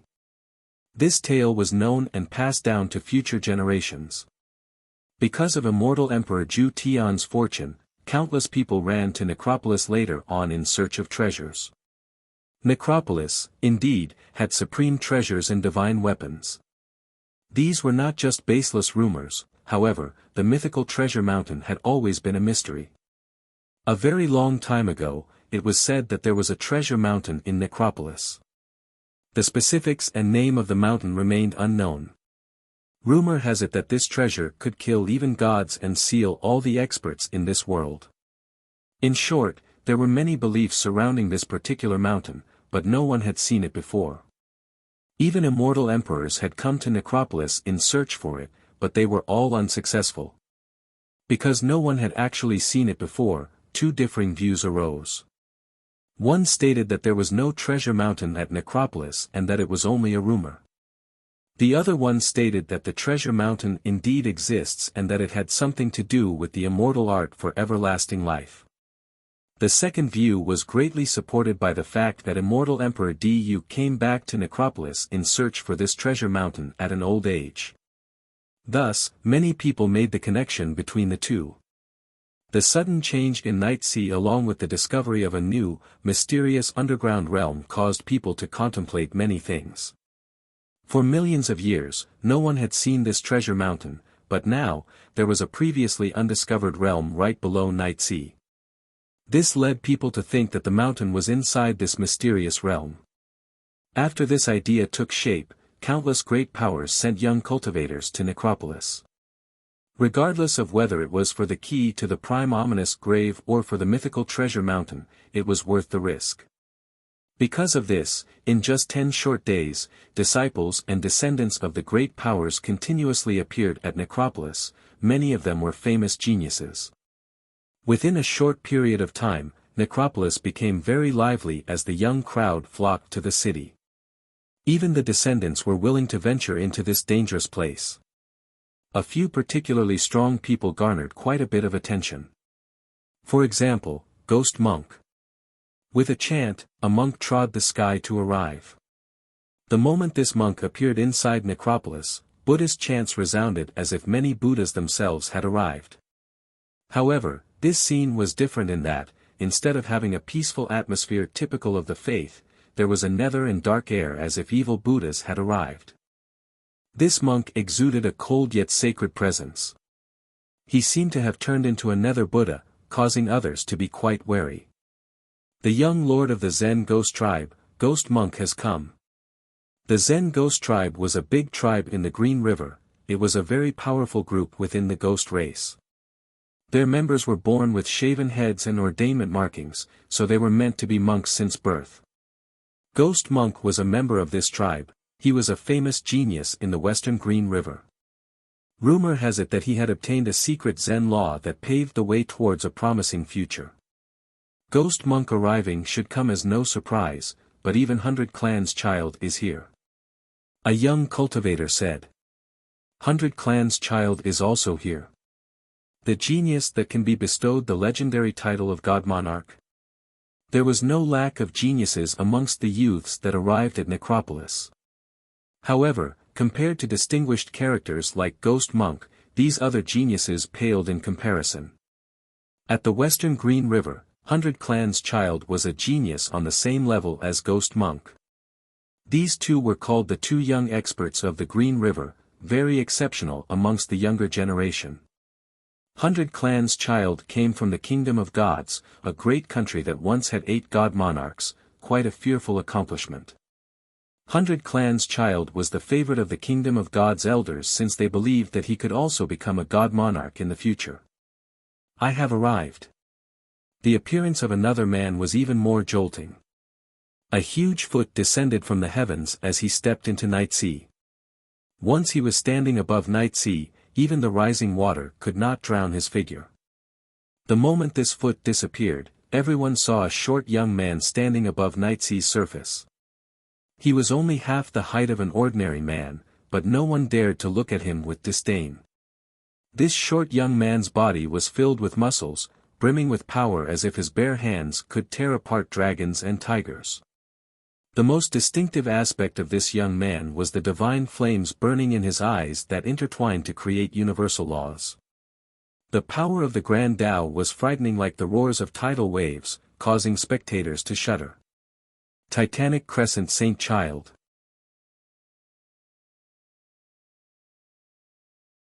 Chapter 457, Entering Night Sea, Titanic Crescent Saint Child. Many youngsters took a deep breath and exclaimed after seeing this humble-statured young man. Despite being undersized, no one dared to underestimate him. On the contrary, many geniuses quickly stepped back with changed expressions. The Titanic Crescent Sacred Ground was an extremely prestigious emperor's lineage in the northern Misty Field. It was created by immortal Emperor Ju Tian. Although the emperor's title was Titanic Crescent, the truth was that the emperor was extremely short because he came from a dwarven tribe. There were once people who referred to their ghost tribe as 3-inch nail ghosts. However, once immortal Emperor Ju Tian shouldered the heaven's will, no one dared to call his tribe members 3-inch nails anymore. Although Titanic Crescent Saint Child was small, he was the direct descendant of the emperor and the Saint Child of the Sacred Ground. He was notoriously ruthless and many had died at his hands. Emperors' lineages arriving caused the atmosphere at Necropolis to become quite tense. Even emperors' lineages could no longer sit still. This made many people think that the treasure mountain was truly about to appear. Because of this, countless cultivators recklessly rushed into the ocean beneath Night Sea in order to reach the shore on the other side. However, amidst their desperate crossing, they were barred before reaching the shore. The scene before them shocked them completely. They were forced to stop without being able to swim any further, let alone being able to reach the shore. Meanwhile, Li Qie and Churom Wanxue wasted a lot of time at the ancestral flow, so they belonged to the group of cultivators that were late to arrive at Night Sea. Churom Wanxue couldn't believe her eyes once she saw the scene. They had been catching fish at this place for a month, so she was used to the black as ink sea. But now, the blue ocean waves were assaulting the shore with pure, clear water. This was a perfect habitat for fishes and birds. The Night Sea that once caused others to be cautious had now become a scenic location. What could have turned Night Sea into this? Churom Wanxue couldn't help but murmur. Li Qie looked towards the far distance beyond Night Sea. He had heard of the whirlpool and knew more than everyone else regarding the mysterious realm below. Chief, brotherly, we are over here. They suddenly heard a joyous cry. A group was waving their hands and ran closer to the two of them. These 6 people were Peng Zhuang's group. They were loitering around the shore and saw Li Qie and Churom Wanxue, so they excitedly rushed over. Chief, brotherly, you guys are finally here. We have been waiting for so long. Peng Zhuang happily spoke. With all these treasure lights radiating around you all, it seems that you guys have had a decent harvest. Li Qie looked at them and smiled. Peng Zhuang scratched his head and happily replied, it is all because brotherly guided us to the right spot. Young nightfish are indeed amazing things. Don't be impertinent, address him as young noble. Churom Wanxue looked at the youths and said in a serious manner, young noble Li is a great benefactor to our tribe. Do not be disrespectful from now on, understand? The 6 of them all stared at Li Qie. They didn't know what he had done, but they didn't dare to go against the chief's words, so they quickly changed their attitudes. Young noble, a whirlpool leading to the seabed has appeared in Night Sea. Below it is a vast ocean. I heard that it is a very mysterious realm. I also heard that the treasure mountain might come out of there. Should we go on an adventure to check it out? Peng Zhuang eagerly asked. The 6 of them wanted to go much sooner, but their cultivation was too weak, so they didn't dare to act recklessly. They lingered around Night Sea to wait for their chief before doing anything else. Li Qie only smiled without answering. He went to the shore and cupped a handful of water, then drank it. Myriad immortal source grass, God subduing evil tree, heaven study peerless water, 100 Dao eager blood, Li Chia savored the taste of the sea and became quite moved. Some of the things in this water were extremely unbelievable. The 6 youths were fine after hearing Li Chia name several things that they had never heard of before, but Churong Wanshue was quite startled. The names were all supreme immortal items, each and every single one of them were very rare in this world. She had never seen them before since they were completely out of her reach. She shivered while listening to Li Chia as he called out each item. Why did Nightsea's water contain these things? And also the young leaf from the world tree. In the end, Li Chia clicked his tongue and murmured, "Oh boy, Imp really broke a leg here. All of these things require several generations to gather. Even an immortal emperor would not be able to gather all of them in just one." After tasting the young leaf of the world tree in the water, Li Chia immediately knew who did it. He had suspicions of this before, but now he was certain that Imp had taken action. Young noble is saying that Nightsea turning clear has something to do with Imp? Churong Wanshue emotionally asked. Imp did it. Oh Imp, you still haven't given up, this is suicidal. Li Chia nodded his head and exclaimed. Then, he stared into the sea and murmured, "We have to find Imp, first." The young group didn't know who Imp was, but they were very excited after hearing Li Chia say that he wanted to go to the underground ocean. Peng Shuang quickly asked, "Do we start right now?" "We have to prepare first." The only female disciple spoke. For the past dozen days, many people went inside, including descendants from the great powers. I heard that several big battles occurred and many have died. Yes, not only have geniuses such as Golden Child, Ghost Monk, and 100 Clans Child come, but even Titanic Crescent Saint Child and Ghost Insect Evil Child came as well. They are descendants from emperors' lineages and are even direct scion of immortal emperors. I heard that they are almost unbeatable. A different disciple added. Peng Shuang nodded his head in agreement before saying, "Right. Oh man, Ghost Insect Evil Child is very scary, even more so than a ghost. I don't even dare to look at his face again. Don't cause more trouble for young noble. Right now, Necropolis is very dangerous and unpredictable. You guys need to leave Necropolis first and meet up with Elder Ji's group." Li Chia nodded and added, "Your chief is right. You guys shouldn't go to such a place. I cannot guarantee your safety since it is even more dangerous than the Night Sea of the past. Young noble will be doing something important, so we can't have you all become a distraction for him. Go, now." Churong Wanshue knew that the situation was very serious. She didn't wish to see her young noble become distracted by the youths and die in Necropolis. The 6 were very eager to go for a look, but they also understood the severity of the situation. After hearing both their chief and young noble Li telling them to go back, they didn't dare to ask any more questions. "Chief and young noble can rest assured, we will leave Necropolis and meet Elder Ji right away." Peng Shuang hurriedly spoke. Li Chia nodded and said, "Go, leaving Necropolis is probably a good thing. We are currently in the eye of the storm, but sooner or later, the situation will shift. You guys are not safe here." The 6 of them knew that they were too weak. Not to mention the geniuses, there was a big gap between them and the ordinary disciples from the great powers. They obediently listened to their chief and Li Chia. Li Chia stared at Nightsea and knew that he could not delay this any further, so he told Churong Wanshue, "We shall go, I hope that we can catch up to Imp." She quickly followed him into the whirlpool in the center of Nightsea. Watching the 2 of them depart made the young group of 6 glance at each other. A disciple spoke, "Did you guys feel something?" "Hee, young noble and the chief seem to have changed a lot in this short amount of time." "I think so too." The female disciple added, "I think they are a lot closer. Did you guys notice?" The chief's gaze at young noble was very gentle. Another one scratched his head and said, "Are you sure? Will they really become a couple?" "Huh, for sure." Peng Shuang said with a devious smile, "I think they are a match made in heaven."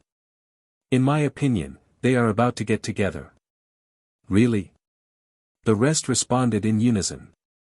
Peng Shuang then continued with a perverted smile, if the chief and young noble keep on staying together all alone.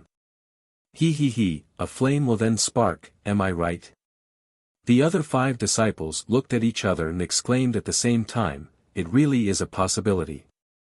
Having said that, the group all smiled mischievously.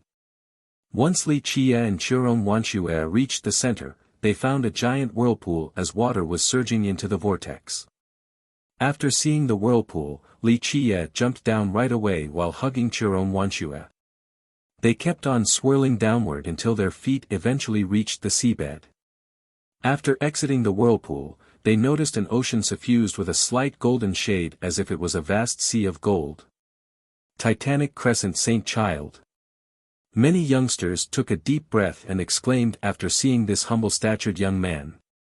Despite being undersized, no one dared to underestimate him. On the contrary, many geniuses quickly stepped back with changed expressions. The Titanic Crescent Sacred Ground was an extremely prestigious emperor's lineage in the northern Misty Field. It was created by immortal Emperor Zhu Tian. Although the emperor's title was Titanic Crescent, the truth was that the emperor was extremely short because he came from a dwarven tribe. There were once people who referred to their ghost tribe as 3-inch nail ghosts. However, once immortal Emperor Zhu Tian shouldered the heavens will, no one dared to call his tribe members 3-inch nails anymore.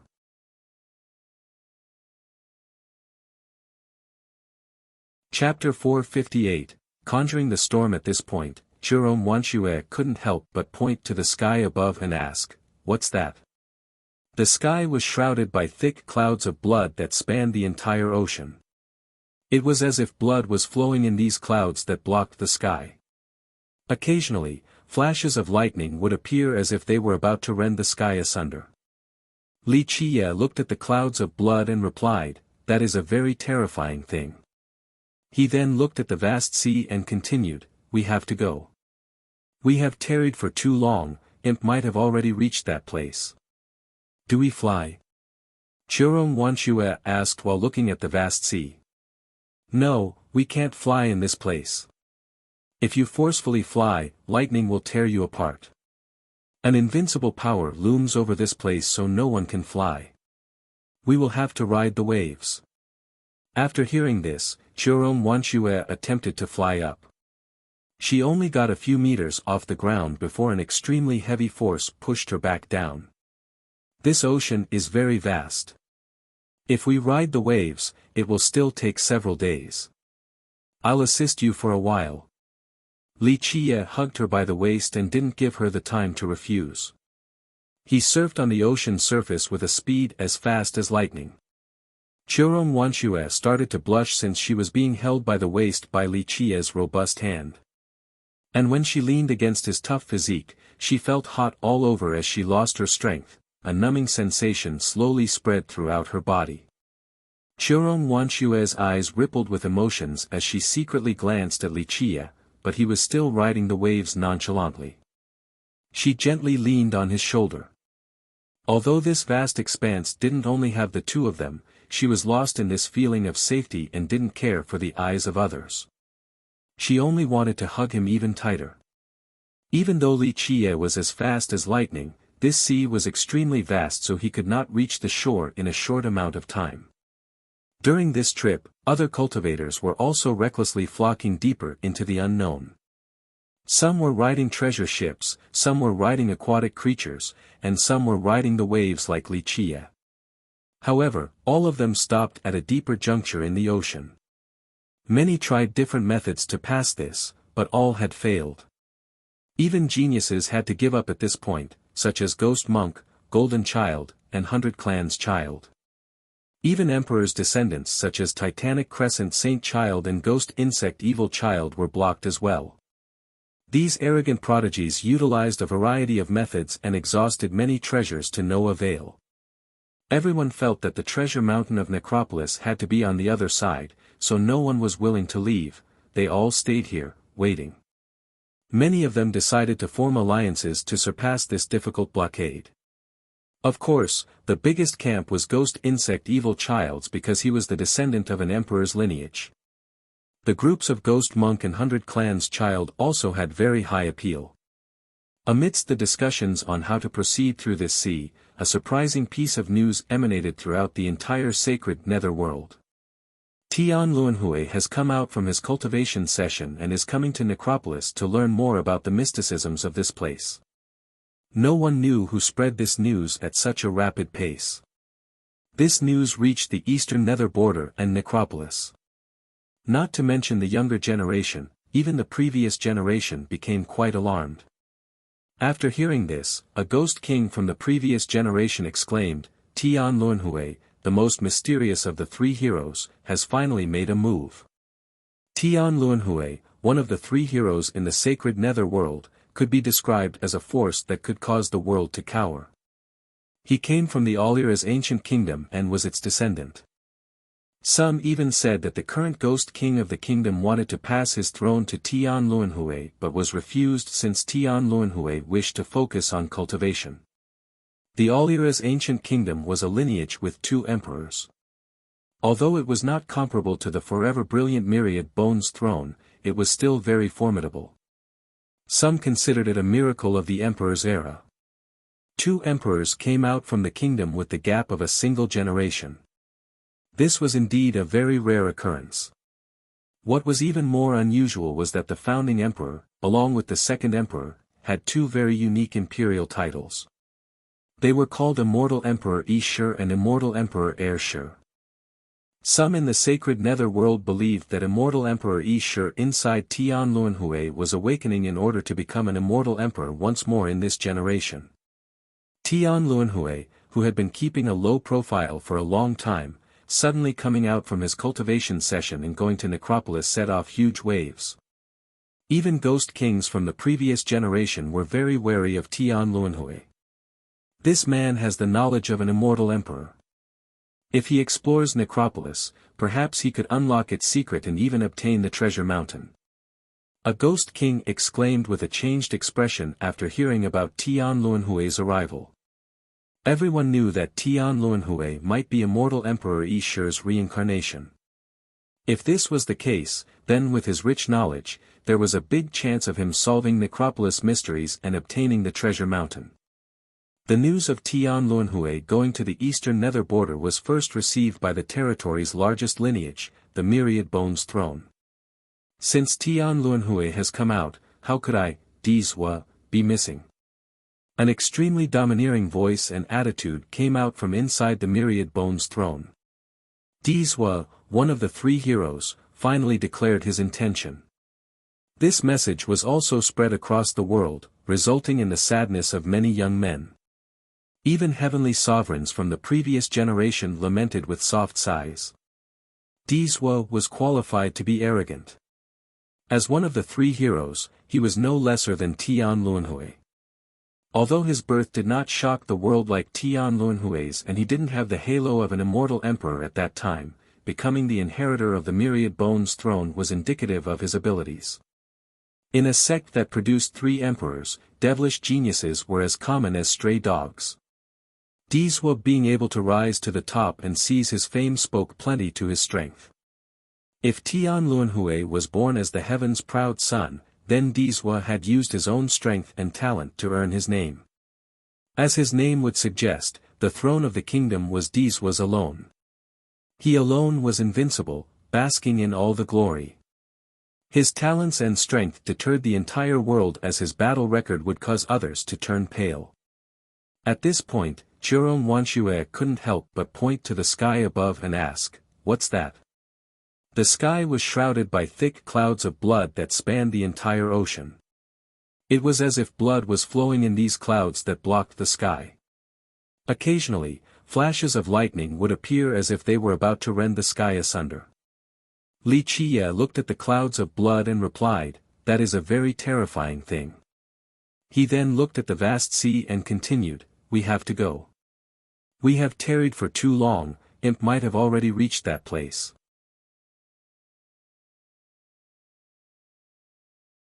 Chapter 459, an unbelievable scene when it came to Dizwa's record. people from the sacred nether world could talk about it forever as if it was a common household topic. At the age of 10, he could defeat royal nobles. At 15, he triumphed over ancient saints. And when he became 18, he alone soared into the North Ridge country at the eastern nether border. This country with an ancient lineage could not stop Dizwa's rampage throughout the entire land as he overthrew its royal family. An army of 500,000 cavalry formed a blockade, but it was still unable to deter his path. While in the sky and under the combined attacks from enlightened beings and ancient saints, Dizwa fought till the sky itself collapsed as he killed his way into the North Ridge's capital. Amidst the fierce crowd of experts, Dizwa eventually killed the North Ridge Ghost King who possessed the strength of a heavenly sovereign. After that battle, the ancient North Ridge country collapsed. From then on, it was separated into many smaller countries and no longer had any semblance of its former prestige. Dizwa shocked the world as his fame reverberated throughout the four Desolaces. All were frightened as other geniuses were overshadowed by Dizwa's record. Some devilish geniuses were not happy with Dizwa being listed as one of the three heroes, but after hearing about this battle, they could only become silent for a long time before resigning themselves with a lamenting sigh. The battle of one against an entire ancient country, how domineering and unbeatable was this? This battle placed Dizwa into a supreme position amongst the younger generation. From then on, when people referred to Dizwa, they would also add the word, Sir.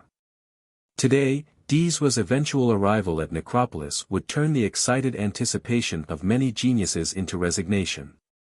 Countless people were full of hope, ambition, and even confidence for the treasure mountain in Necropolis coming into being or the eventual opening of the prime ominous grave.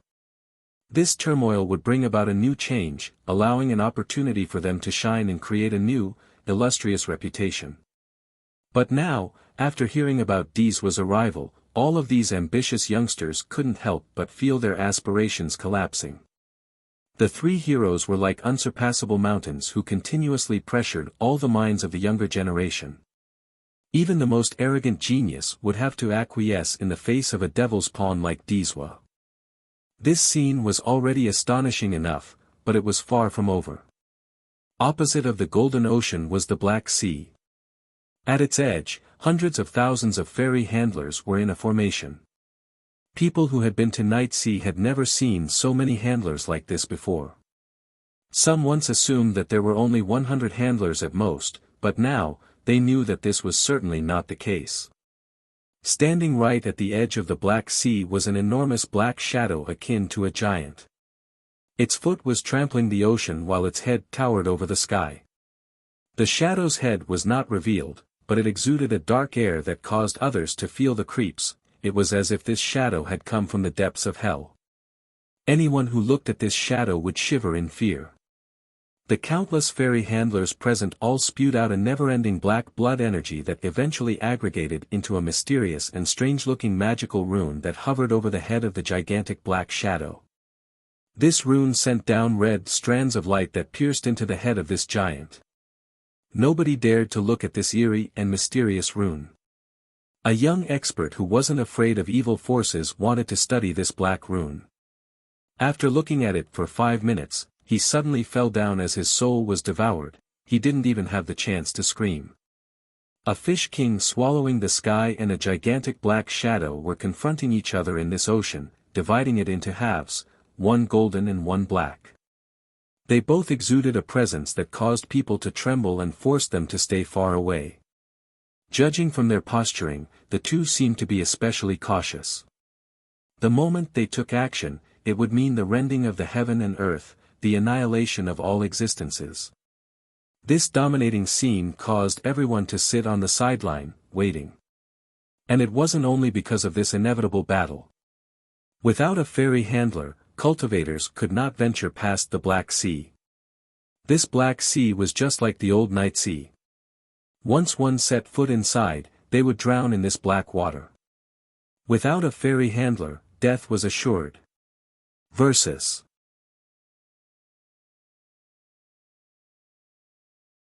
Chapter 460, deadlock because of this confrontation between the two armies. It was obvious that the fairy handlers would not be friendly enough to take the cultivators across. Some tried to take the long way around, but there were no results. This ocean did not have a limit, so one couldn't reach the end. There was only one option: go past the Golden Ocean to reach the shore on the other side of the Black Sea. There was a very amazing young cultivator who used his family heirloom to project a divination. He found that there was definitely a shore at the other side of the Black Sea. However, no one could get across without the assistance of the fairy handlers. And because of this confrontation, they could only wait until after the end of the war. Maybe there would be a chance to use the fairies then. Chiron Wanshue became pale from horror after seeing this stalemate and exclaimed, "What is that?"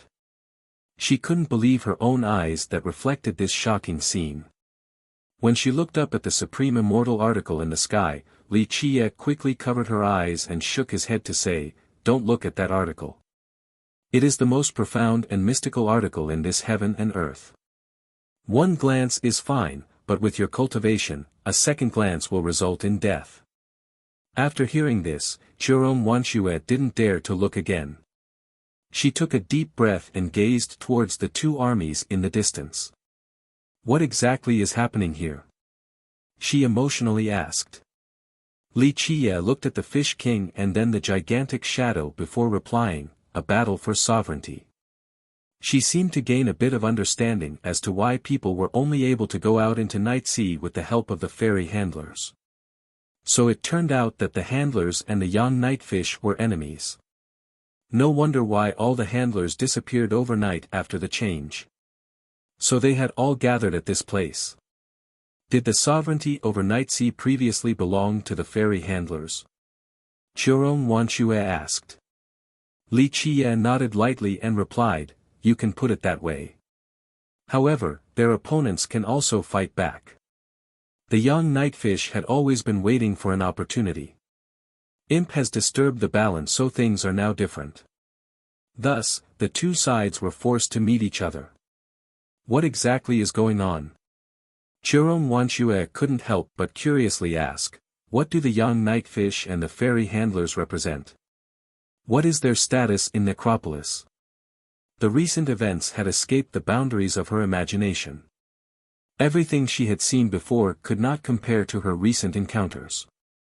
Necropolis inhabitants, the fairy handlers, the young nightfish. Before this, no one felt anything special about the three, but now, it was different. It seemed that the three sides were not in the same camp. It appeared that the sentiments were the local residents while the fish and the handlers had special positions. Li Qie didn't answer as he hugged her while walking above the sea. They inconspicuously went closer to the Golden Sea. With so many young cultivators stopping here, this place had quickly become a bustling bazaar. Because of the long wait, people had taken out their pavilions and mansions. They intended to wait here for a while until the end of the battle. At this time, the objects that were the most abundant at this place would be the ships that were anchored at this sea. The largest one was the size of a town while the smallest was the size of a small boat. Then there were some pavilions and mansions scattered amidst this sea of ships. Everyone set up their camps and even divided themselves into their own territories. They were still situated very far from the actual battleground since they didn't want to be close to that side of the sea.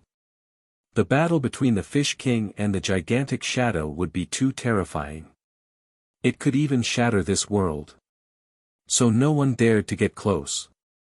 It could be said that this area was very lively, outside of some groups chattering about, some even used this location to sell items just like back in town. It was very rare to have cultivators come from all over the world, so it was indeed a great chance for business. Many shops were erected and they tried to find customers. Meanwhile, a few cultivators were bored of waiting. One of them grunted, "The two bosses have not made a move for 10 days. When will this stalemate, this war end?" A more patient cultivator retorted, "Only the heavens will know. However, we have to wait for the treasure mountain."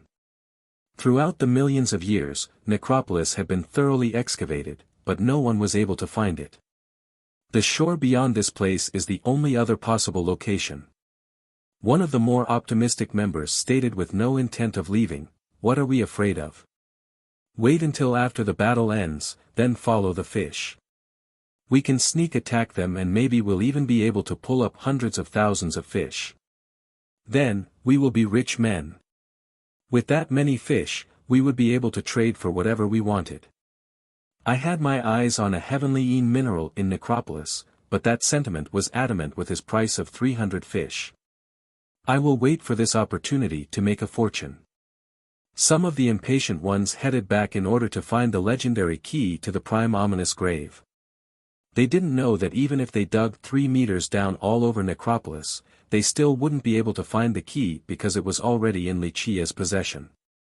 After they reached this territory and looked at all the parked ships, Jerome Wanshue remained cautious about the two opposing military forces in the distance and quietly whispered, "How come the ancestral flow master didn't come here? Sentiments might not be able to come here, but the master was a living being. Moreover, the master was in charge of Necropolis."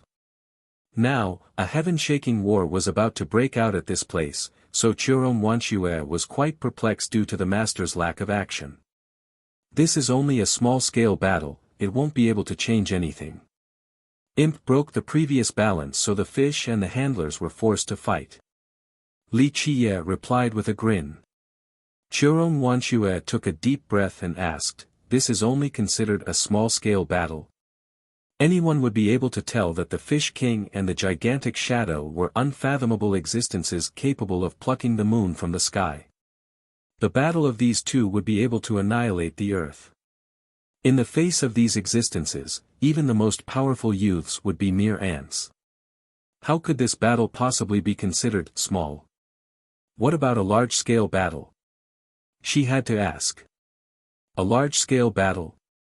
Li Qiye narrowed his eyes and answered as he gazed at the two armies, "A large-scale battle would pierce the heavens. Once a large-scale battle commences, the Fish King and the Ghost Shadow would only be part of the insignificant vanguard." Jerome Wanshue jumped after hearing this. She felt that the gigantic shadow and the Fish King were already invincible. Even heavenly kings would be powerless before them, yet these existences were only minor characters. They are only minor characters. Then, who would be the existences in control of a large-scale battle? Jerome Wanshue emotionally asked. "Just wait, one day you will witness such a battle.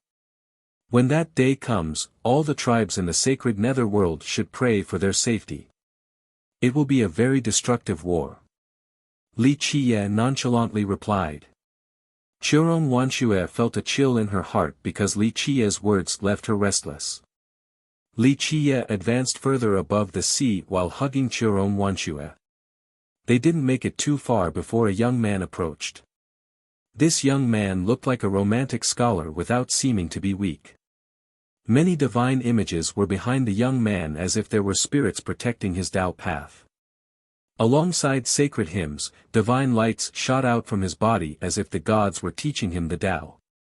This must be the famous Tao friend, Li Qiye. The young man looked at Li Qiye and clasped his hands together. Li Qiye took a glimpse at the young man with a poker face. Jerome Wanshue gently pulled his sleeve and whispered, "He is the 100 Clans child. The 100 Clans child, the prince from the kingdom of gods and a famous genius at the western Green River." Many young cultivators were alarmed at the sight of the two. One of them whispered, "The 100 Clans child is trying to recruit more people to his camp. That is Li Qiye, a ferocious newcomer. He killed Mo Li Dao and Yi Sha in one breath. It's no wonder why the 100 Clans child is personally recruiting him. What do you want?" Li Qiye looked at the 100 Clans child and asked. The 100 Clans child was quite polite and went straight to the point with a smile, "I believe fellow Daoist Li also wants to reach the other shore and can understand the current situation. Crossing alone is impossible, so how about we all work together to cross the sea?" "Is that so?" Li Qiye lazily replied. He had no interest in joining an alliance since he had many methods if he wanted to cross. Fellow Daoist Li may not know, but we have an alliance that consists of hundreds of young heroes, all of them are famous contemporary experts. Moreover, the Titanic Crescent Saint Child is in charge. As long as we work together, we will definitely be able to reach the shore on the other side. The 100 Clans Child persuaded. Because of this confrontation between the two armies, it was obvious that the ferry handlers would not be friendly enough to take the cultivators across. Some tried to take the long way around, but there were no results. This ocean did not have a limit, so one couldn't reach the end. There was only one option: go past the Golden Ocean to reach the shore on the other side of the Black Sea. There was a very amazing young cultivator who used his family heirloom to project a divination. He found that there was definitely a shore at the other side of the Black Sea. However, no one could get across without the assistance of the ferry handlers. And because of this confrontation, they could only wait until after the end of the war. Maybe there would be a chance to use the ferries.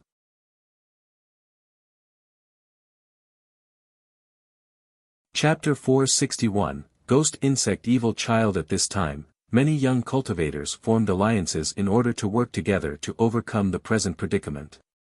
Two of the biggest alliances were led by the Titanic Crescent Saint Child and the Ghost Insect Evil Child. This was not strange at all.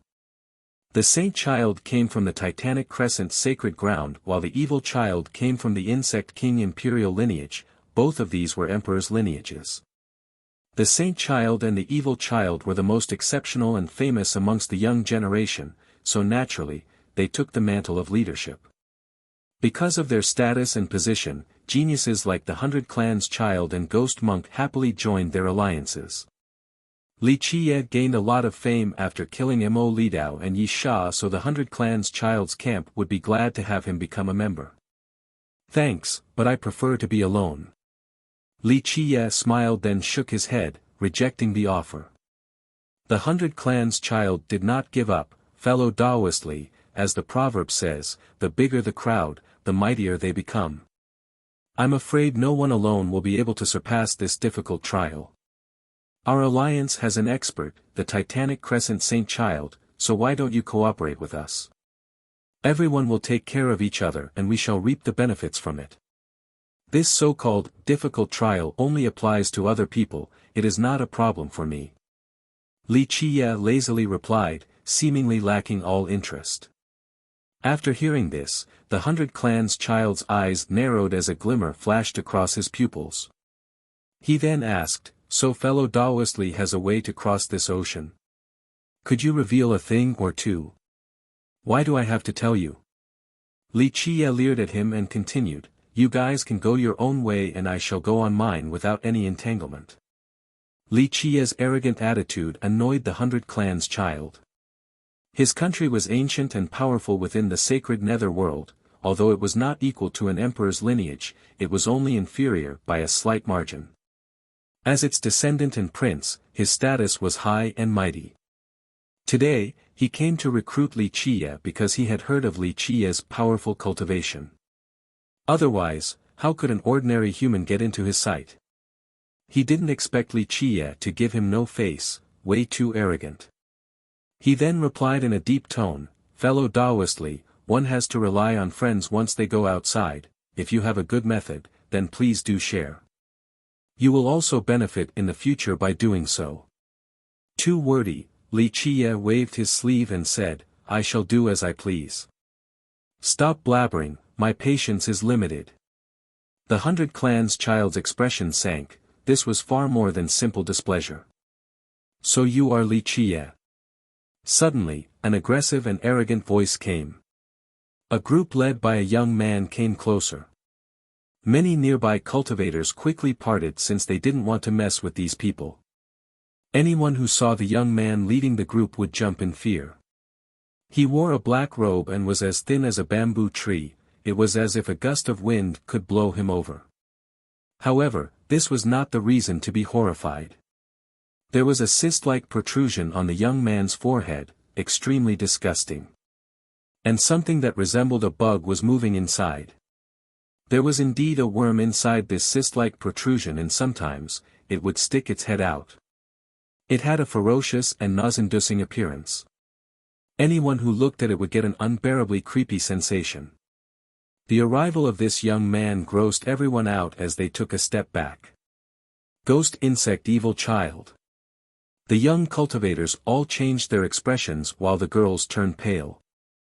In both the Western Green River and the whole sacred nether world, the evil child was the young genius that others feared the most. He hailed from the Insect King imperial lineage, a very ancient inheritance that was established before the Emperor's era. It was far older than many great powers in the sacred nether world. It was created by immortal Emperor Chong Huang. Since the start of time, the emperor that scared the souls out of people the most was immortal Emperor Tian Tu, and the one that was the most creepy was immortal Emperor Chong Huang. The evil child would have to be somewhat mindful of the Phoenix Maiden since she was Sir Dee's fiancée. Not long ago, the prince felt humiliated after being slapped by Li Chia, so he quickly got the evil child's backing by joining his alliance. Many spectators gazed at Li Chia with sympathy. They felt that opposing the evil child would result in an unwanted and terrible fate. They couldn't help but shiver at such a thought. A young cultivator shook his head and said, "This little human killed Mo Li Dao and slayed Yi Sha. He could be considered the next generation's monster, but it is unfortunate that he has to meet the evil child today." Everyone could already imagine Li Chia's inevitably miserable outcome. With the backing of the evil child, the divine spark prince's courage soared as he arrogantly sneered at Li Chia, "Human ant, quickly prostrate before me. If I'm in a good mood, maybe I'll only break your 4 limbs and destroy your cultivation while sparing your dog life." However, before the prince could finish, Li Chia had already slapped him. "Ah!" The prince screamed out. He spat out some blood along with some loose teeth. Where is this wild dog's barking coming from? So annoying. Li Chia slowly wiped his hand with a handkerchief as if it was stained by something dirty. Everyone was fazed by this blatant provocation, slapping the prince right in front of the evil child. This palm did not only slap the prince's face, but also the evil child's. The divine spark prince was not a weakling, but he didn't have the strength to meet Li Chia's palm, so he was blown away. The ghost insect evil child's face greatly changed. He went out of his way to stand out for the prince, but this human junior still dared to slap the prince. This was giving him zero face. With a dark expression as his eyes gave an awe-inspiring glare, the evil child uttered, "Human ant, how do you want to die?" Meanwhile, the insect inside his forehead was still squirming around. "Brother ghost insect, cut off his limbs first." The prince shouted, "Then let the nether insect king bite him, let him experience a fate worse than death, let him scream for 100 years, noisy." Li Chia swung his hand. The prince was well prepared this time, but he still couldn't evade the blow. Bang! He was slapped flying really far away once more as his blood splattered everywhere. "You dare!" The evil child's expression became fierce as he shouted, "Human ant, I'll make you wish for death." Whoosh! The protrusion broke apart as the insect flew out and tried to bite Li Chia at lightning speed. A nether insect king. Many people screamed and swiftly ran away in fear. No one wanted to experience the terrible fate of being bitten by this insect. "Watch out!" Churong Wanshue quickly warned him as her complexion paled. What hole did this bug come out from? However, Li Chia was as calm as ever. He flipped his right palm and suddenly, the myriad heavenly cauldron appeared in his hand. Boom! Refined flames from the heaven and earth suddenly soared to the sky. With the cry of a phoenix, this flame turned into a phoenix as it pecked at the nether insect king. At this time, many young cultivators formed an alliance in order to work together to overcome the present predicament. 2 of the biggest alliances were led by the Titanic Crescent Saint Child and the Ghost Insect Evil Child. This was not strange at all. The Saint Child came from the Titanic Crescent Sacred Ground while the Evil Child came from the Insect King Emperor Imperial lineage, both were emperors' lineages. They were the most exceptional and famous amongst the young generation, so naturally, they took the mantle of leadership. Because of their status and position, geniuses like the 100 Clans Child and Ghost Monk happily joined their alliances.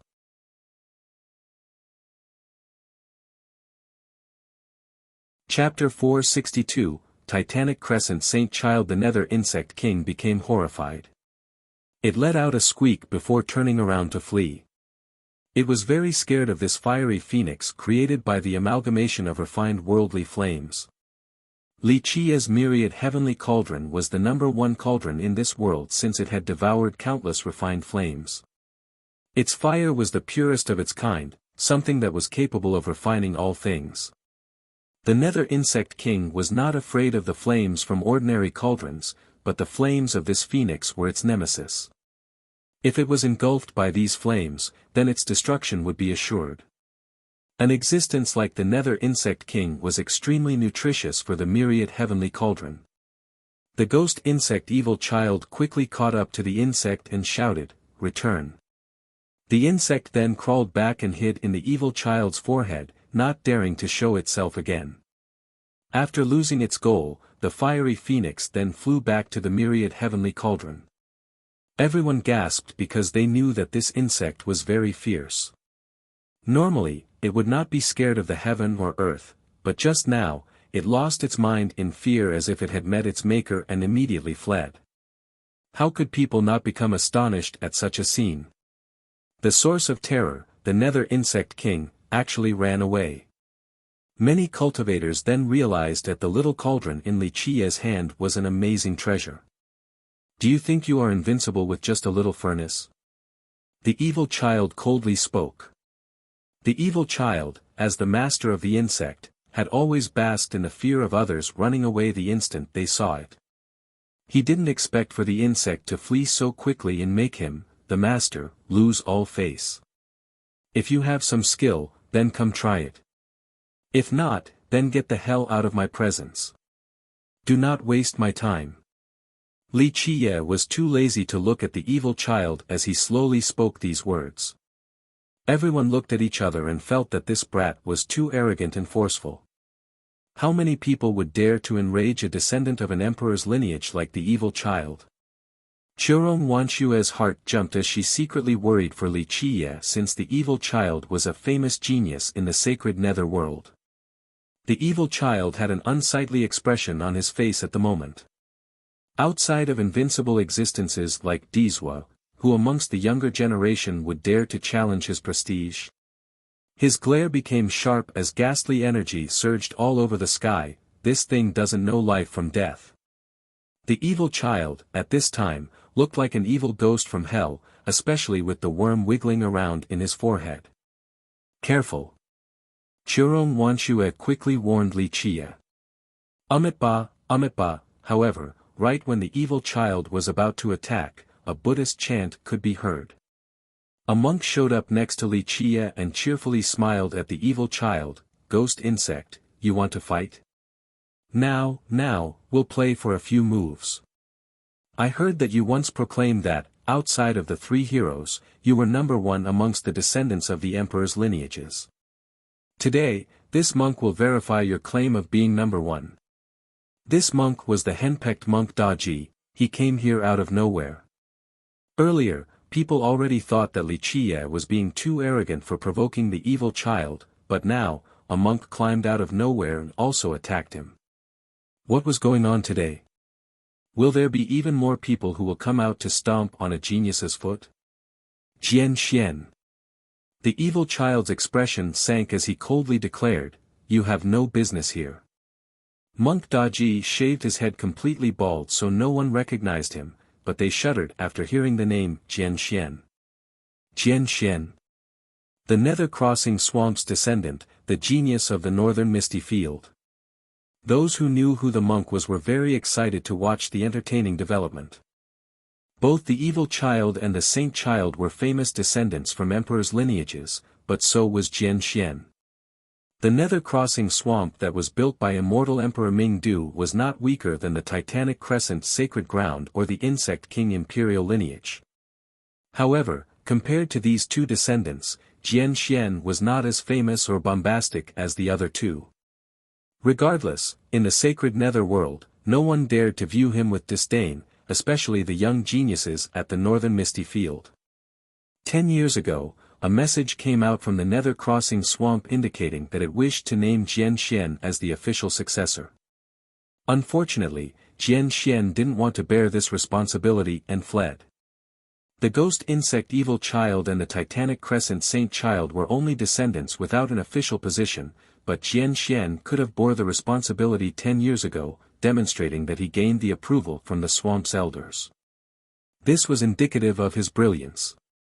Monk Daji placed his palms together and began to chant, Amitabha, this farce originally had nothing to do with me, but I'm afraid that you will die an early death in the hands of Brotherly. If this happens, how could I help you verify your bold claim? That was only a joke from Brother Ghost Insect, so Brother Jian Xian doesn't need to take it so seriously. The voice of a short person came along. His humble stature was made up by his powerful momentum, so no one dared to underestimate him. This short person was the Titanic Crescent Saint child. Even more people gathered as they looked around at each other in anticipation. The sudden gathering of 3 emperors' lineage descendants truly made for a festive occasion. Li Qie, who was the one who started this storm, was suddenly forgotten. Is that so? Monk Daji smiled and continued, although I have no interest in competing for first place, if someone pats their chest proudly and proclaims to be number 1, then I would like to test them. Brother Jian Xian, stop messing around.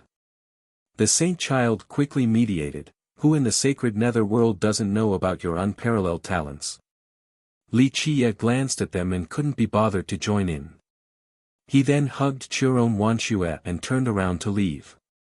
The ghost insect evil child blocked his path in a combative manner and dryly said, Want to leave? It's not so easy. Today, Li Qie had caused him to lose quite a bit of face, so how could he spare this human ant? If you want to come, then come. Don't continuously blabber like a girl. Amitabha, Amitabha. Brotherly, why the need to kill a chicken with a butcher's blade meant for an ox? Just let me go. The evil child became enraged due to Jian Xian's continuous belligerence towards him, so he exclaimed, Jian Xian, you wish to oppose me. So what if I do? Ghost insect, do you think that I am afraid of you? Monk Daji paid it no mind and smilingly replied. The evil child glared at the monk with an ugly expression. The monk was right, they were both arrogant descendants from emperors' lineages. Neither of them had a reason to be afraid of each other. Brother Jian Xian, there is no need for this, the Titanic Crescent Saint child continued to smooth things over, why the need for infighting between us members of the ghost race just because of a human? People would laugh at us if they found out about such a thing. Brother Jian Xian, why are you interfering for a mere human? I didn't say that I was acting on behalf of the ghost race. Monk Daji shook his head and continued, Today, if Ghost Insect wants to fight, then I'll happily entertain him to the very end. So what if I'm annoying him? If he doesn't like it, then get his ass over here. Monk Daji's words were very domineering. He was nothing like one who was following the Buddhist faith, but he indeed was a fake anyway. Many young cultivators and geniuses were watching on the sidelines. Monk Daji was indeed quite blusterous, but he had the qualifications to act this way. The evil child nearly vomited blood from anger as he angrily exclaimed, Jian Xian, you think that I am afraid of you? The two of you can come together, I'll deal with you both. The two of us together. You aren't good enough. You and you, both of you come together. Li Qie looked at them and slowly spoke as he pointed at the evil child and the saint child. Such audacity! The Titanic Crescent Saint child retorted with a cold tone, this place isn't somewhere for a human boy like you to show off. The saint child had already wanted to take care of Li Qie after hearing from the 100 Clans child that he might have a method to cross to the other side. Too much nonsense. The moment these words came out from his mouth, Li Qie stomped forward with one foot. This foot that covered the sky resembled a divine mountain breaking the wind to attack. The saint child's expression sank. He shifted his body like a water snake to dodge Li Qia's foot at an unbelievable angle. Die! The evil child swiftly attacked with a force that carried a ghastly energy as vast as the sweeping ocean. Amitba, Amitba. After chanting, the monk seemingly turned into a Vajrapani. His Buddhist beads swung up into the air like a heaven-shouldering pillar that easily stopped the evil child. After escaping from Li Qia's foot, the saint child told Monk Daji, "Brother Jian Xian, you and I are both from the northern misty field and live in peaceful harmony. Today, you chose to protect this human ant, so don't blame me and brother ghost insect for working together. After we defeat brother Jian Xian, we'll deal with this human ant all the same." Both of them were quite wary of Monk Daji. One person wanted to kill Li Qia to wash his humiliation away, while the other wanted to capture Li Qia alive. Nevertheless, Monk Daji's involvement was problematic. Working together, Li Qiya remained still while Monk Daji reacted in a grand manner. He laughed loudly and declared, "Both of you can come together." Buzz. Having said that, a surging emperor's power erupted right behind him as if there was an emperor in that spot. The nether insect king became horrified. It let out a squeak before turning around to flee. It was very scared of this fiery phoenix created by the amalgamation of refined worldly flames. Li Qia's myriad heavenly cauldron was the #1 cauldron in this world since it had devoured countless refined flames. Its fire was the purest of its kind, something that was capable of refining all things. The nether insect king was not afraid of the flames from ordinary cauldrons, but this phoenix's flame was its nemesis. If it becomes engulfed by these flames, then its destruction would be assured. An existence like the nether insect king was extremely nutritious for the myriad heavenly cauldron.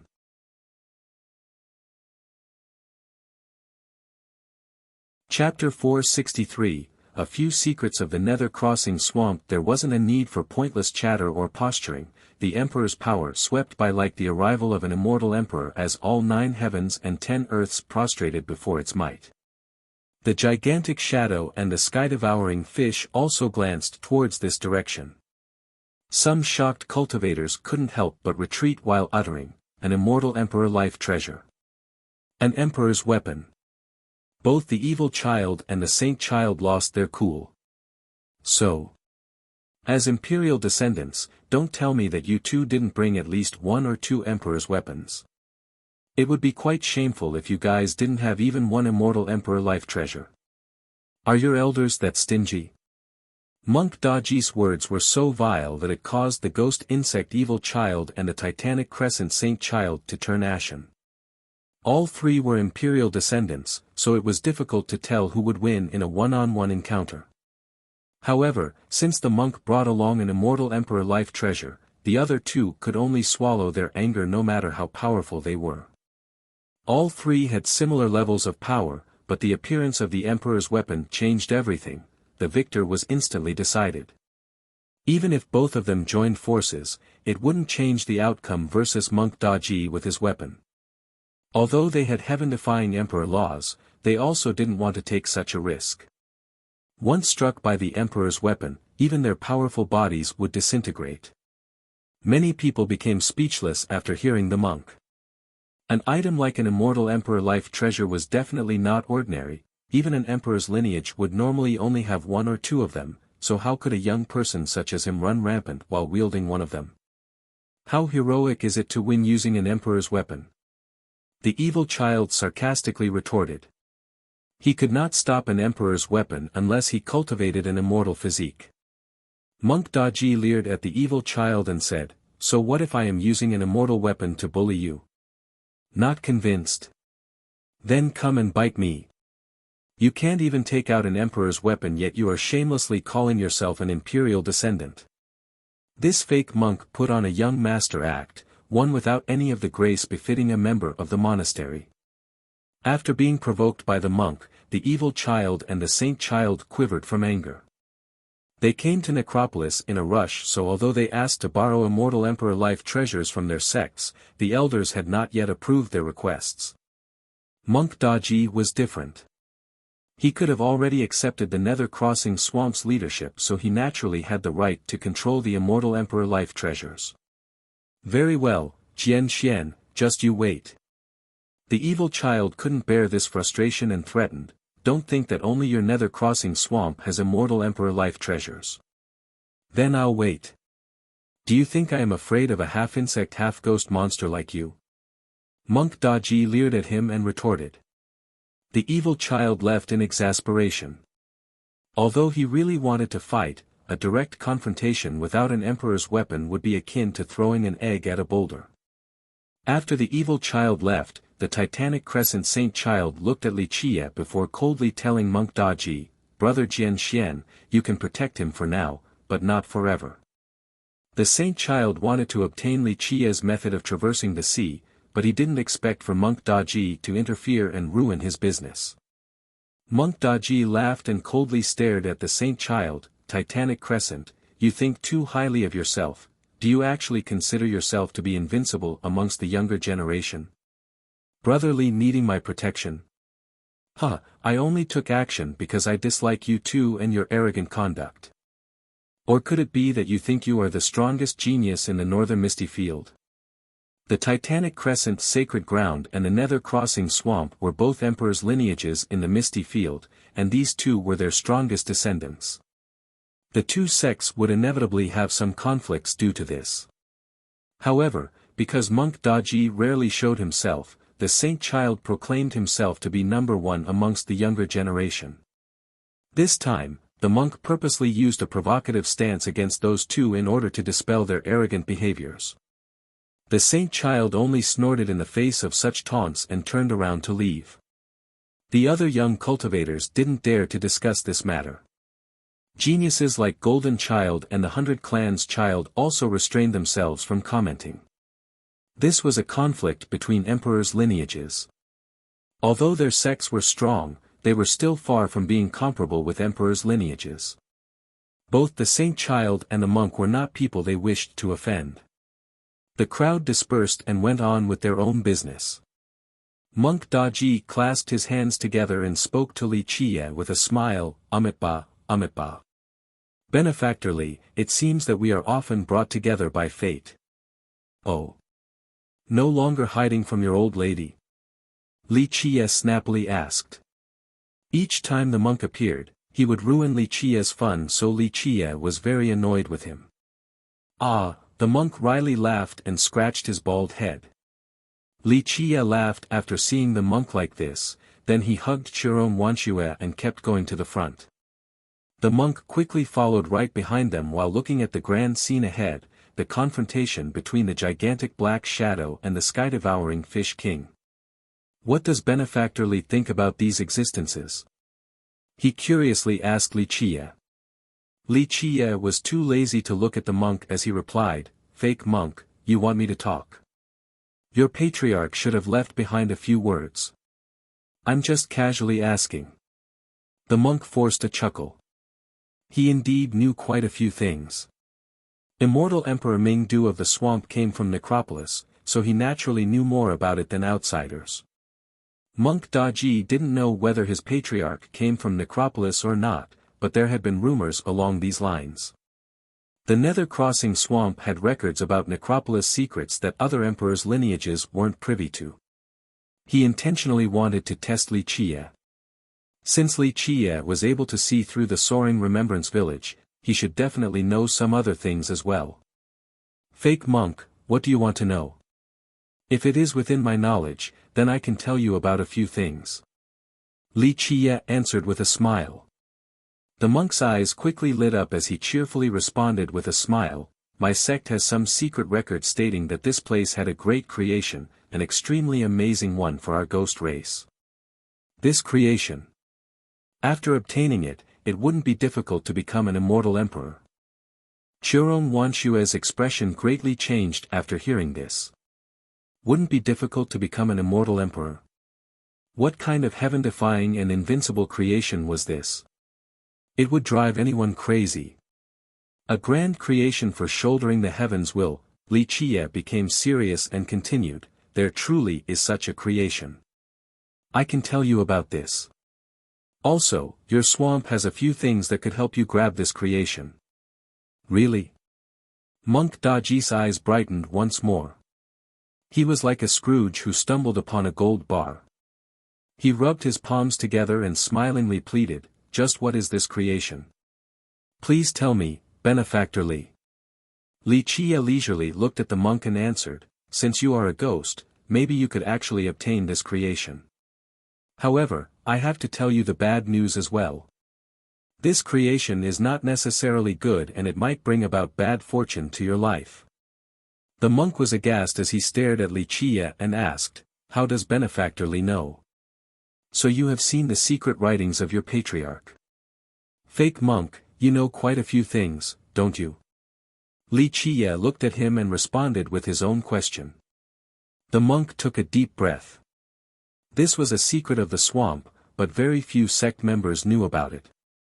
He spoke his quivering thoughts. The patriarch's writings indeed talked about this. He warned us about obtaining this creation since it might bring about a sect-destroying disaster. When he read his patriarch's secret writings before, he didn't understand why immortal Emperor Mingdu specifically warned his descendants. Just what was it that caused their patriarch to be so wary like this? The monk couldn't help but eagerly ask, "What is Benefactor Li's opinion about this?" "Opinion?"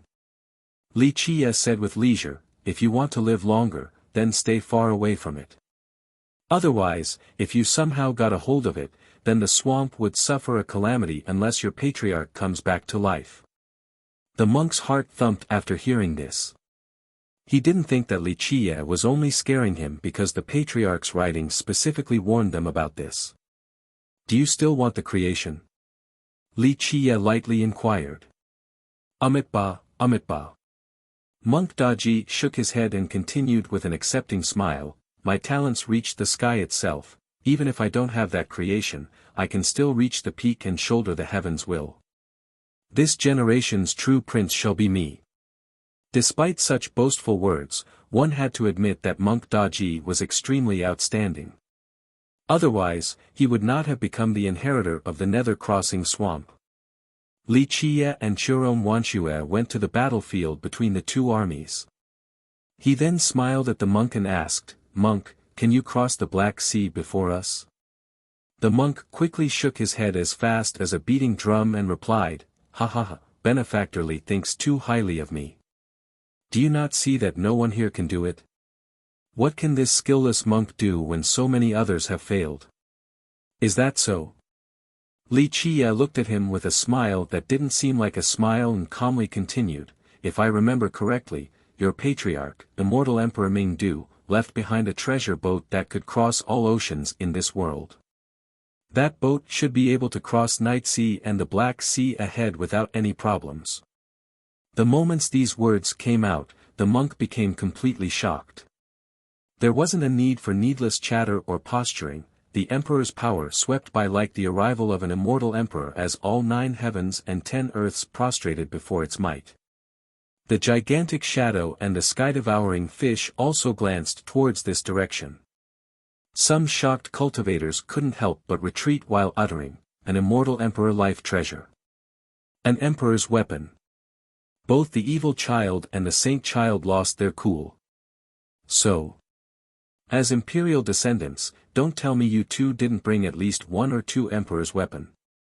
It would be quite shameful if you guys didn't have even 1 immortal emperor life treasure. Are your elders that stingy?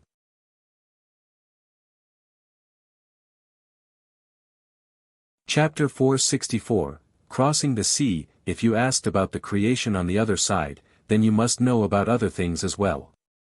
Night Sea and this Black Sea before us cannot be crossed without a ferry. If I guessed correctly, then you have brought along the treasure boat left behind by your patriarch. Li Chia slowly finished.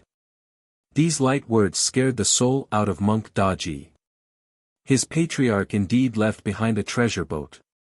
It was not an immortal emperor life treasure or anything, so it had been locked away in the swamp's treasury.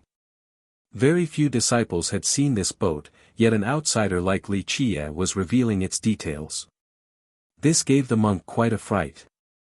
The monk awkwardly rubbed his hands together while not knowing what to do. Li Qie interrupted him and dismissively said, "It's fine, don't be tense. I don't intend to borrow your boat. Such a trivial issue cannot deter me. If I wanted to cross, it would be as easy as flipping my palm. I know you have some items on you, but heed my warning. Do not dream about this creation or else your swamp will be destroyed within half a year. Although your sect is indeed powerful, there are a few things that should never be provoked. Don't turn your patriarch's efforts into nothingness, don't let an emperor's lineage become buried at your hands." "Is it really that terrible?" the monk asked. Li Qie coldly glared at him and answered, "Ha ha ha, monk, forget about you, even if your patriarch was alive, he would be quite apprehensive about this. Some things are far beyond your imagination." The monk quivered after recalling the patriarch's warning. What could possibly be so terrifying that even his patriarch had to leave behind a special warning? Don't worry, benefactor Li. I know when to advance and when to retreat. Propriety is also not a foreign concept." The monk continued with a smile, "If there is nothing else, then I shall take my leave first." Li Qie glanced at him and asked, "Not coming with us?" I'm busy, I'll be going now," the monk dryly laughed and replied. "Hiding from your old lady?" Li Qie burst out in laughter and asked after seeing the monk's awkward state. With reddened cheeks, the monk replied with an awkward smile, "Hee, I have to go change my outfit. My life will be over if I'm caught. Over. You don't like your old lady?" Li Qie looked at the monk and asked. "No, never, this is absolutely not the case." The monk jumped up and uttered. Under Li Qie's teasing scrutiny, he reluctantly confessed, "It really isn't like that. Marshall's sister and I are childhood sweethearts, and our relationship is very good. However, some time ago, the elders of the sect wanted me to accept the responsibility. They want us to get married so that big sister can help me manage the sect." "Oh, I see." Li Qie nodded and teased, anxiety before the wedding. "However, a man who runs away from battle is too girly, are you still a man?"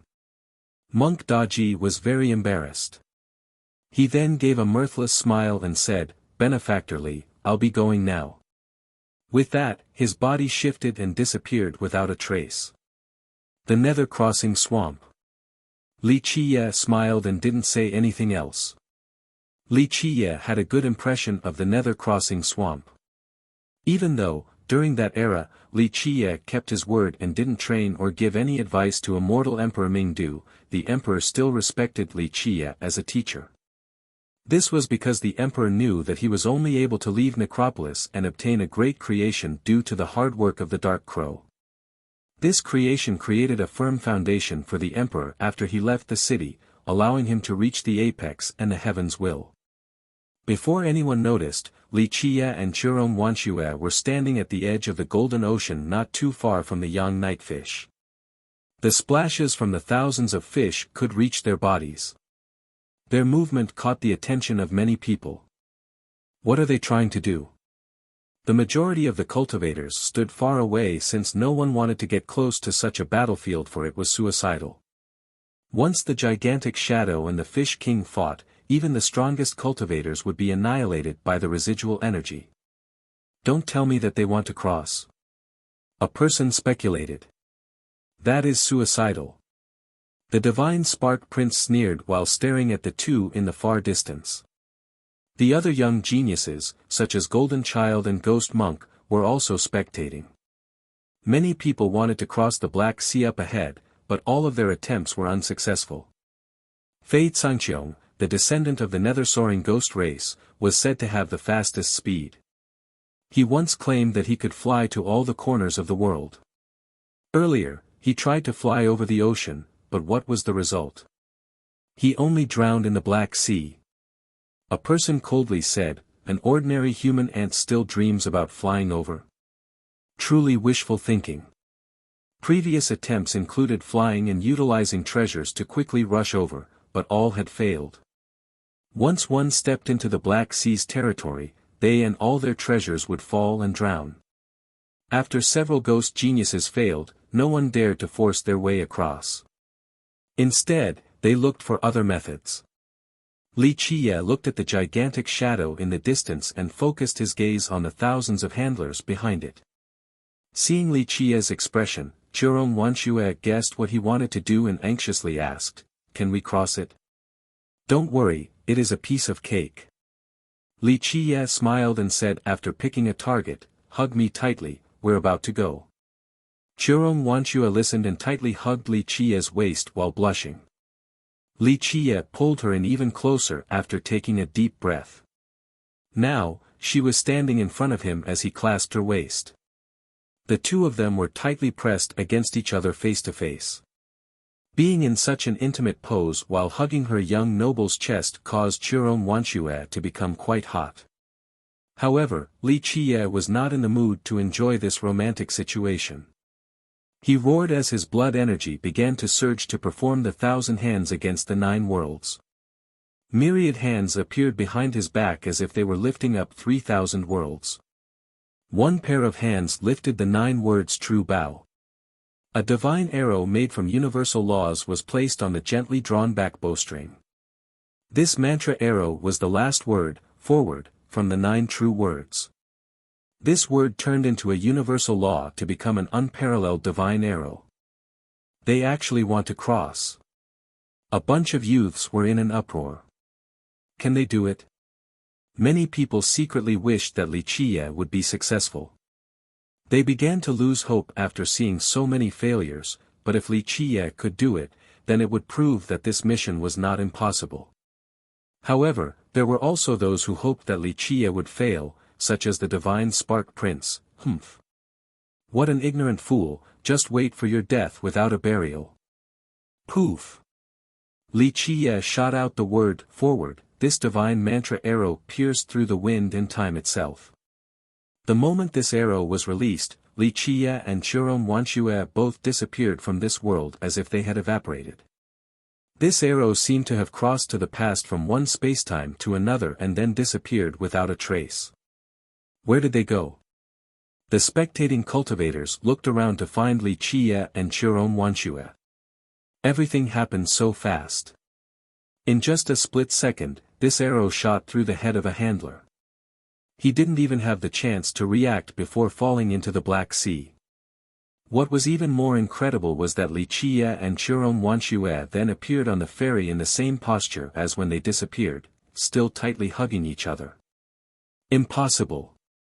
Some jumped up in complete disbelief. Li Qiye was not the only one who thought about stealing a ferry. Some had thought about it, but they couldn't carry it out. Even powerful treasures could not kill a ferry handler since they would become powerless once they entered the Black Sea's territory. Of course, Li Qiye's 9 words true bow was not something their treasures could compare to. Once the forward arrow was shot out, it would allow him to instantaneously travel anywhere, completely disregarding the heaven-defying seals or defensive perimeter of any location.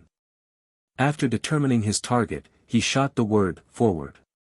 This arrow instantly pierced the handler's head, allowing it to bring the two of them to the boat. Unfortunately, he couldn't lock onto the other shore. Otherwise, he could shoot out this forward arrow to take them there directly. Li Qiye's successful attempt at seizing a ferry shocked everyone. The impossible had happened.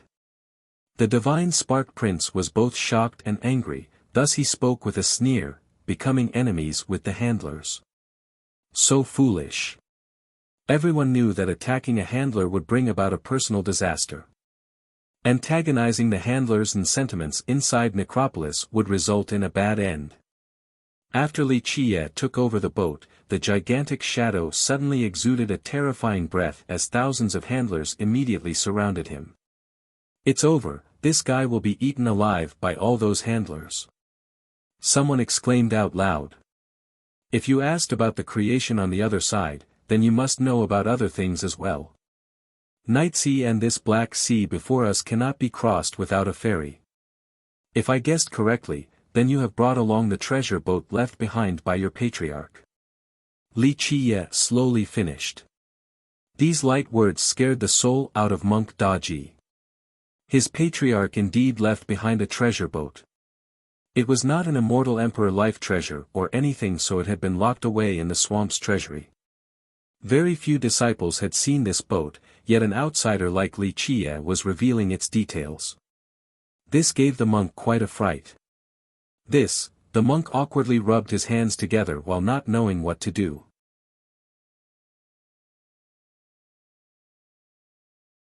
Chapter 465, The Other Shore. But at this time, Li Qie's body suddenly emitted a strange and mysterious aura.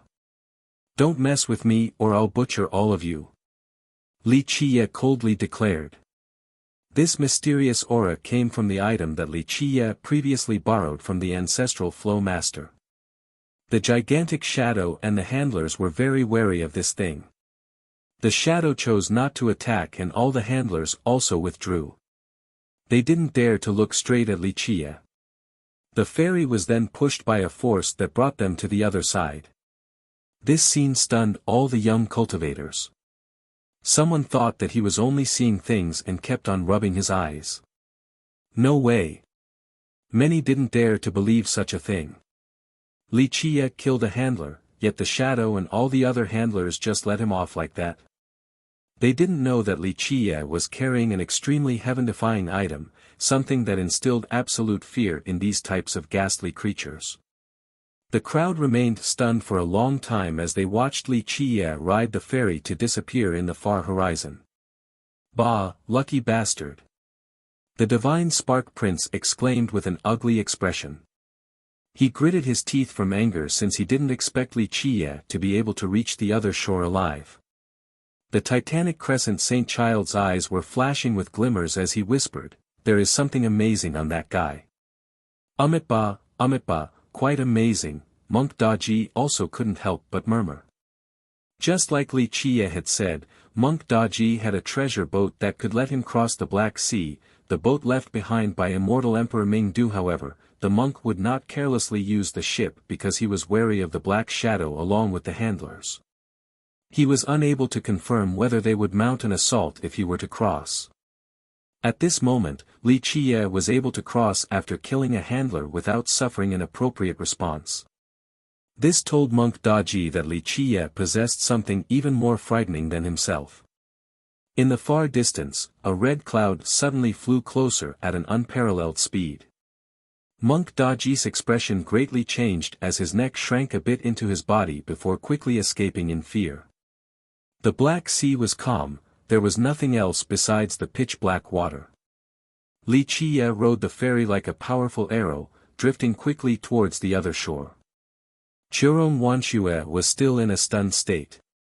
She didn't expect that Li Qie's method was to kill a handler and aggressively steal a ferry. Moreover, not one handler dared to attack them. She wouldn't even dare to think about such a feat before. "What's wrong? Do you enjoy my embrace so much that you're too reluctant to pull away?" Amidst her daze, she suddenly heard Li Qie's teasing voice next to her ear. This immediately woke her up as she found herself still tightly hugging his body with both hands on his waist. At this moment, she wanted to jump down into a hole from embarrassment. Her entire body felt hot, her legs weakened as a numbing sensation emanated throughout her body. She quickly escaped with a blushed complexion and didn't dare to look straight at Li Qie. "Don't fall in love with me, I am only a legend." In contrast to her lovable bashfulness, Li Qie was nonchalant and was even in the mood to tease her. Qiurong Wanshue's face felt very hot, but in the depths of her shyness, there was also a slight sensation as if she had lost something. There was an indescribable sense of loss. A long time later, she only gently sighed. The ferry carried the two of them towards the other side at a very high speed. After traveling for quite a while, they finally saw the other side. From a far distance, one could only see a dark landmass. Moreover, the sky above this land was multicolored with bright lights soaring towards the horizon. After slowly landing on the shore, the two stepped onto land at last. Then, Li Qie sealed this ferry on the Black Sea. This boat and the underworld boat were a bit similar. Once this thing left the Black Sea, it would rot, so there was no way to bring it along. Suddenly, there was a buzz, a beautifully melodious sound. The moment the two arrived, their Tao foundation suddenly became very lively with hymns as many universal laws abruptly appeared. Both Li Qia's and Churon Wanshue's bodies were surrounded by the hymns of the Grand Tao. Each universal law was like a soaring phoenix, they appeared alongside many floating runic arrays. It was as if the two had become part of the Grand Tao as it resonated with their own Tao foundation. A new Tao would appear right below each of their steps. The sonorous bell-like rings were like a dancing melody. Churon Wanshue's reaction was even greater than Li Qia's. Universal laws began to weave around her body, turning into words that eventually opened a new immortal chapter. These universal laws emitted a brilliance with golden powder drifting down alongside pleasant sounds.